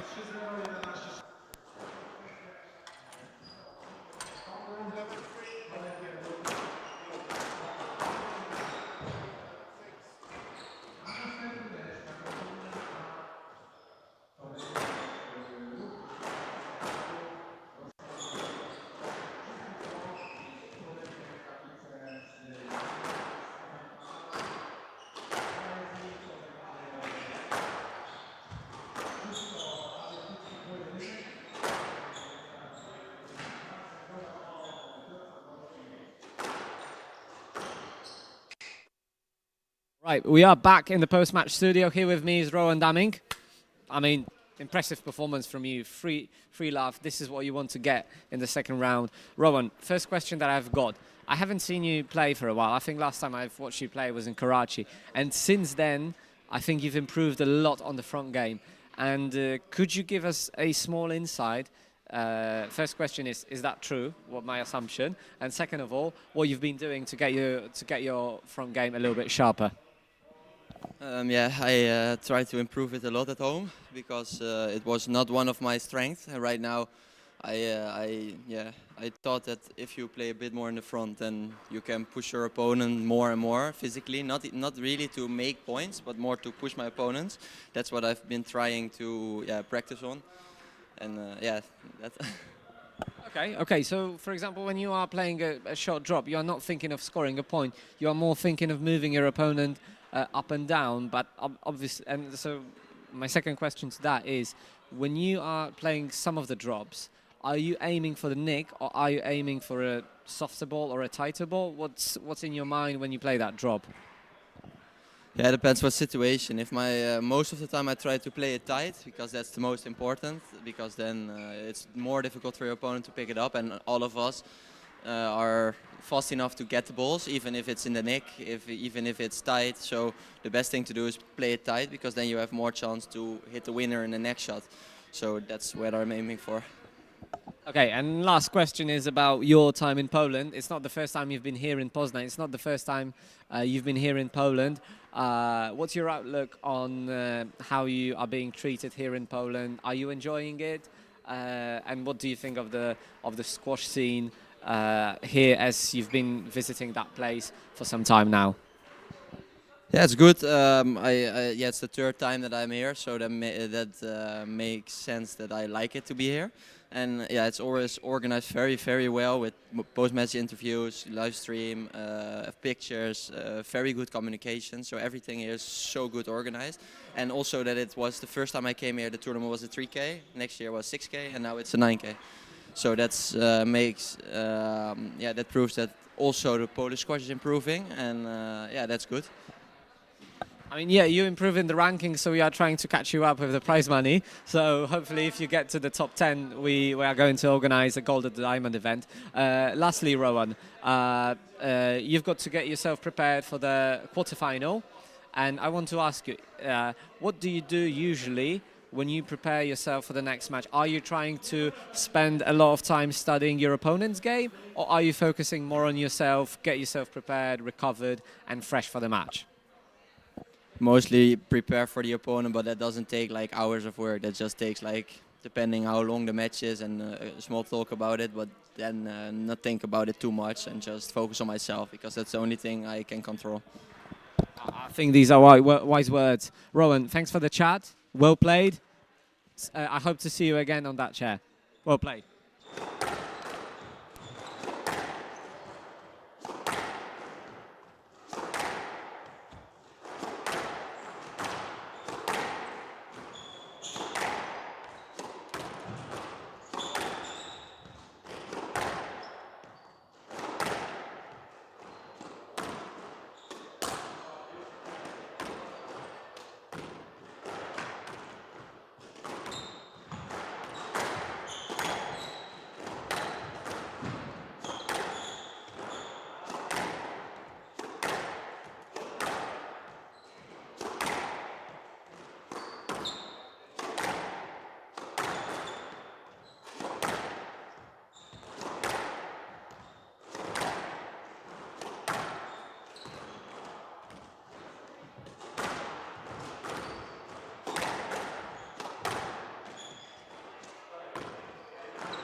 Okay, so we are back on the court number 2.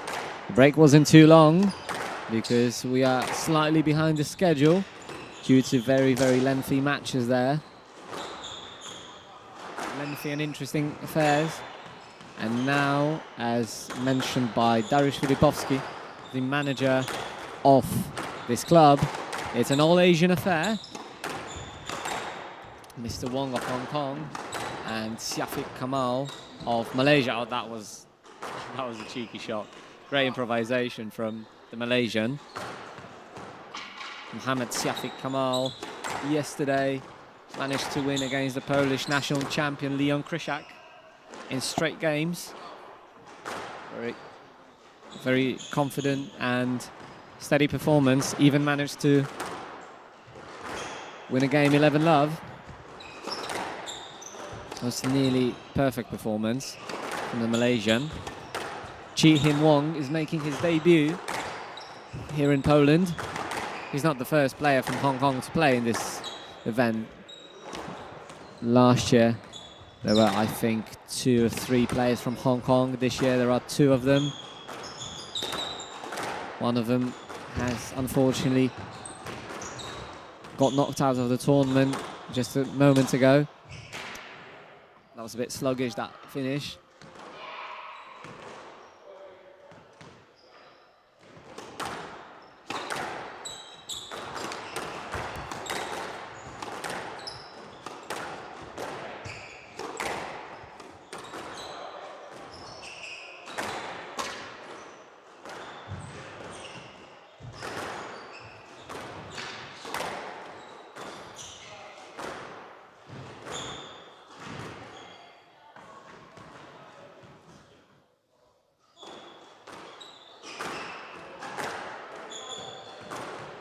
Couple of errors from Kamal at the beginning of that game. To be fair, similar scenes as to how he was playing in the previous match. In the first game, he made a couple of errors as well, trying to get that front game sharp pretty early.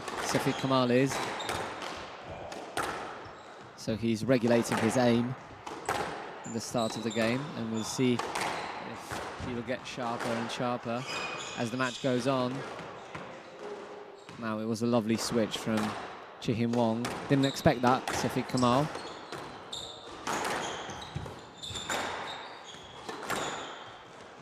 Wong took his space. Lovely drop.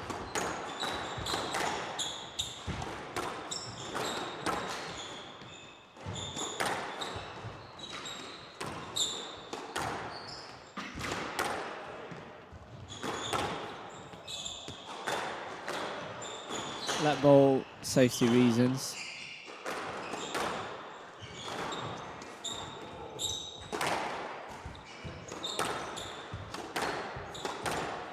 Oh, that went to the middle. The stroke had to be given.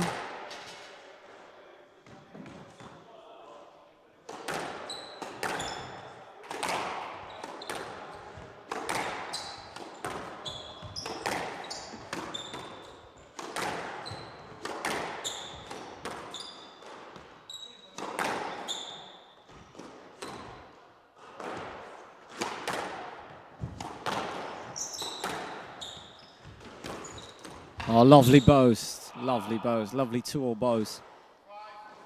Great cut on the ball that was. And it bounced very, very short, close to the front wall. And the point cushion is rising for Wong.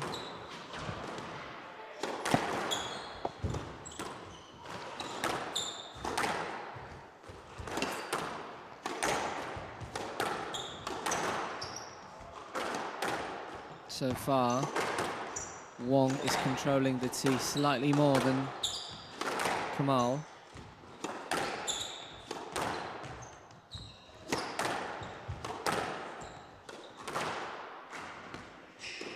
Two of the oldest players on the tournament.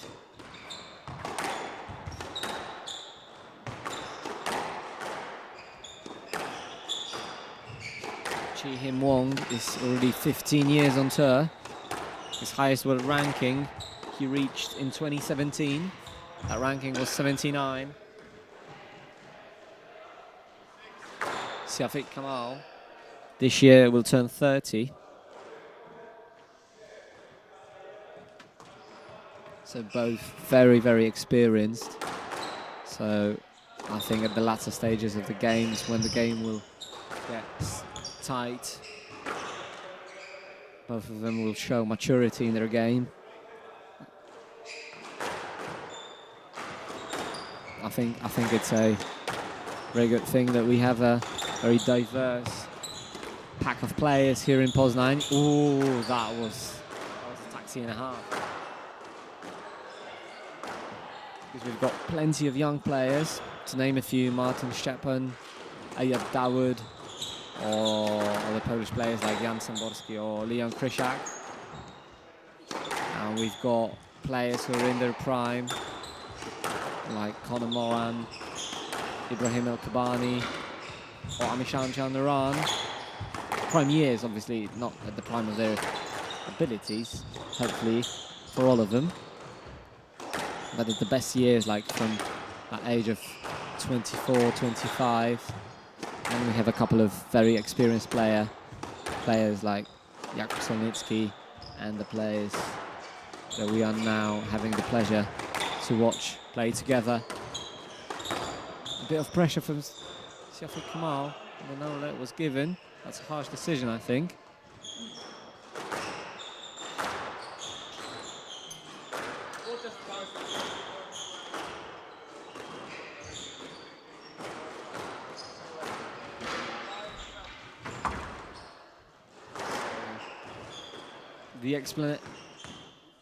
The explanation is that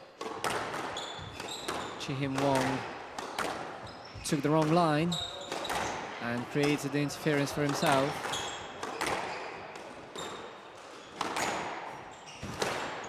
And that was a lovely cross. And 3-point cushion, 3 points away from taking the first game. Wong is.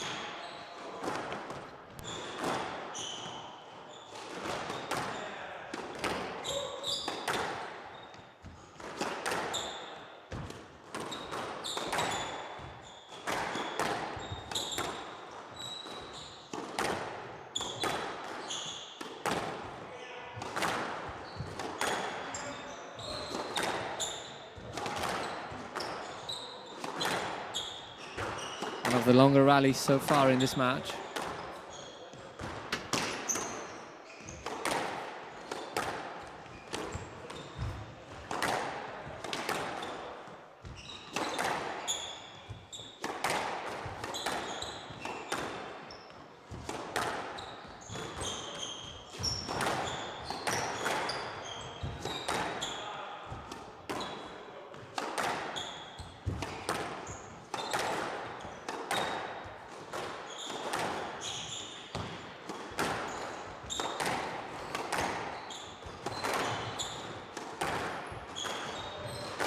It's a very long rally, that one.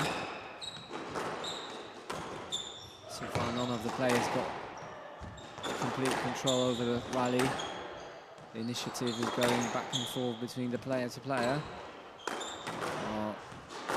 Work and a loose shot from Kamal, and just 2 points away from winning.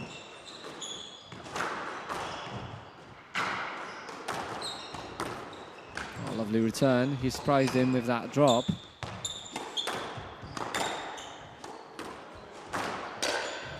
So it's 5 game balls for Wong.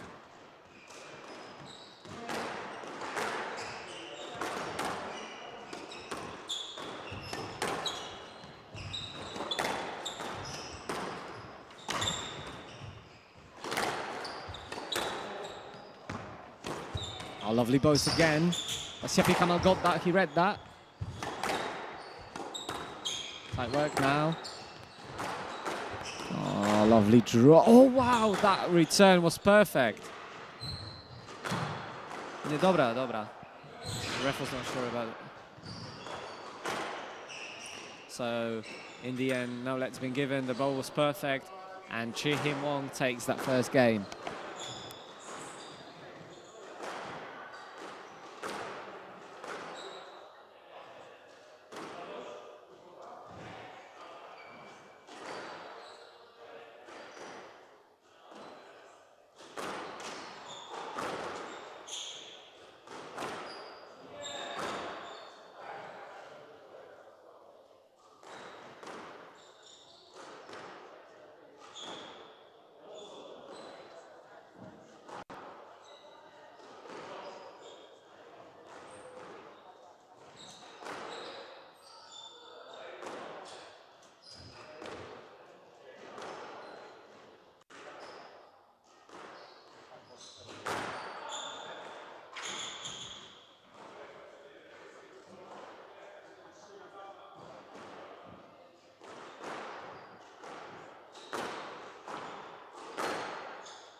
First rally goes for Siafik Kamal in that second game. I mean, he needs to change the way he's playing, or the way he was playing in that first game, because Wong in the end had control of most of that game.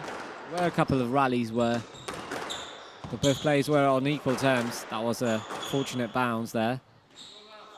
But most of the time, Wong was in control of the middle, and that gave him the advantage.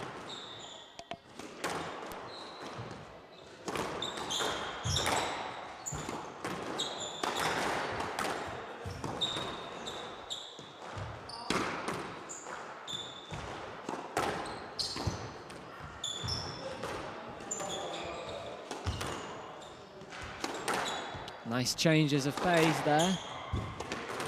Bit of tight work, bit of lob work, and front shots very, very low. Most of the matches that we are watching here are very, very different to one another. Some of them are one-sided, some of them are very, very equal, and it's very, very tough to tell who's going to win. And also the type of the game varies, because some of the matches were very fast-paced, some of the matches were very varied paced, and that one, I mean, that one is probably the most unique one, because players are using the biggest amount of soft shots, both to the front and to the back.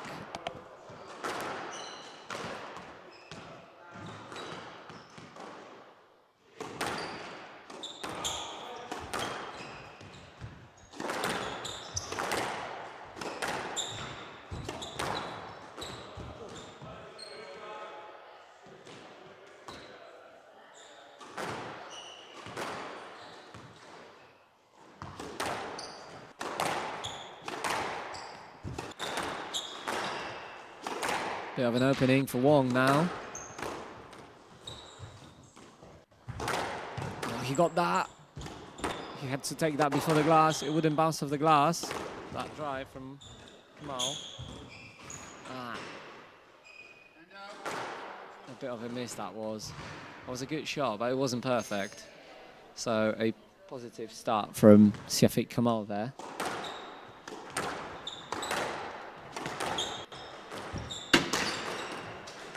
Good recovery.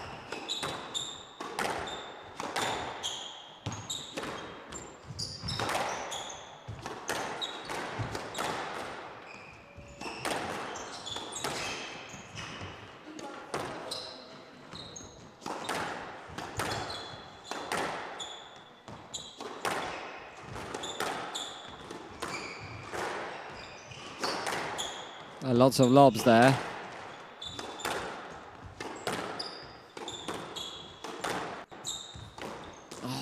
Nearly went in. I think that was a good idea to break the rhythm of Wong with a boast, but unfortunately that hit the tin.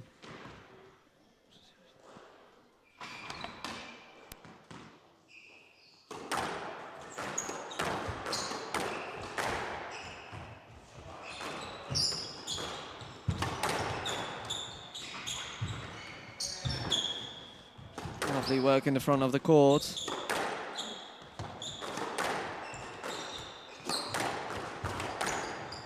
Good switch. Caught Siafik Kamal off guard.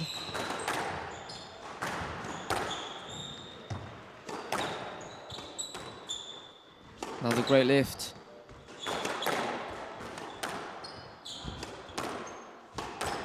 Lifts all over the place.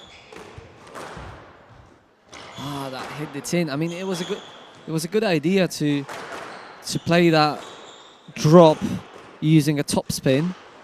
Get it very tight, very soft, and close to the sidewall.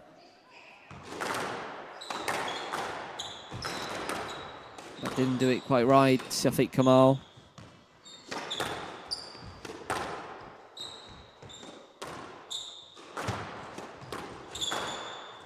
And that had to be a stroke.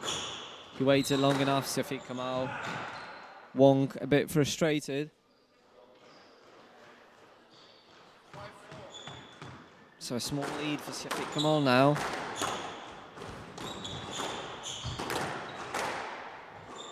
It's a tough goal. Oh, no let's been given.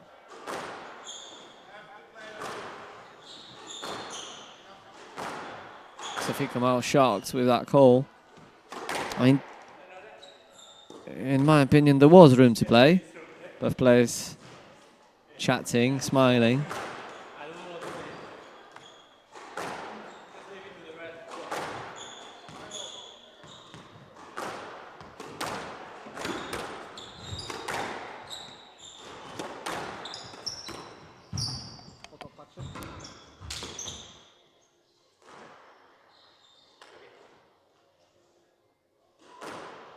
Now the let's been given. Score is 5-all. Both players are playing very fair squash. Yeah, exactly. There was no, for example, there was no interference there. Oh, lovely get. And he made it very tight as well.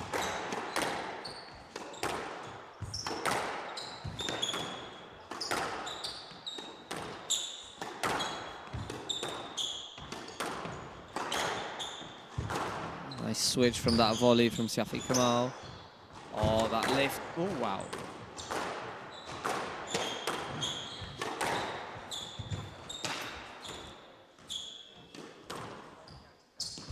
Oh, that was a perfect lift. Well played. Rarely you see a lift being a winning shot, but when it is, you've got to put the credit where it's due.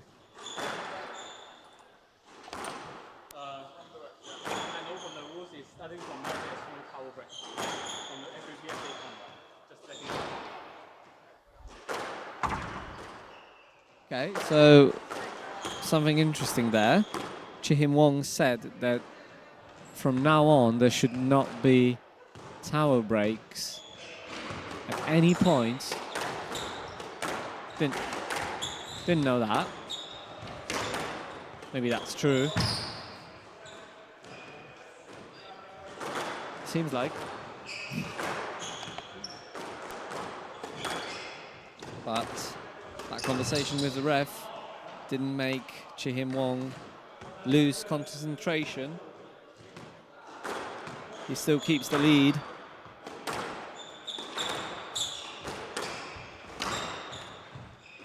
Oh, that's a drop. Oh, and that ball was just flat. No chance of getting that.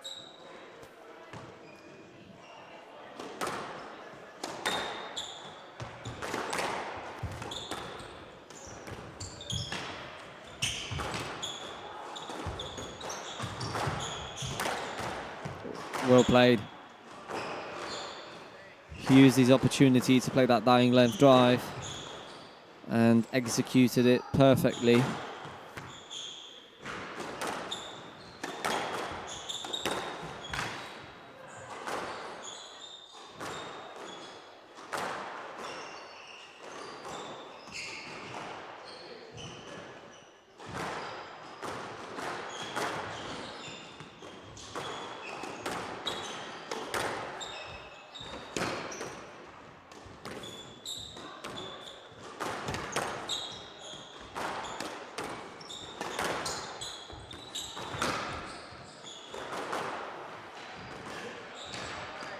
I mean, I think I agree with the ref there. Wong made every effort to clear, and he did clear, so... I mean, some probably would argue for a no-let. But that's what you get with refereeing squash.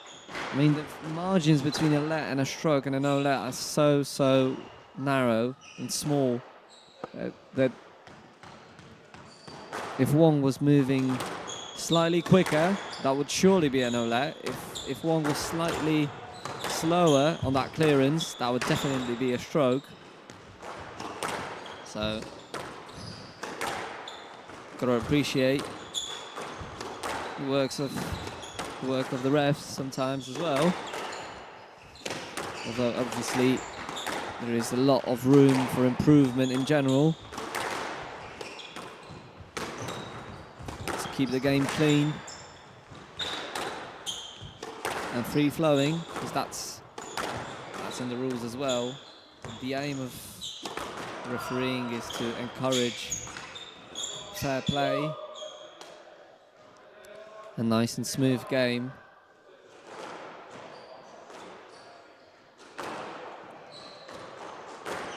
But progress takes a bit of time. I think everyone who have followed a growth of any institution, of any rule book, or was a sports person or is a sports person, and they try to improve their game, knows that the progress and the improvements don't come. Rome wasn't built in a day, was it? I think that's all you can say in that topic, and everyone understands what the message is. Now players are at level. Oh, he nearly got that. So Siafik Kamal has the lead in this game, and he's got his eyes on that, on taking that second game for himself and leveling with Chihim Wong on the scoreboard. But I think there is a long way to go before he wins that game, because Chihim Wong is not someone who will give away that game easily.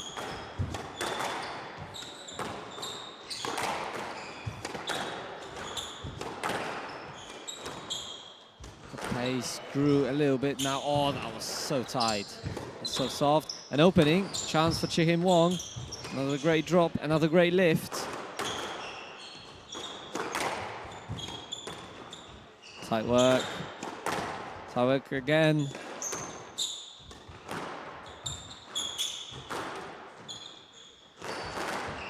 Drops and lifts all the time, and all the times that quality is very, very high, and great drop shot. And we are back at 9-0. So despite the comment of Chihim Wong, the ref is still playing by the rule that the tower breaks are allowed. I think that's the right thing to do, because until the ref doesn't check that, he should play by the rules that were set at the beginning of the game. So Kamal should be allowed to use his towel.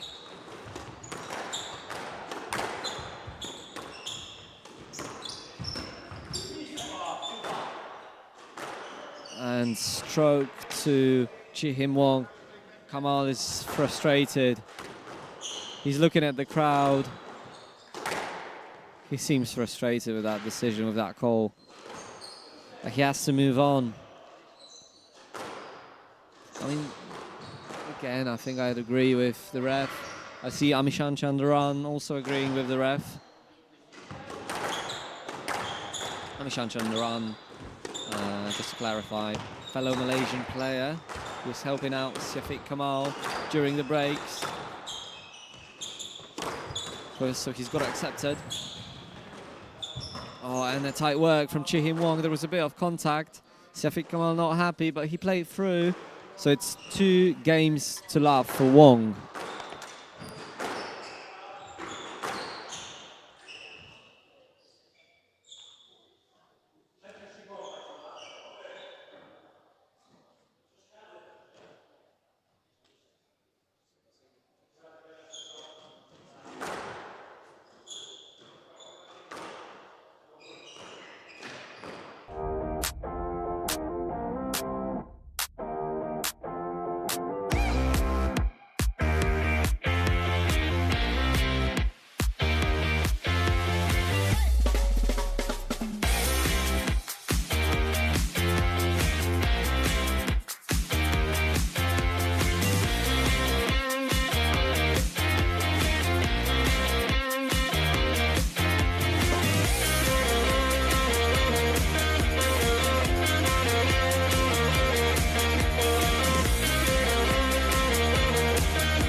after a very equal second game, Wong managed to improve his lead into 2 games to love. Kamal had a small lead at 9-8 in that second game. It was looking great for him, but Wong's experience prevailed, and in the end it's 2 games to love. Kamal has to change parts of his game to stay in that match as well. Oh, now pressure from Wong. Oh, that was good wrist work. Let's get that ball back to the back of the court.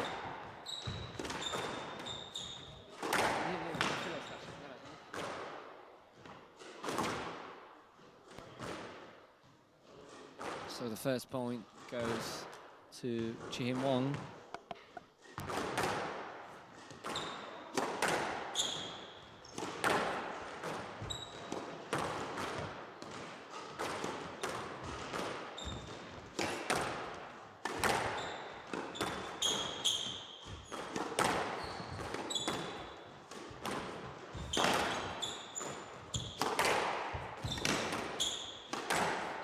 Pressure from Wong.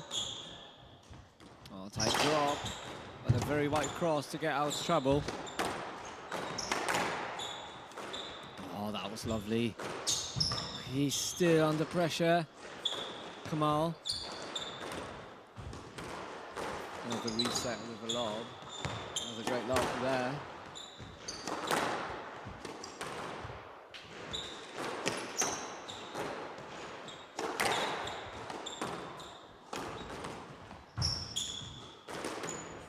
Oh, that was a great lob. That was a Farragus kind of a lob, and another winner from Wong on that lob. I mean, the crowd's clapping, and they should, because that was superb.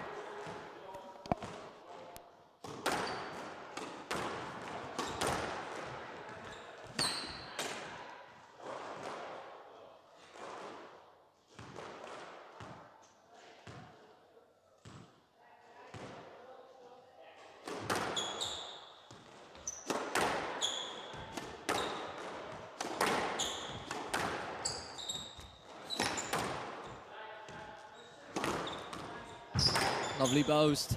Again, Kamal using that wide cross to get himself out of trouble. Oh, and a mistake from Kamal comes. And it's nearly a perfect start for Wong.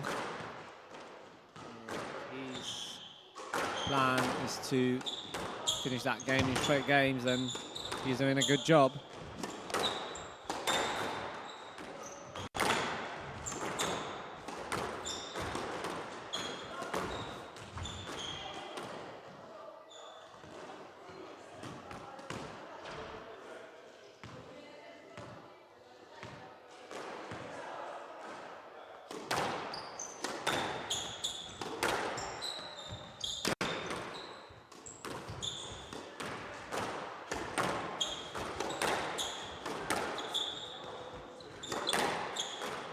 Love. Previous point came from a mistake from Kamal. It's just a bit too many of them if Kamal wants to stay in that match. Perfect length. There is a setup, and that was a great drop. He sent Kamal the wrong way. 6 love. It's a fine lead in that third game.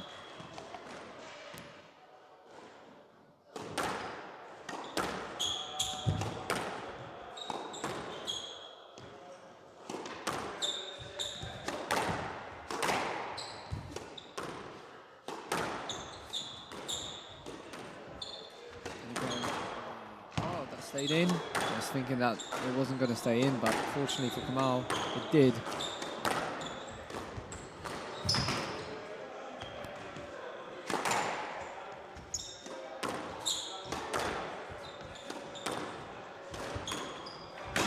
Tight work, and another perfect drop from Wong, and it's 7 love.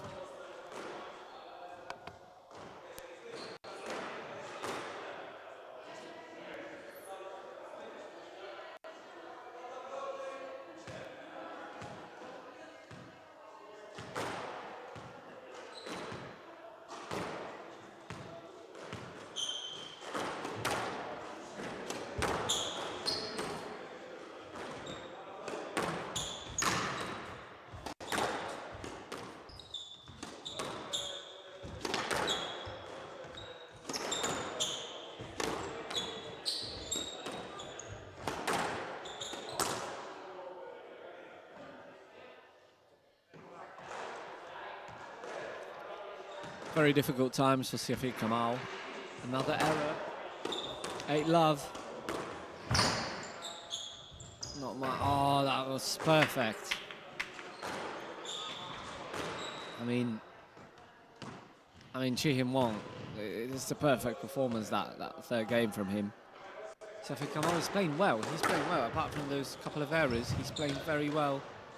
But he doesn't have answers for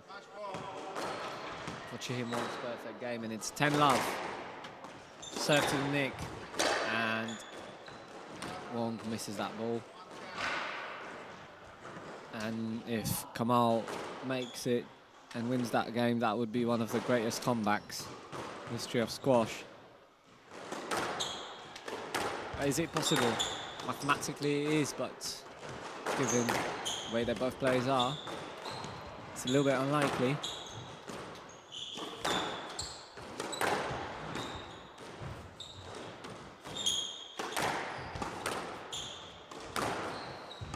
Sent him the wrong way.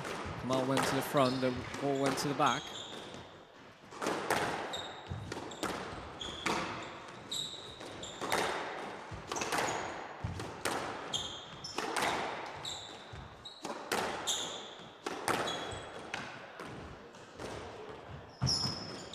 Lovely lob. It wasn't the winner. It was very close. I think a less skillful player wouldn't get that ball.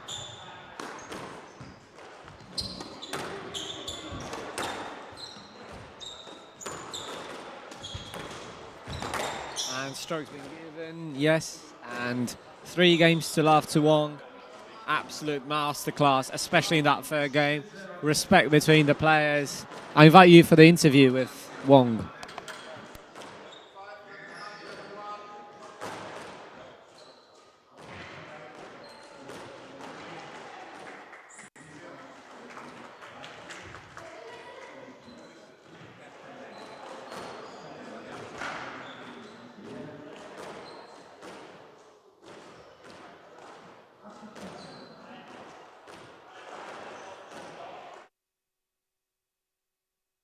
Welcome back to the post-match studio. Here with me is Chi-Him Wong. Okay, I've got a couple of questions for you to ask. First of all, congratulations, because that was a masterful performance. I mean, that third game was perfect. The lobs, the drops, amazing. But I need to ask you about that rule about the towel, because you said that the towel breaks are not allowed anymore. Can you elaborate on that for us, the fans? I think the PSA have ruled out something like a few months before, like even in the Platinum event, like US Open, Hong Kong Open. We are just supposed to use the towel break when there's court service. Yeah, even there's challenger events. Yeah, so I'm not sure we should every tournament should follow the same or not, because it is a bit confusing for us as a player to go through every tournament. Some of the tournaments there's no towel break, some of the tournaments have towel break, so it's quite weird to play different place to place. Okay, but that's an interesting thing. I'm glad you said that, because now we know a little bit more. Okay, I want to now ask you about the game, because you were using the lob and the drop, I mean, perfectly. I mean, if you want to learn the lob, you should watch that match. Is that the way you usually play, using that lob drop kind of style, or was that something that you prepared especially for Siafiq Kamal? I think I usually like to do it, but I think in this match, Siafiq wants to do it first, so I have to adapt it. So he likes to lift it from his backhand back to my backhand, so I have to leave it, because both of our backhand on the high swing is not too powerful, so we try to lift out of the trouble from there. I mean, you did it very well. I mean, congratulations for that. Tell me, is it the first time for you here in Poland? And if so, do you like it? Are you feeling at home here? I hope that you do. Yeah, it's the first time for me to be here. It feels like I think the Poland usually looks very cool, like they don't want to talk to you, but actually they are quite friendly when you start the first conversation with them. So it needs some time for me to get into this place, but I think the people around here and the club is really amazing here. Okay. So, again, congratulations on the win, and I'm very happy that you feel very good here, and good luck in the quarterfinal. Thank you for that.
So we are back.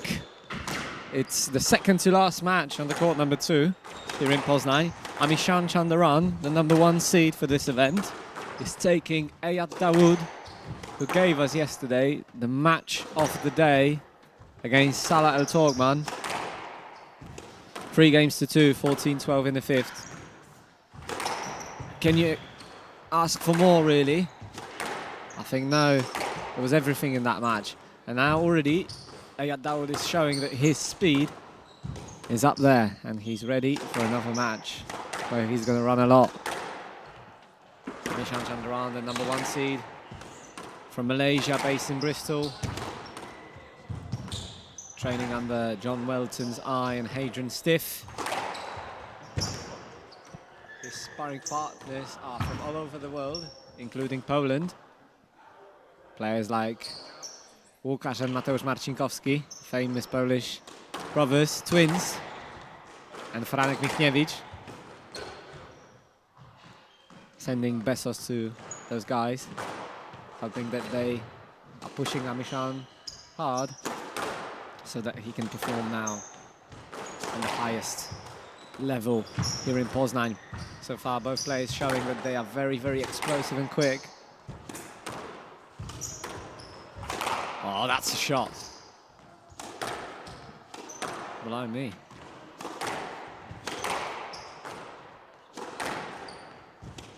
Pace is significantly higher than in the previous match. Oh, and that ball went out.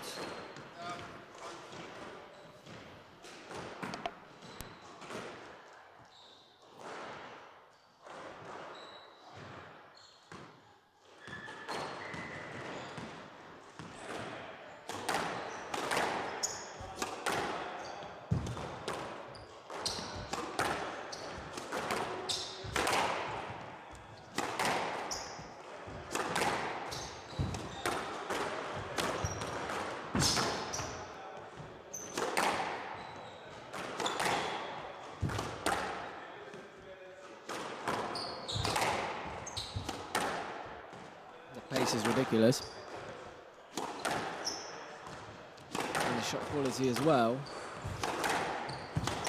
Probably, given the previous match, I think Amishan Chandaran is testing and seeing where is the limit for Daoud. He's testing his energy levels after yesterday.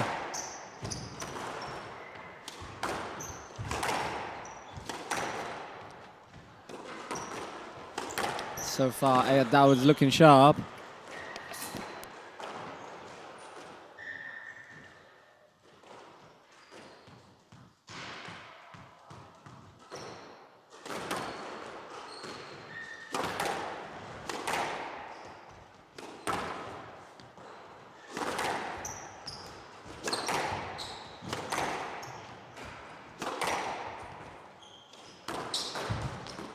Lovely counter drop from Amishan. He's putting that pressure well. He has to work hard, Daoud. And stroke to Chandaran's been given.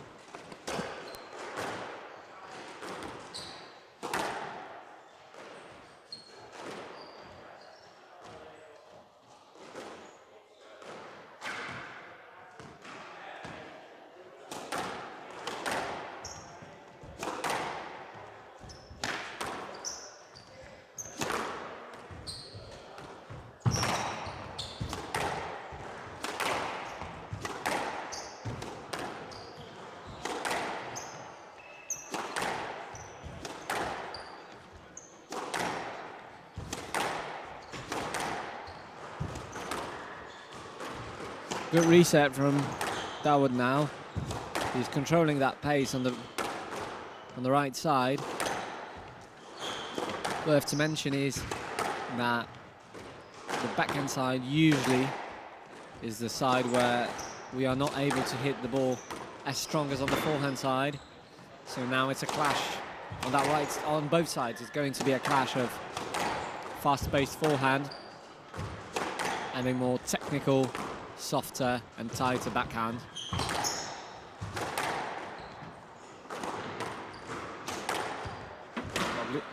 Lovely shot from Amishan.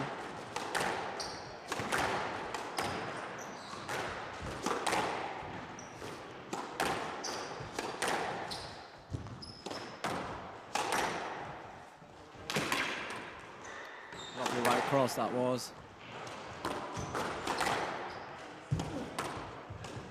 Very early on the volley he went. Oh, that was good improvisation from Daoud. He went through interference and managed to get that ball back.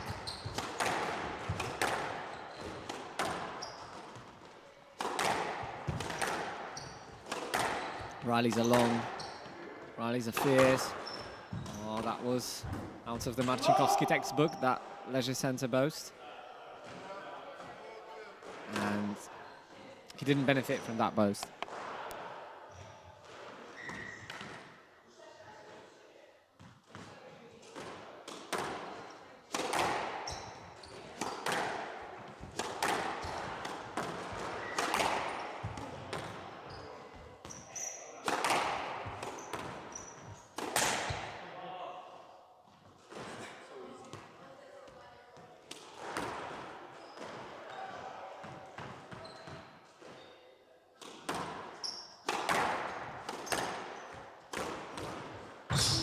Was lovely counter boast from Daoud.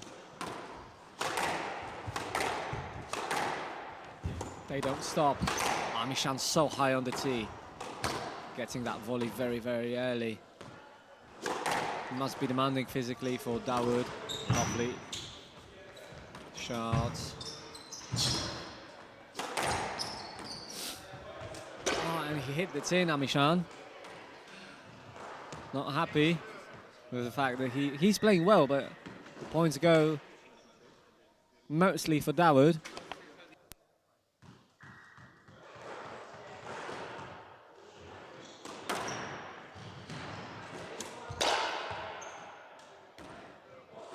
Another error.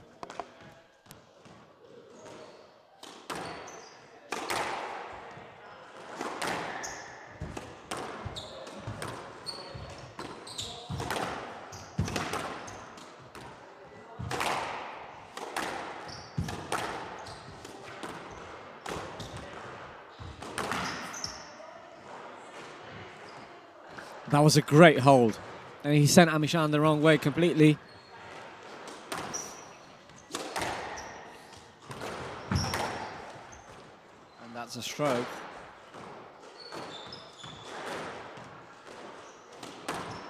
I mean, so far, that was playing perfectly. I mean, apart from that drop, now he's looking at Mohamed Gohar, apologizing for such a easy mistake to make.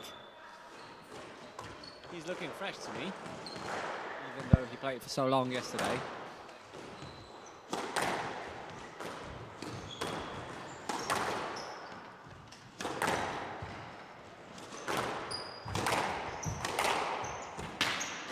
A bit of contact there.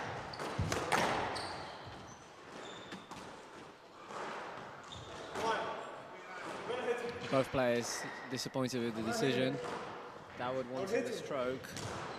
Amishan probably thought that was a no-let.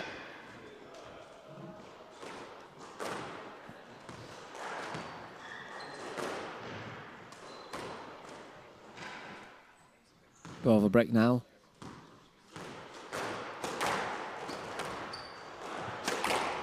Shot.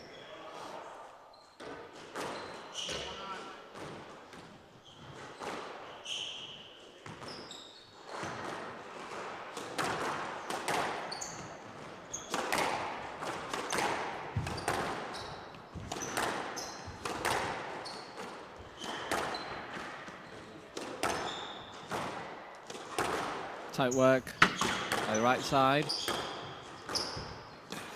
Daoud looking a little bit sharper by that sidewall. Oh wow, that was such a great movement. And stroke's been given.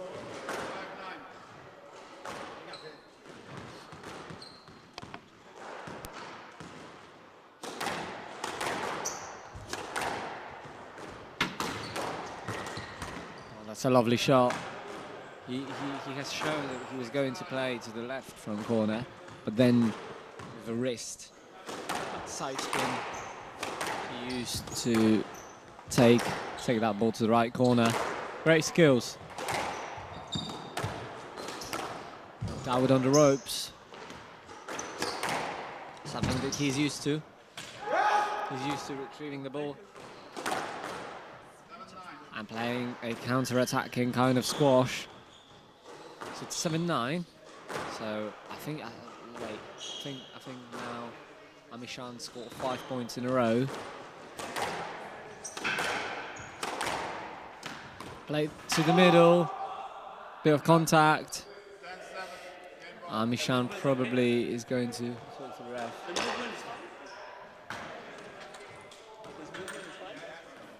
I can do that as well.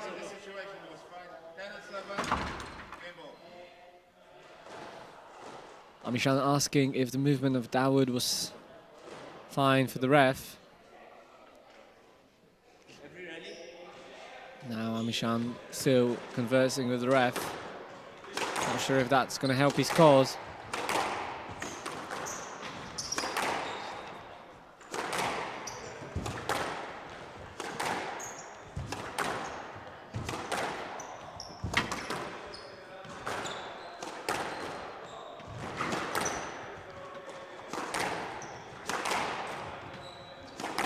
Oh, that was a great kill from Daoud.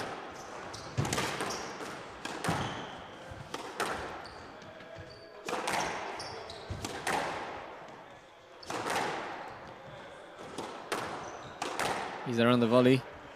Again, a lot of volleys from Amishan thus far in this game. Another one. Volleying like crazy. This high T position must be helpful.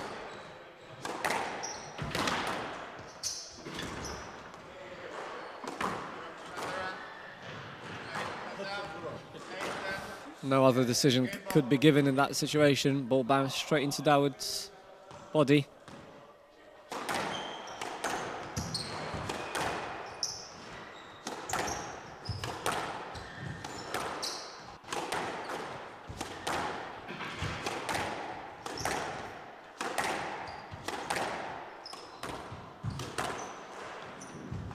Two game balls for Daoud.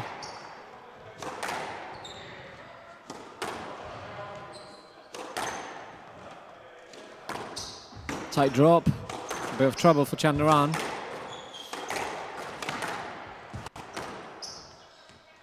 Oh, nice switch. Got Daoud off guard. Another volley.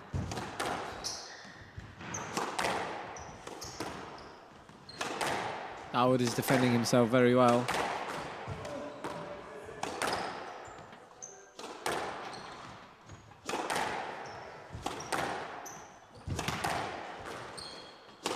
Oh, that was great. But he got that, Chandaran.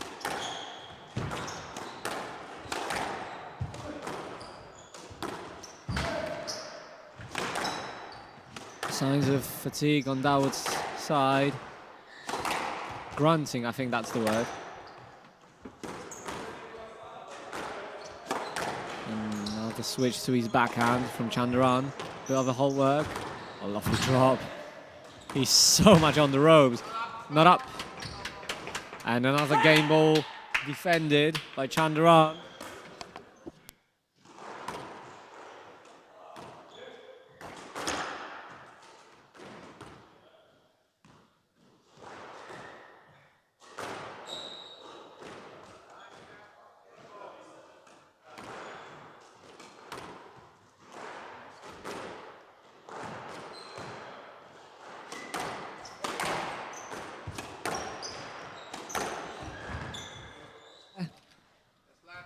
That ball's been given. Chandaran not happy. That's why. Asking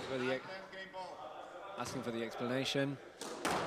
Referees were asking him, if you want to hear us, just open the door, man. But he decided to carry on. Okay. White cross court, another white cross court. Tight ball. Bit of trouble for Chandaran.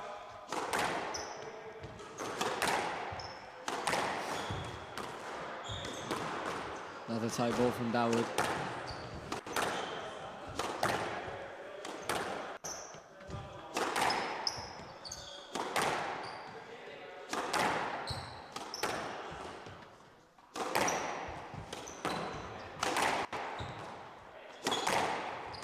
A lovely drop. He got that.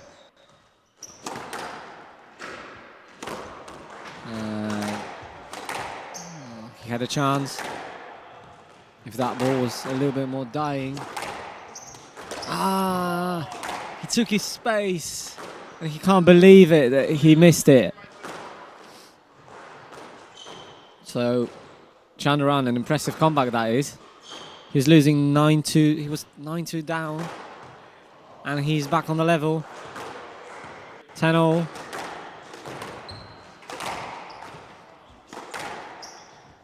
I think given the fact that the previous match was so hard for Daoud, if Chandaran takes that first game, that would be the perfect scenario for him. Because that game's been lengthy. And Daoud having so many game balls, not converting them, that definitely would take a mental toll on his side. And physically, obviously, it's a very demanding game for both. But a little bit more for Daoud. He's under pressure for most of the time, really. Chandaran volleying like crazy. Daoud running like crazy, sorry. Bit tired. 6 matches commentating.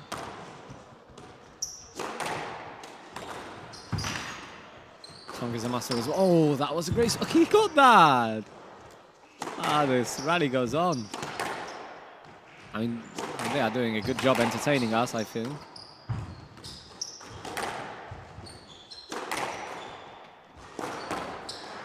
Certainly that's entertaining to me, what I'm seeing. Oh, lovely drop from Daoud. Improved his quality on the drop from yesterday. I mean, the quality is superb. Oh, and he couldn't get that. It was just inch perfect. Daoud again looking at Mohamed Gohar to help. But he's got to do it himself on their own court. And Amishan Chandaran has his first game ball. Is he going to convert that? Time will tell. We'll say what time will tell. That's what former Polish #1 Tomasz Matejski likes to say.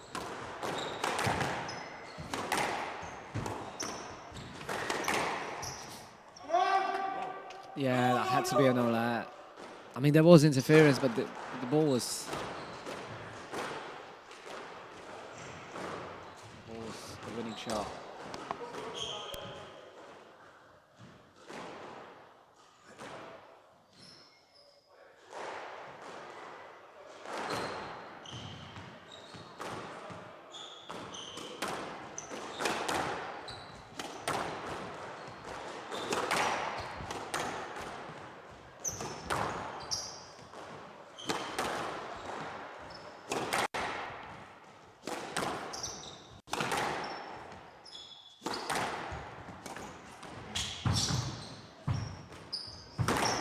Oh, he missed it! Oh, wow. That was like an open goal. That ball to the middle. So, another game ball for Daoud. Is he going to take that? Oh, a bit cheeky. He has to go through the... Oh, wow. That went to the nick, and he's got the game. He's so happy as if he won the match. But it's just the first game.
So the first point in the second game goes to Daoud. I mean, that first game was a roller coaster. There were patches where Daoud was playing superbly. There were patches where Amishan was playing perfectly. But in the end, just that score difference between Daoud and Amishan prevailed for the benefit of Daoud. Like, it's very, very tough to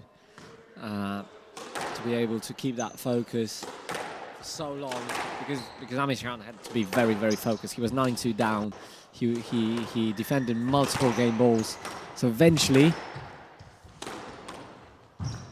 it had to come for Daoud. And now a lovely drop from Amishan. I think that Amishan knows that he cannot let another game slip because he was playing well, but just when you lose 9-2 down, it's very unlikely that you're going to convert the game for your benefit.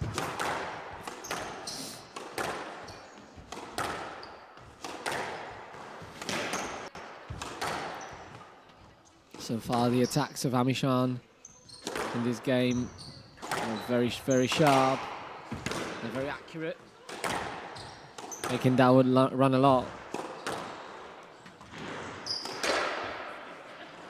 And an error comes.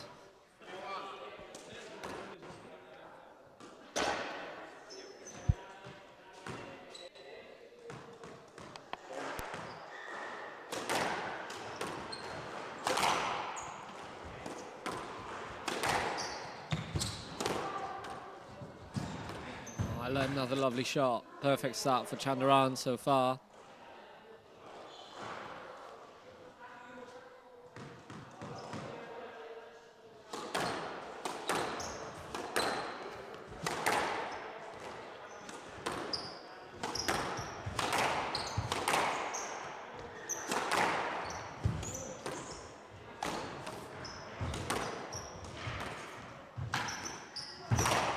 Oh wow, that was so wide.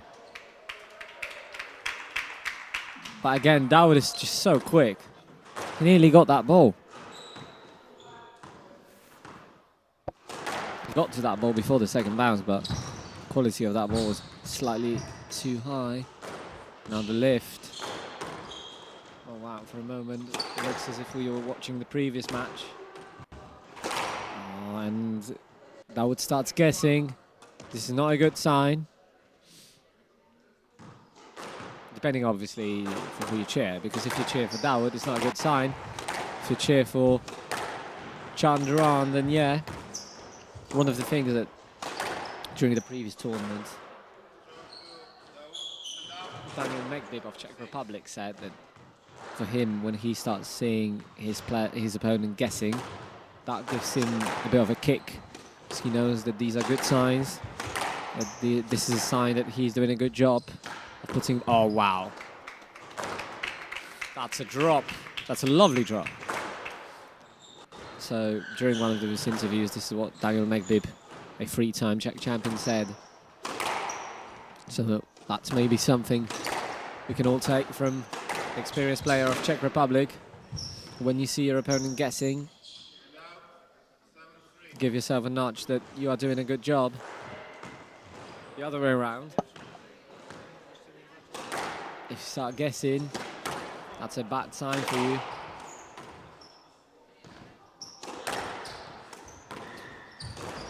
So, within a span of few minutes, Amishan is close to taking that second game for himself.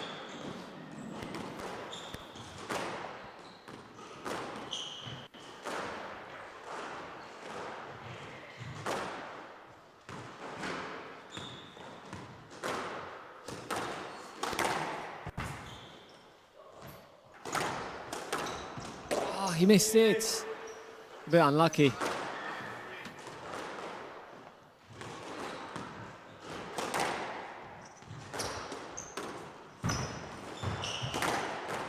Oh, wow. I mean, the stretch was big from Chandaran, but he managed, in that stretch, he still managed to put the pace on the ball. Impressive, impressive stuff. And it's 10-3, 7-game balls. And it's 11-3. That game just went very, very quickly.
Okay, so we are back on the call number 2. Just to quickly recap what's been happening. First game, an absolute thriller, roller coaster. In the end, Daoud got this game for himself, but then in the second game, his energy levels went down.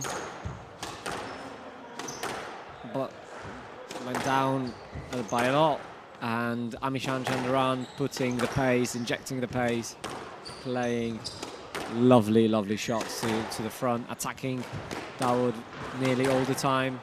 Managed to get that game very, very quickly. So it's 1-1. Both games were very, very different. So that ball.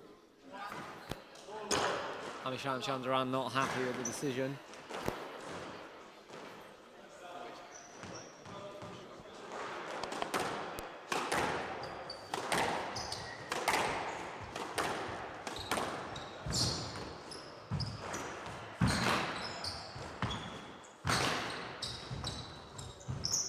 That's a rally in the front, wow.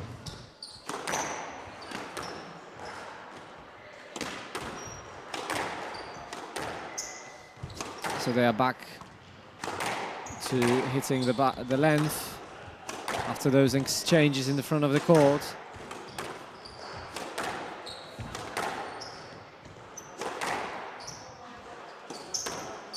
Managed to reset that rally, both players.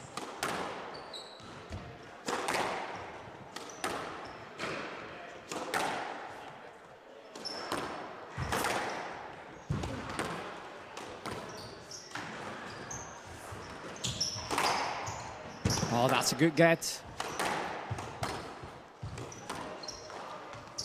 Seems like energy levels for Daoud gone up after the break. Good signs, because the way that both players play is very entertaining to watch.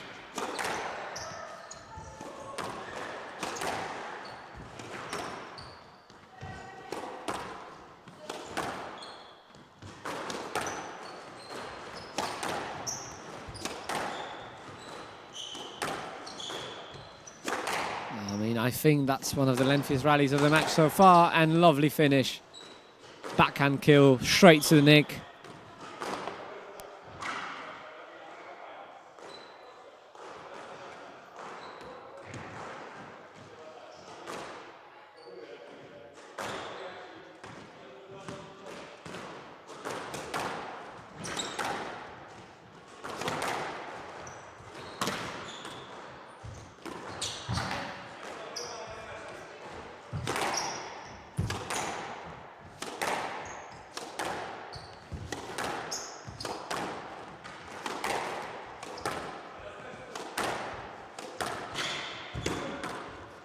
Oh, lovely volley drop. I mean, the quality to the front from Chandaran is superb.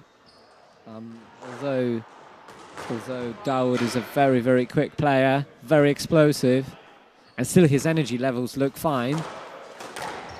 Some of the quality shots from Chandaran are just nearly impossible to get, really. Especially given the positioning of Daoud as well when Chandaran is playing those shots, because very often they have the right shot to play at the right time and in the right way. So everything often comes together when Chandaran plays them shots to the front.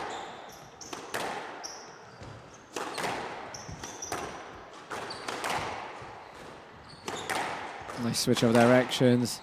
I mean, the pace is up all the time. And it seems to suit Chand. Oh, wow, that's a great switch. Nice flick of the wrist. Amishan acknowledged that and has shown his appreciation to Daoud after that shot. Nice signs, those kind of gestures as well.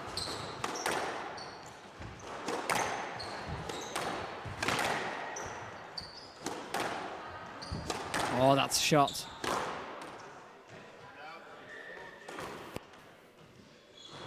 Daoud looking a little bit frustrated with how the game looks like. Yeah, that had to be a stroke, very loose shot. I'm not blaming Daoud. That previous drive from Chandaran was very hard to get. And it was impressive in itself that Daoud managed to get that ball.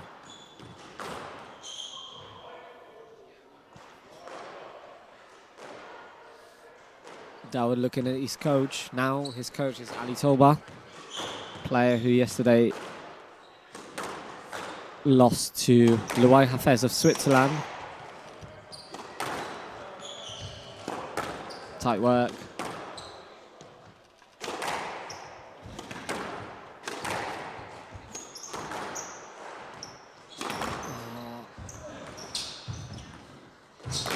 Daoud working hard.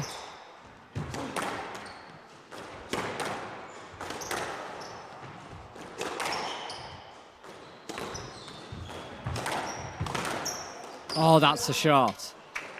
The pace was perfect. Chandaran just gives himself a nudge. Gives himself that sign that he's doing the right thing.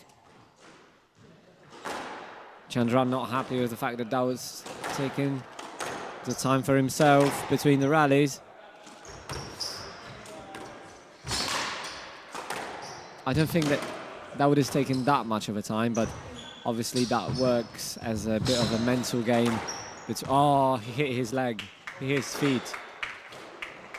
I think it's more about putting the pressure on Daoud. He wants Daoud to feel that the ref will be watching him whenever he takes his time, and he wants the ref to be more observant on the time between the rallies. So squash is a mental game as well, isn't it?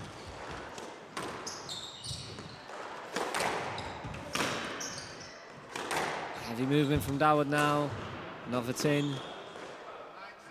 And the lead's growing bigger and bigger. Oh, yeah. It's 10-2. No. Just one. No. It's 10. It's 10. Come on. You can do this.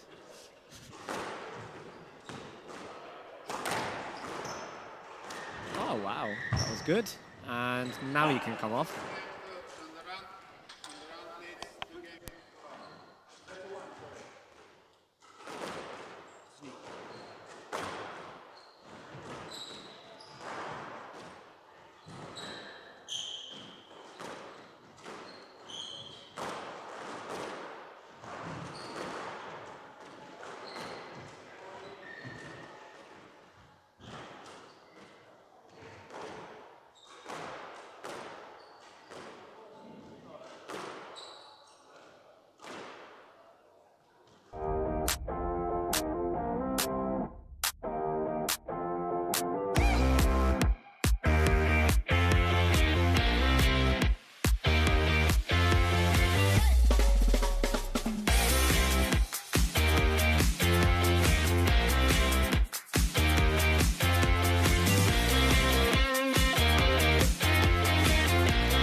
So we are back. Game number 4.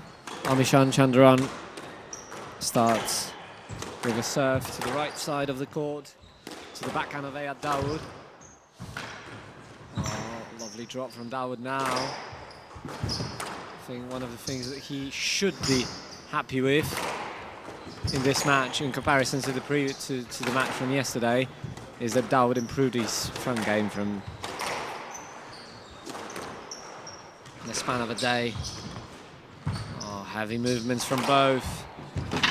I think that Chandaran. Oh, I mean, that's perfect. And fist bump, well-deserved fist bump, and he should be happy because that was a very, very good rally. And to come on top of that rally is impressive in itself.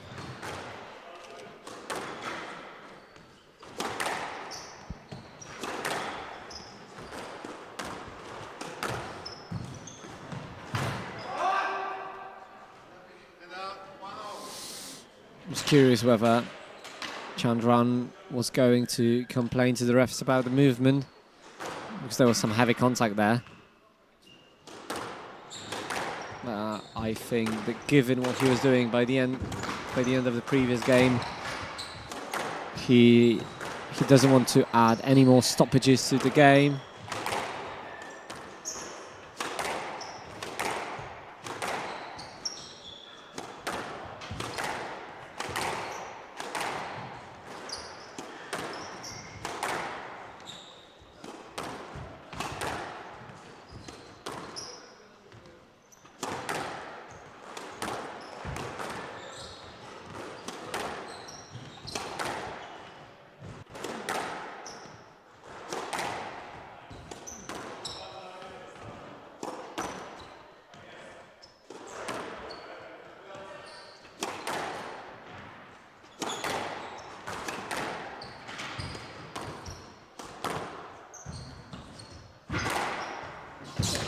Heavy movement from Daoud. He's still in the rally.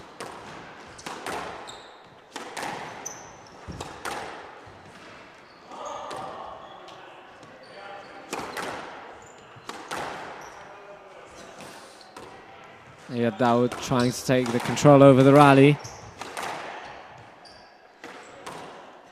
by using the height, it seems, and then trying to increase the tempo when it suits him. I think it's a smart way of playing for the Egyptian. That's what he has to do, because just putting the ball at a relentless pace all the time didn't seem to suit him in the second and third game. And now, brilliant rally. Brilliant rally from the Egyptian.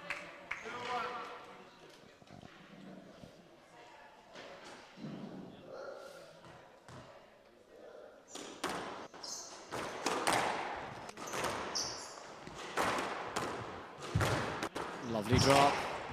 Chandaran is very quickly on that ball. Oh, lovely lob.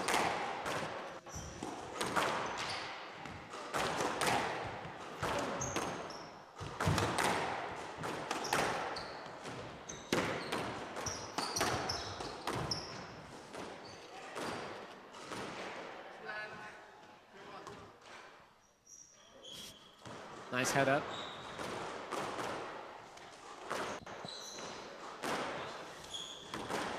So that's been given enough interference, it seems.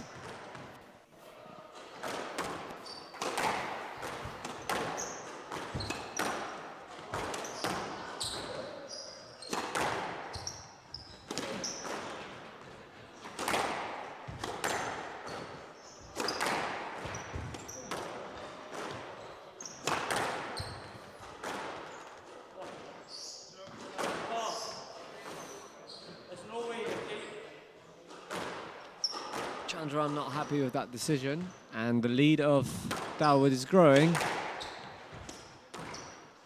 Yeah, he's trying to use a lot now in this game. And it seems to work for him. It's a good change of tactics from the young Egyptian. Oh, he fell.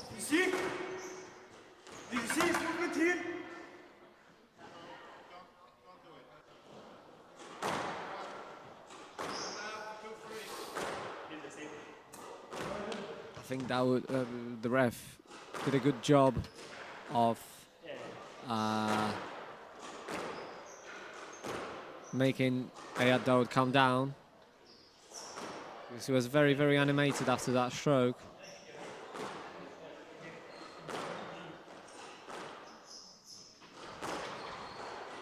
Yeah, heavy contact was there.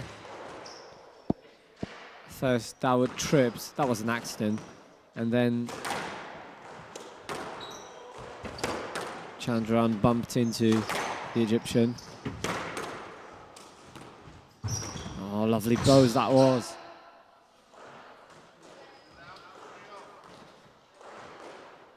So after the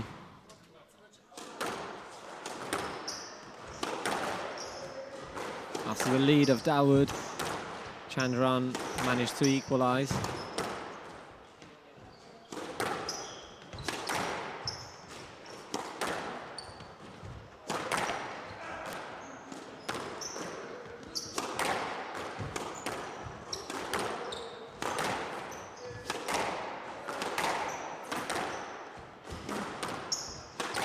Again, Chandaran volleying, taking that ball early. Now it's time for Daoud to volley. And it had to be a stroke, yeah. He was denied his swing. Daoud.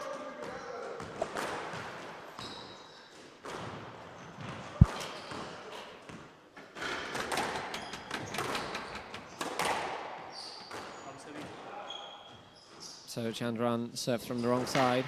The rally will be repeated. Yeah, I mean, yeah, it's not sure about that actually.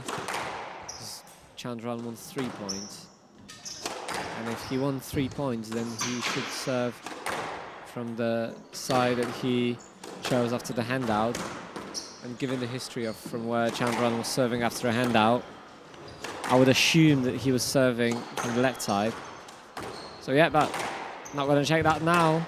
This is irrelevant because that didn't influence the game, it seems. That change of the side. Rally proceeds. Both players had the initiative to attack. Rally continues. Oh, lovely drive. And a fist bump from Daoud. He's fighting for his life here. I'm really impressed by the change of tactics from Daoud here. Because he changed tremendously from how he was playing yesterday with Torgman or how he was playing during the first 3 games.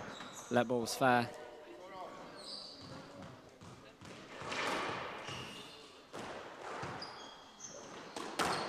Chandaran looking at the score. Just checking in with the score. It's 4-all.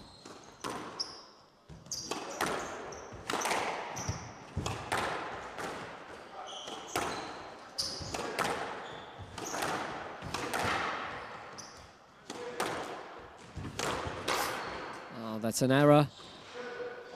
He didn't make too many, Chandaran, for the past few games.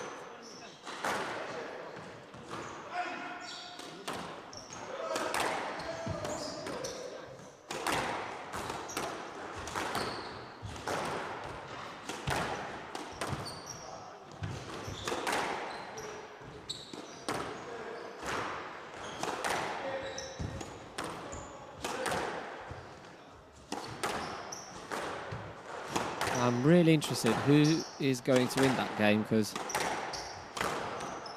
the change of tactics from Daoud seems to work wonders for him.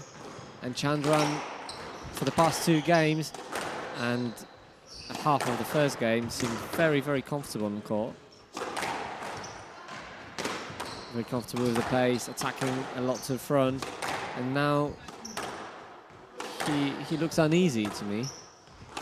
Not as comfortable as he was. Still hitting, obviously, great quality. Hitting with pace, taking his chances.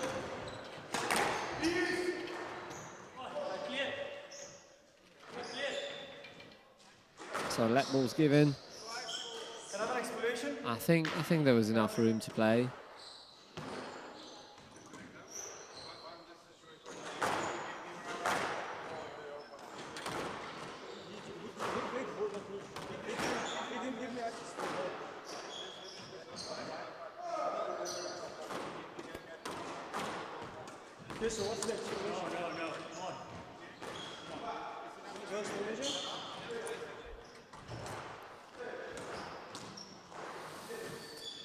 Chandaran pointing that the discussion was a bit too long. He wants to proceed.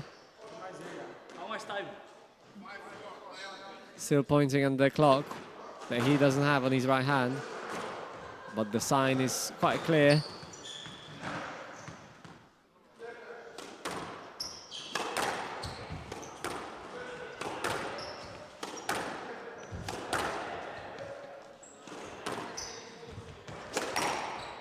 Powerful drive.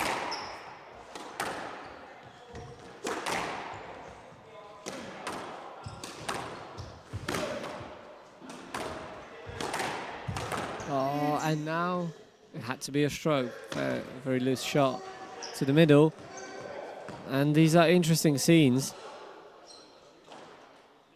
Daoud, in the previous game, he looked like there was no life in him. He gave up a couple of last points, and now he seems rejuvenated. And that obviously, in my opinion, is due to the fact that he changed his playing style. And now Chandaran is the one who looks more uneasy. That was close to being a fault, but it just stayed in.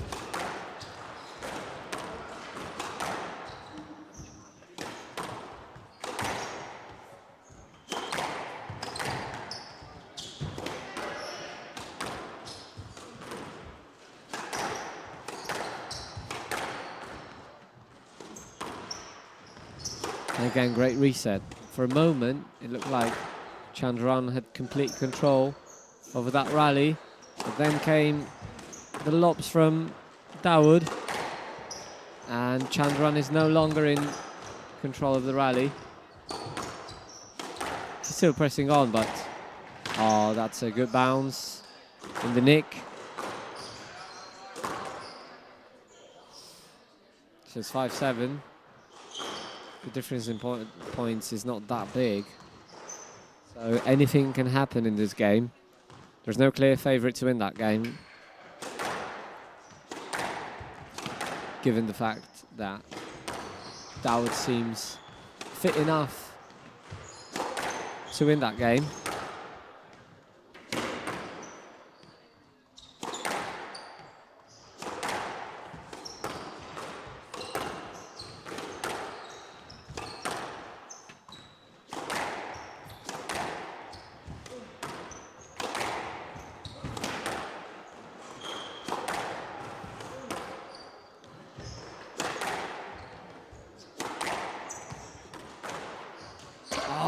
That's unfortunate. Frustration is visible on his face, because that was a very, very good opportunity to score that 8th point for Daoud.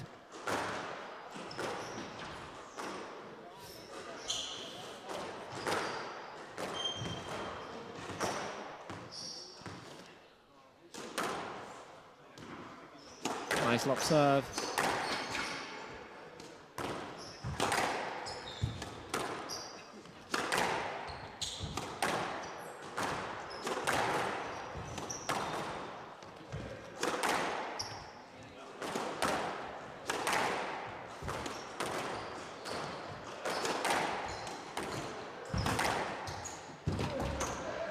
Opportunity for Chandaran.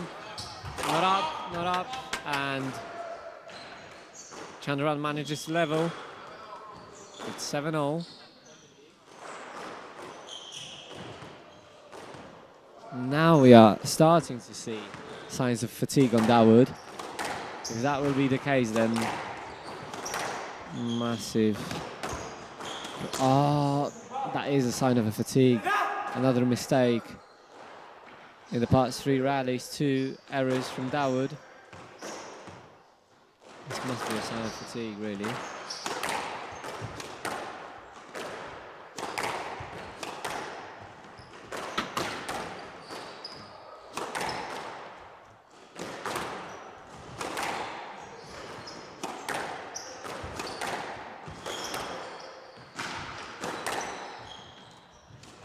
And another error. 9-7.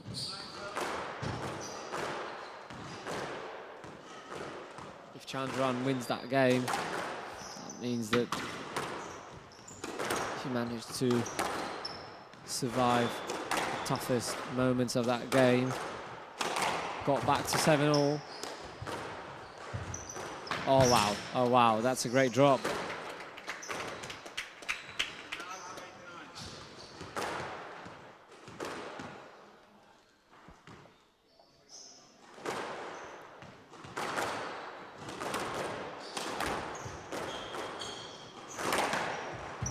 Didn't get that. And there are 2 match balls for Chandaran now.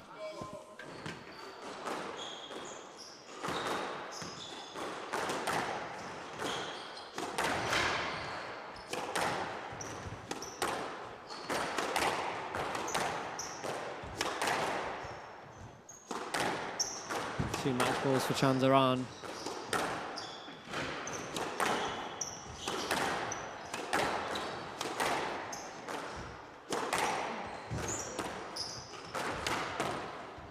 Lovely squeeze, found that right sidewall.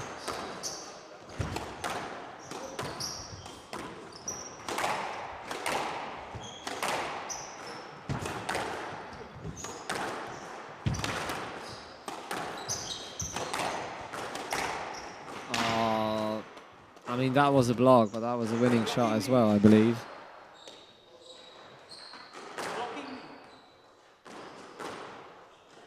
So let's been given. Daoud's unhappy.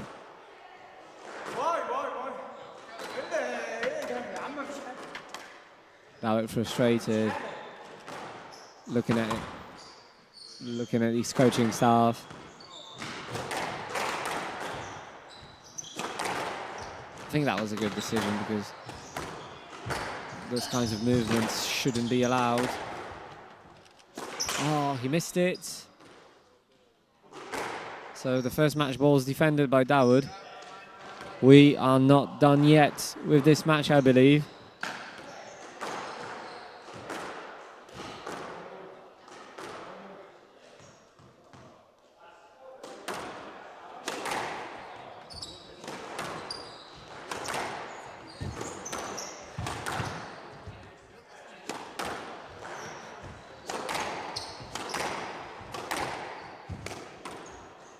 Oh, that's perfect. Chandaran pointed his head. It was a mental battle, that was. Well played. Bravo. Let's go for an interview with Amishan, shall we?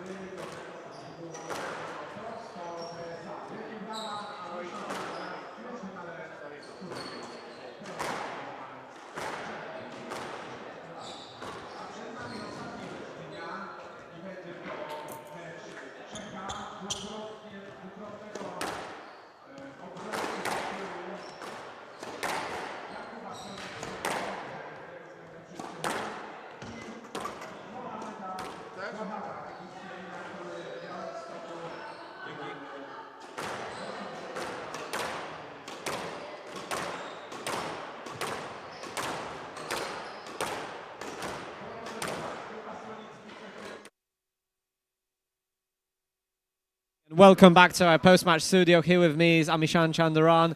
First of all, congratulations for that win. That was a mental battle because Daoud, I mean, he was really on it. Obviously, he was a little bit tired from the previous match, but he was playing superbly. Can you walk us through what was going through your mind, especially in that first game when you were losing 9-2 down, and also in the fourth game when you were 4-7 down?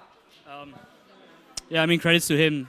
You know, coming into this match, like I knew the danger he possessed, so I didn't take it lightly at all. But I think at the start I wasn't really finding my lines better, and he was still a bit fresh, and he was just like basically making it really tough for me.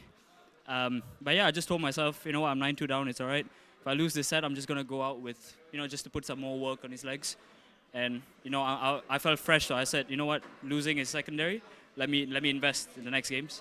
And the fourth set, obviously, it's always tricky when you're up and you've won 2 sets comfortably, and then he just you know, shows up again. You know, it's always tricky to like stay composed mentally, but I think I did well to close it down.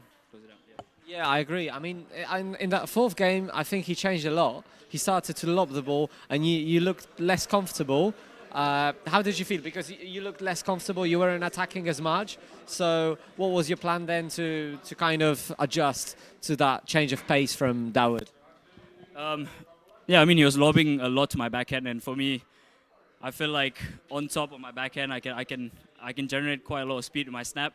So it's always tempting to just, you know, go for like those easy like short stuff. And I mean, he did well to suck me into that game, and I was just going for cheaper errors. But I just told myself, you know what?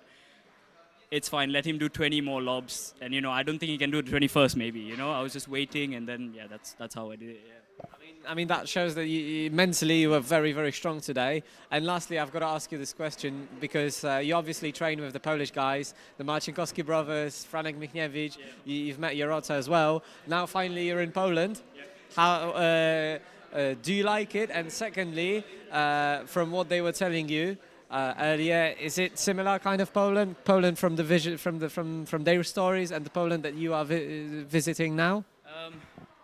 Yeah, I mean, I feel like everyone's been very welcoming. Everyone's really friendly, and the good thing is I feel like everyone speaks English as well, so it's always it's always good. And but yeah, I mean, I lived with Jorota for a year actually. We were housemates, and he's always said a lot of great things about Poland, and was always looking forward to coming. And thankfully, it was a 9K this year, and yeah, I've enjoyed my time so far.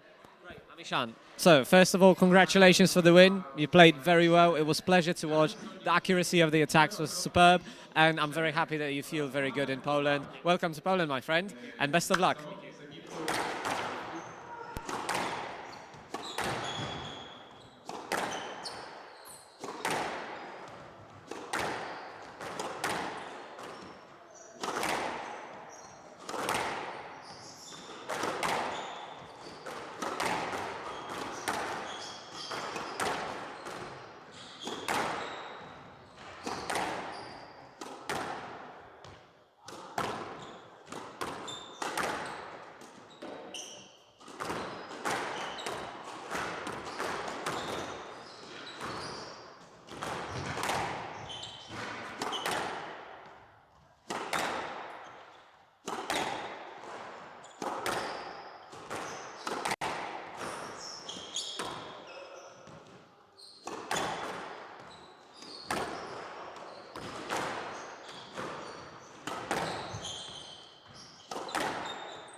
This is the last match of the day, and if I'm completely honest with you, that's the match that I've been waiting for the most.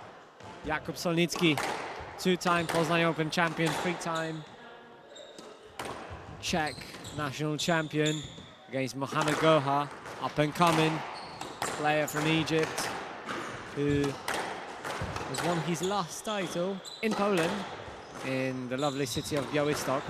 That was a 6K, where he managed to beat Mazen Kamal of Egypt in the final. So two players who know how to win on the Polish soil. So the clash of titans, I believe.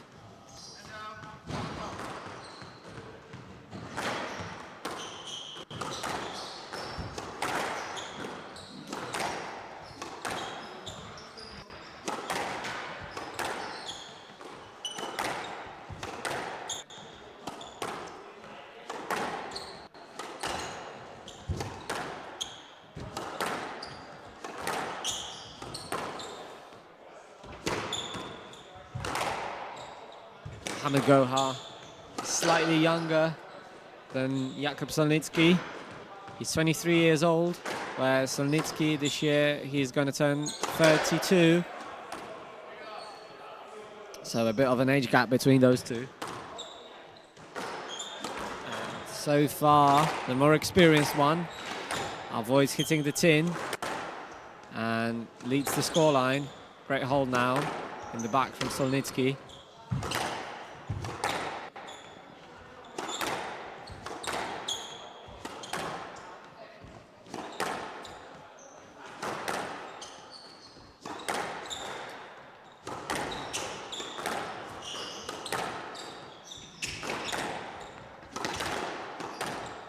The pace is relentless so far.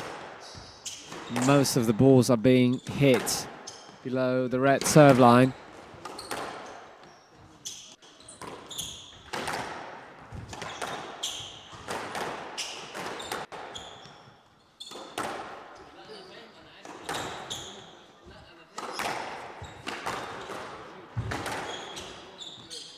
A bit of an unorthodox shot now from Solnicky, who throughout recent years has improved his front game a lot, and that gives him that advantage over many players, because his backcourt game was always superb and it was always his strength, but now he's able to put pressure back in front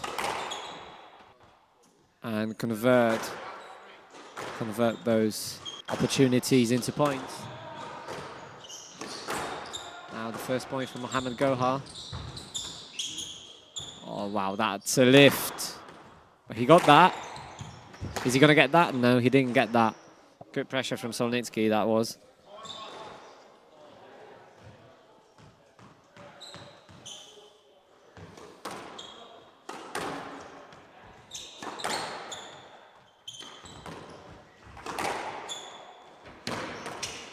So far, Solnicky using the hole well. Mohamed Gohar hasn't yet settled in properly. Oh, that was a very soft drop. He put that ball far away from Solnicky.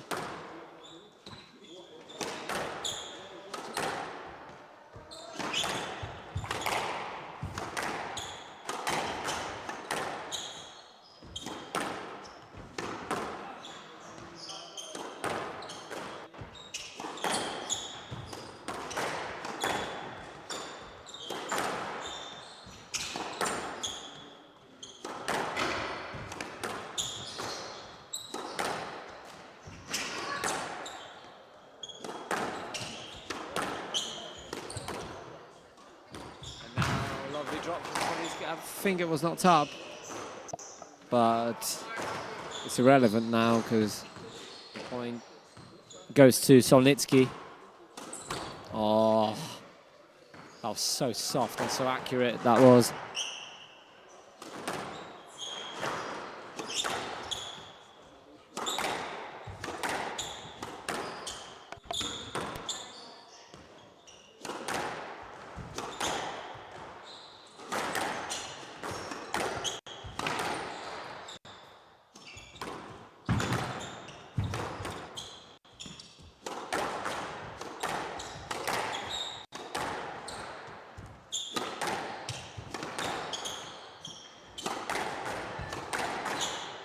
Great rally that is. A lot of switches of direction and initiative.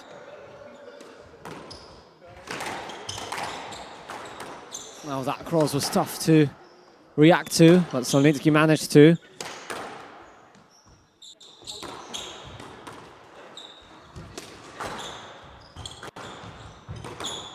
And that had to be, that was just too tight to get.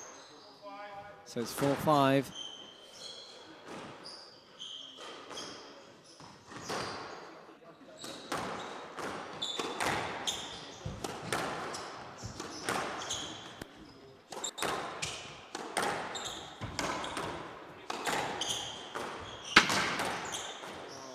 Over due to the contact between the racket and the glass. Mohamed Gohar didn't manage to keep that ball on court.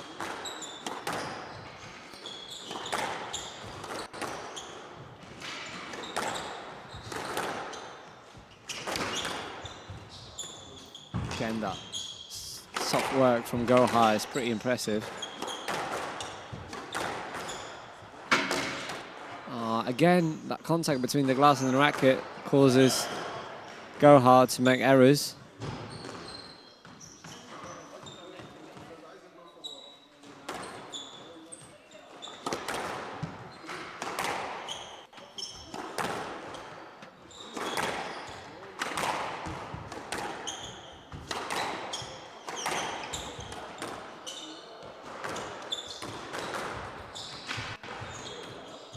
Oh, that's a lob. And he forced an error again.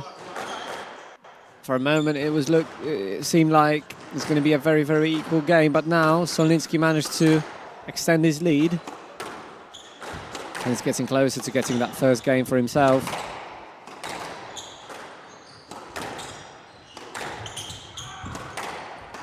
Oh, that's pressure from Solnicky.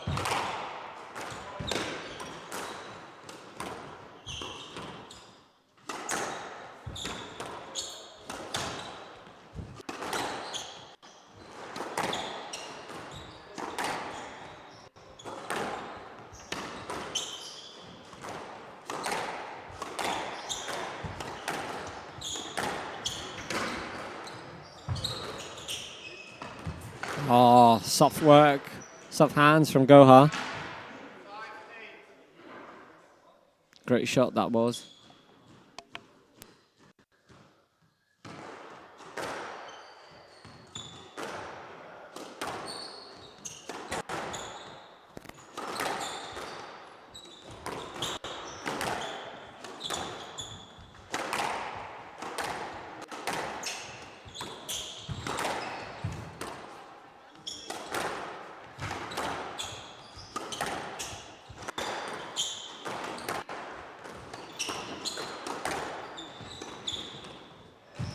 Oh, again, very, very soft from Gohar.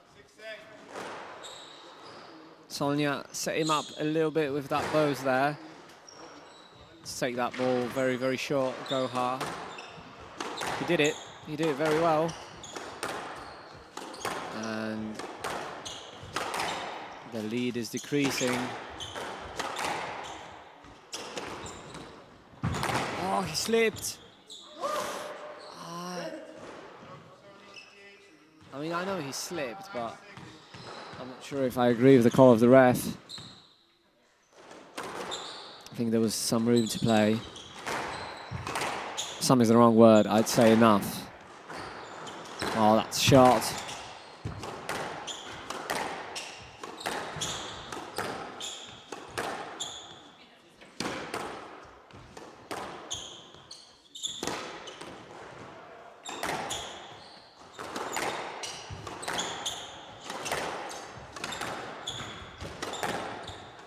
Oh, that's a great finish from Solnicky.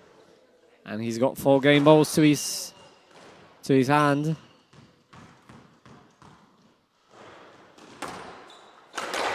And it's 11-6 to Solnicky in the first game.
We are back.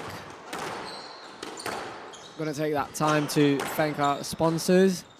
Bricomarche, Galeria Pestka, Unatrans, Vichy Neon, MW Metal, Fajerwerki Korsarz, DWD Service, H2 Mesebał, Polish Squash Association for helping us organize this set of events. We've got this 9K. Tomorrow we start with a satellite. And then on Saturday, on Friday there will be a tournament for amateurs, and then there will be a national tournament as well on Saturday, which seems to be very, very strong. So a lot of great squash coming up this week and this weekend. And then obviously please tune in for all the PSA matches, and especially for the finals on the Saturday night.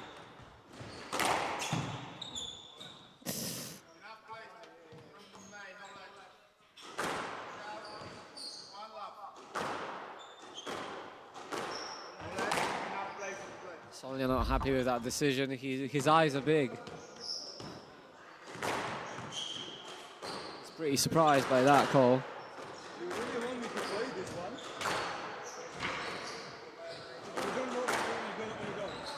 You just don't want me to play this. Solnicky really not happy, saying that the ref didn't take safety into consideration making that decision. Lovely volley drop from Solnicky now. Great response.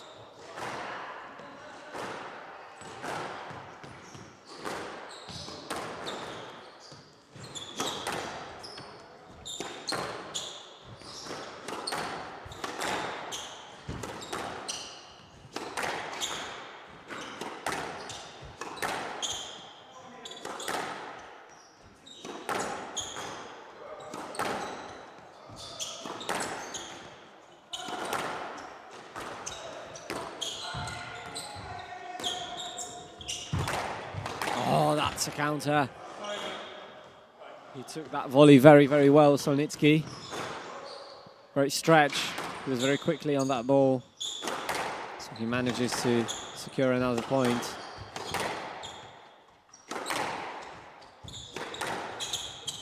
Right cross. Gohar is still yet to find his rhythm.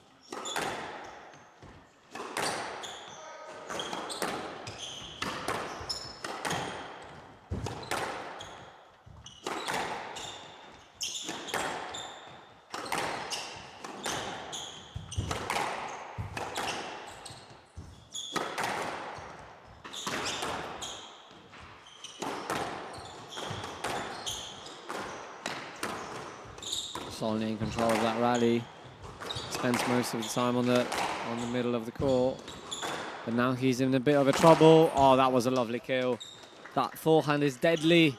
That forehand of Gohar is really, really deadly. So Gohar did a pretty good job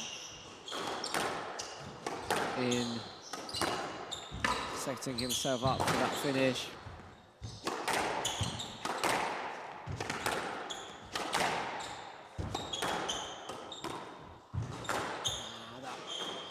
That lob was slightly overhit.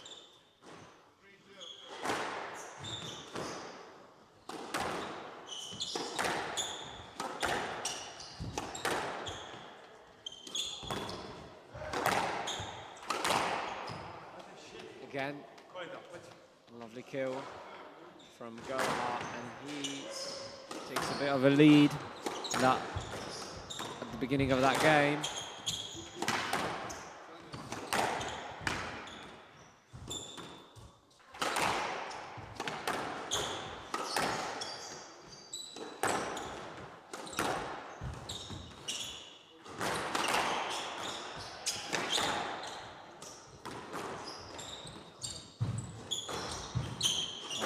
Good lob, but he popped out, so Solnicky's on the run.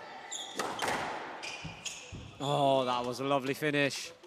Gohar pointing his head. Very happy with the quality of his shots. And he should. He definitely should.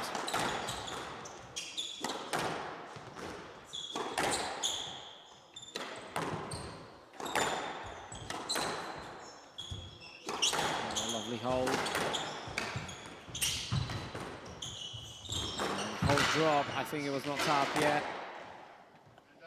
Ref saw that as well.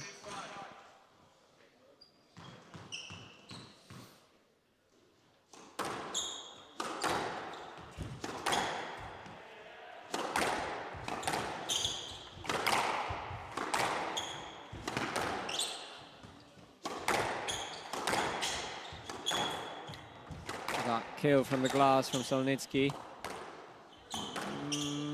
Not quite good enough. Now a nice opportunity to volley. Lovely drop again.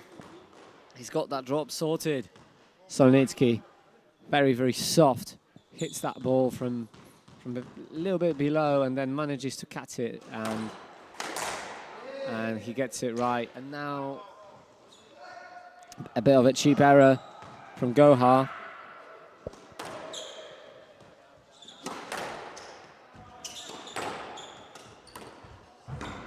Oh no, much better from Gohar, that drop was.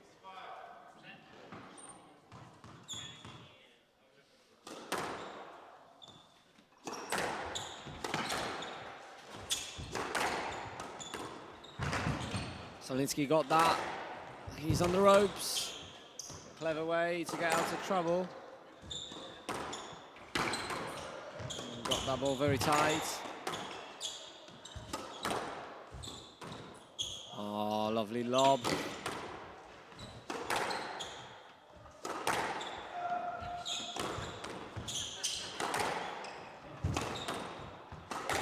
Again, using that sky bow, Solnicky to get out of trouble, and he didn't quite manage to. So still a 2-point lead for Gohar in that middle part of the game.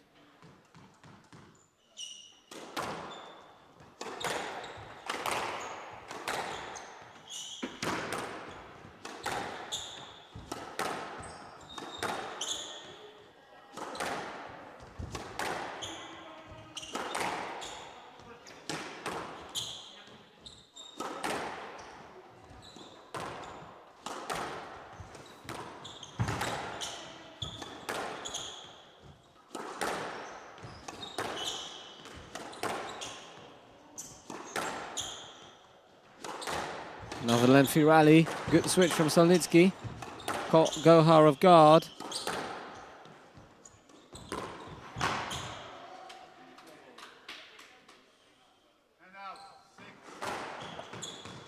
So Solnicky manages to narrow that lead down to just 1 point.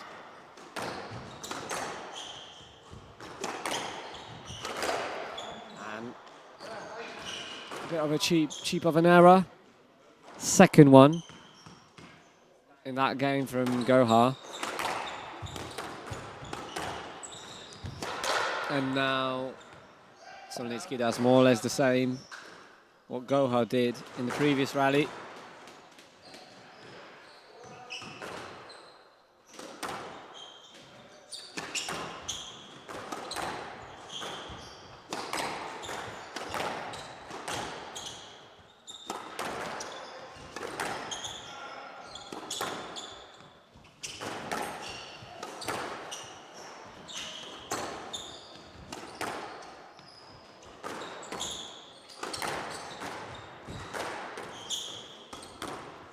Oh, lovely drop now from Gohar.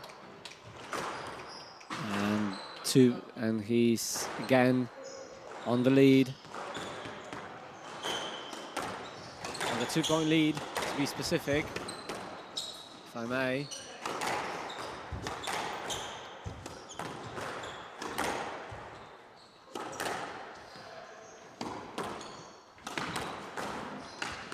Again, that drop shot from Solnicky, very good, but Gohar picked up that little ball.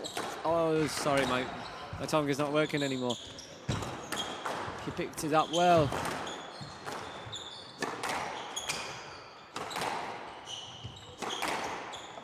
Powerful drive. Great exchanges from both players, and he just missed it. He's touching his back. And 3 game balls for Gohar.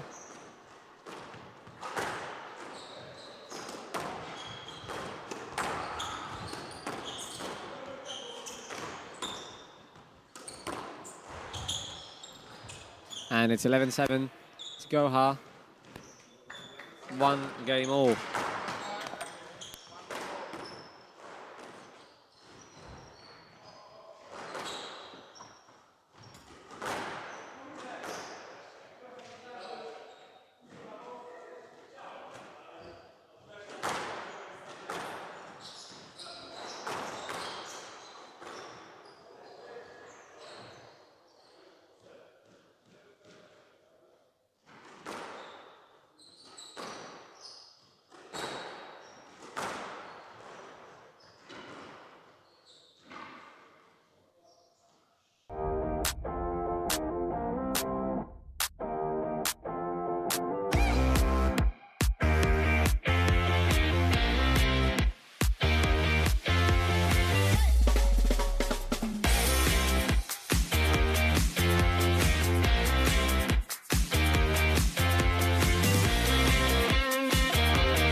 On the court number 2, game number 3. Jakub Solnicky, Mohamed Gohar. Fierce rally that is.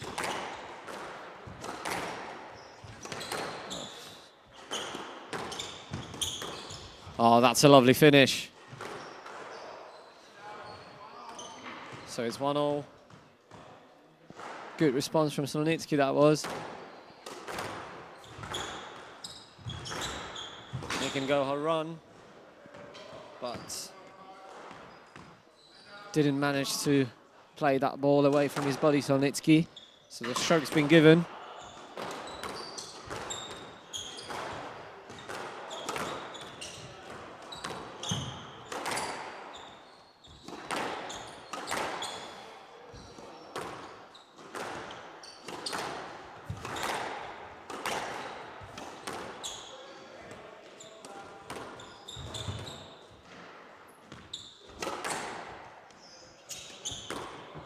Shot from Solnicky now. Gohar under pressure, but oh, that cross was terrific. Solnicky had to work really, really hard. Oh, and that just hit he hit the perfect spot there.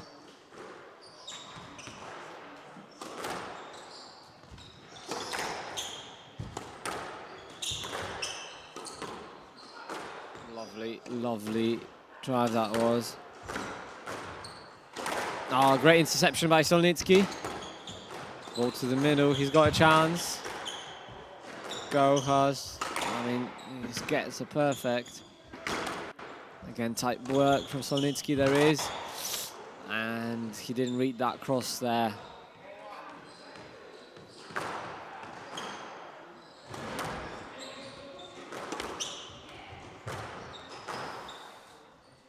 That doesn't look good. Solnicky starts guessing. He beats the wall as if it did something wrong to him. Maybe not at the right time to stroke like that, but seems to have some pain. He had some pain yesterday. It might be that. He's not moving as well as he used to in the previous game, Solnicky. How about that drop? Even if he was moving perfectly well, that would be very, very hard to get, that drop from Gohar. So it's a confident lead now in that third game from Gohar.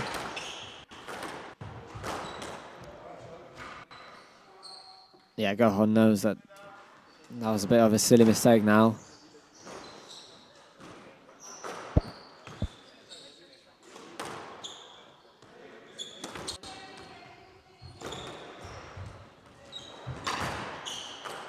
Lob to get out of trouble.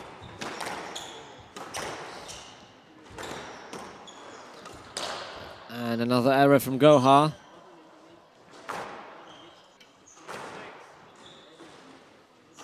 Tough days for Solnicky. Tough times. He manages to slowly get back on the score sheet. And another error from Gohar.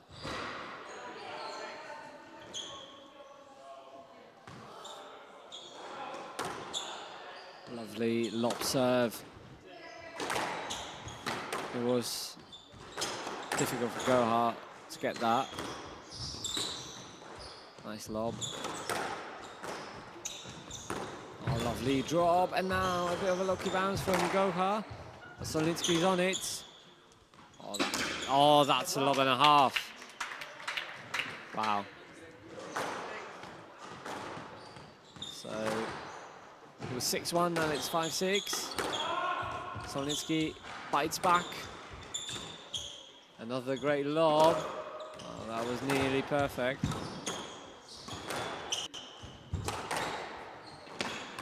A great drop that was. And another error from Gohar. He's pointing at his head.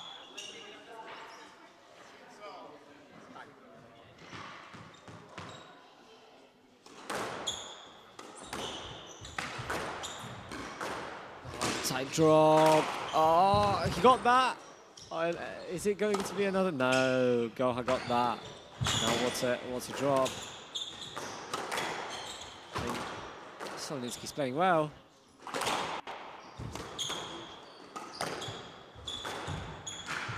Ah, and that went down. Another error from Gohar. He's surprised. He's surprised why that ball doesn't go in. So Solnicky scored 6 points in a row now. Visible signs of pain. But so far he's doing everything right, Solnicky. Oof.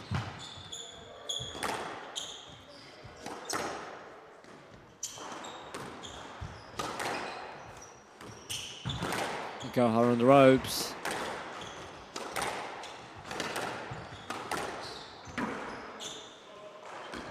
Oh, that's a drop. That's a very, very tight and soft drop that was. So it's 7-all. First point for Gohar in a while.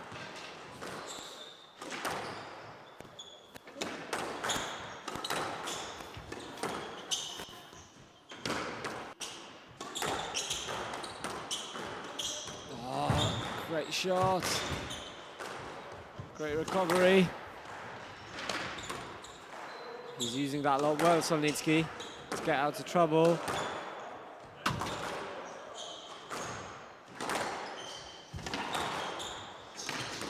He's fighting like there's no tomorrow.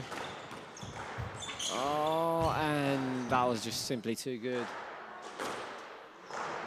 Gohar leads 8-7 now.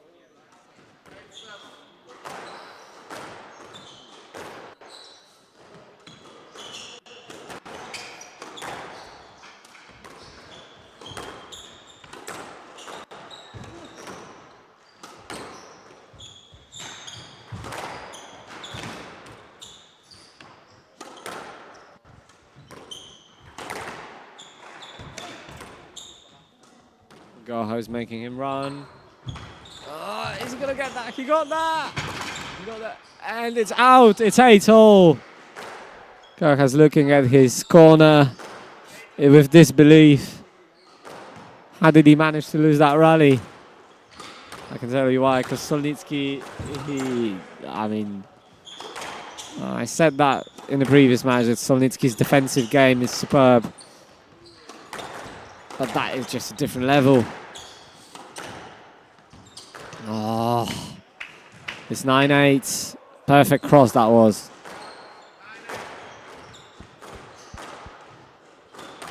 It's not over that game, is it? Oh, that was a powerful volley. Oh, a bit of a deceptive work from Solnicky there. Oh, he's visibly in pain. But this is impressive. He must be in a lot of pain. And he's still on it. He's still fighting back. Gohar has a tough time there on court.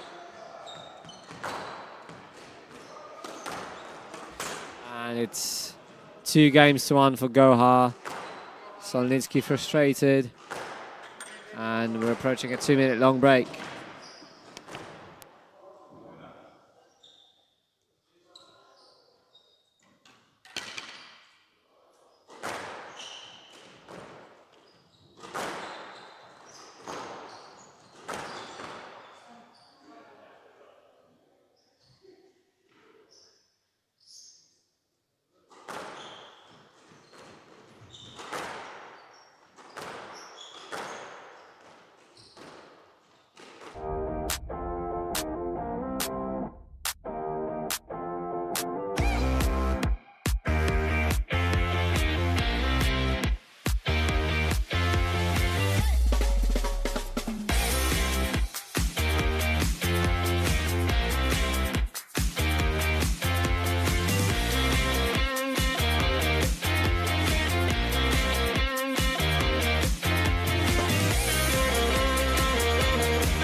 back. The break was very intense for Solnicky. He was trying to ease the pain in the back by stretching it, by Mohammed Shafiq Kamal even went there and helped him and did a couple of massage moves there. Everyone tried to help Solnicky to get back on court to full fitness. Oh, that kill didn't go in.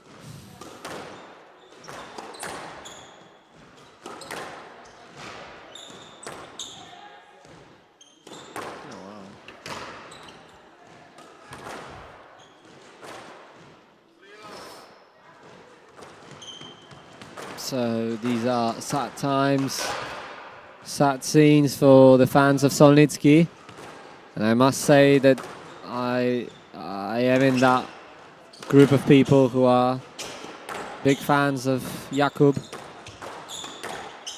Absolute legend of the game, legend of Poznań as well. He gave us great moments, and let's just hope that he can give us another great moment there in this match, that he can bounce back and also bounce back without hurting his health too much. That's what I hope for. It might be a lot to ask, but I believe that he can do that. Oh, but the pain is big, and the gap between the players is getting bigger and bigger.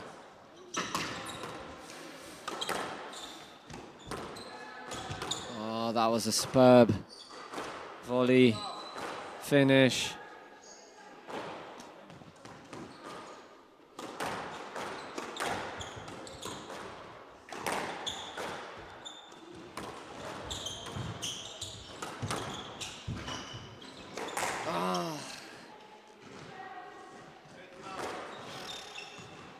I'm just sad. Slightly happier, but just slightly.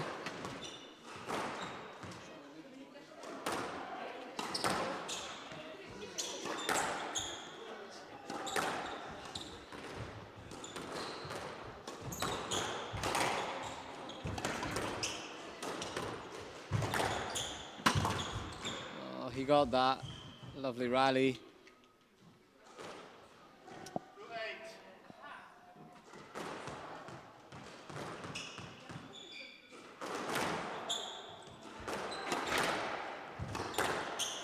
But I'm not getting my hopes up, unfortunately. Although the racket work of Solnicky in that game still looks impressive. Oh. It's a physical game, isn't it? The game of squash.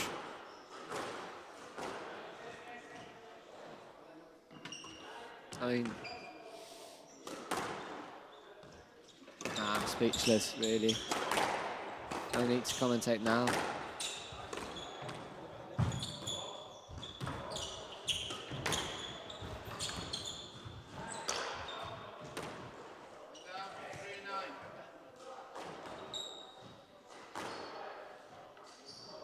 Worth mentioning that it's been a very, very clean match between those two in the first, second and third game, and now still that's the case, so fair play to both players. So it's 7 match balls for Mohammed Gohar to take himself into the quarter-final of the PSA Poznań Open.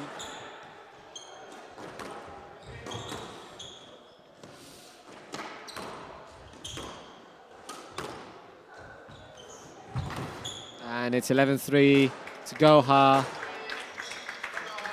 Well played, Mohammed. Great performance that is. Bit of a chat between players. A lot of respect between the two. So let's go for the last interview of the day. Please bear with us now for the last few minutes of the day.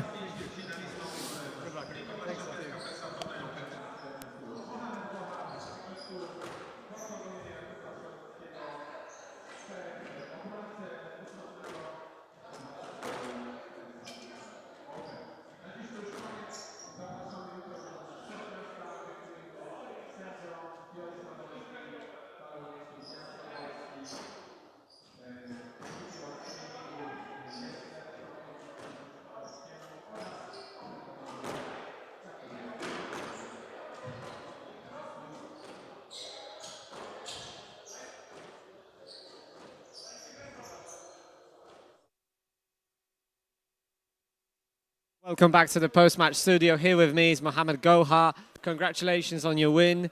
You beat the reigning champion Jakub Solnicky. It was a great match. Unfortunately, obviously, Jakub got a little injured, but you played very well, in my opinion. And I think it's worth mentioning that the third game was tricky. The third game was very tricky. Can you tell us a bit about it? Yeah. Well, at the end of the second, I felt like he started to slow down a bit. So I just took that as a granted, and I just wanted to capitalize on this. But yeah, on the third, we started playing a couple of varieties. I've seen him holding his back a little, and I thought that was a good sign, I guess. But I think that's the biggest mistake anybody can do. We've seen it in a lot of other players. They have examples players that may be injured, but they play better squash, and they have more accurate shots because they're playing pressure free, and then it starts to get into the other players' brain a little bit, and it started putting pressure on me because I know that he's now tired and I should win, and I'm supposed to win. That's why I started missing my shots, because it's just it's so much pressure on you. Yeah. So that's what probably happened. I think I was leading 7-2 or something, and then he got me 7-0, and I had to lock back in and then play the basic game that I use, or the safe game.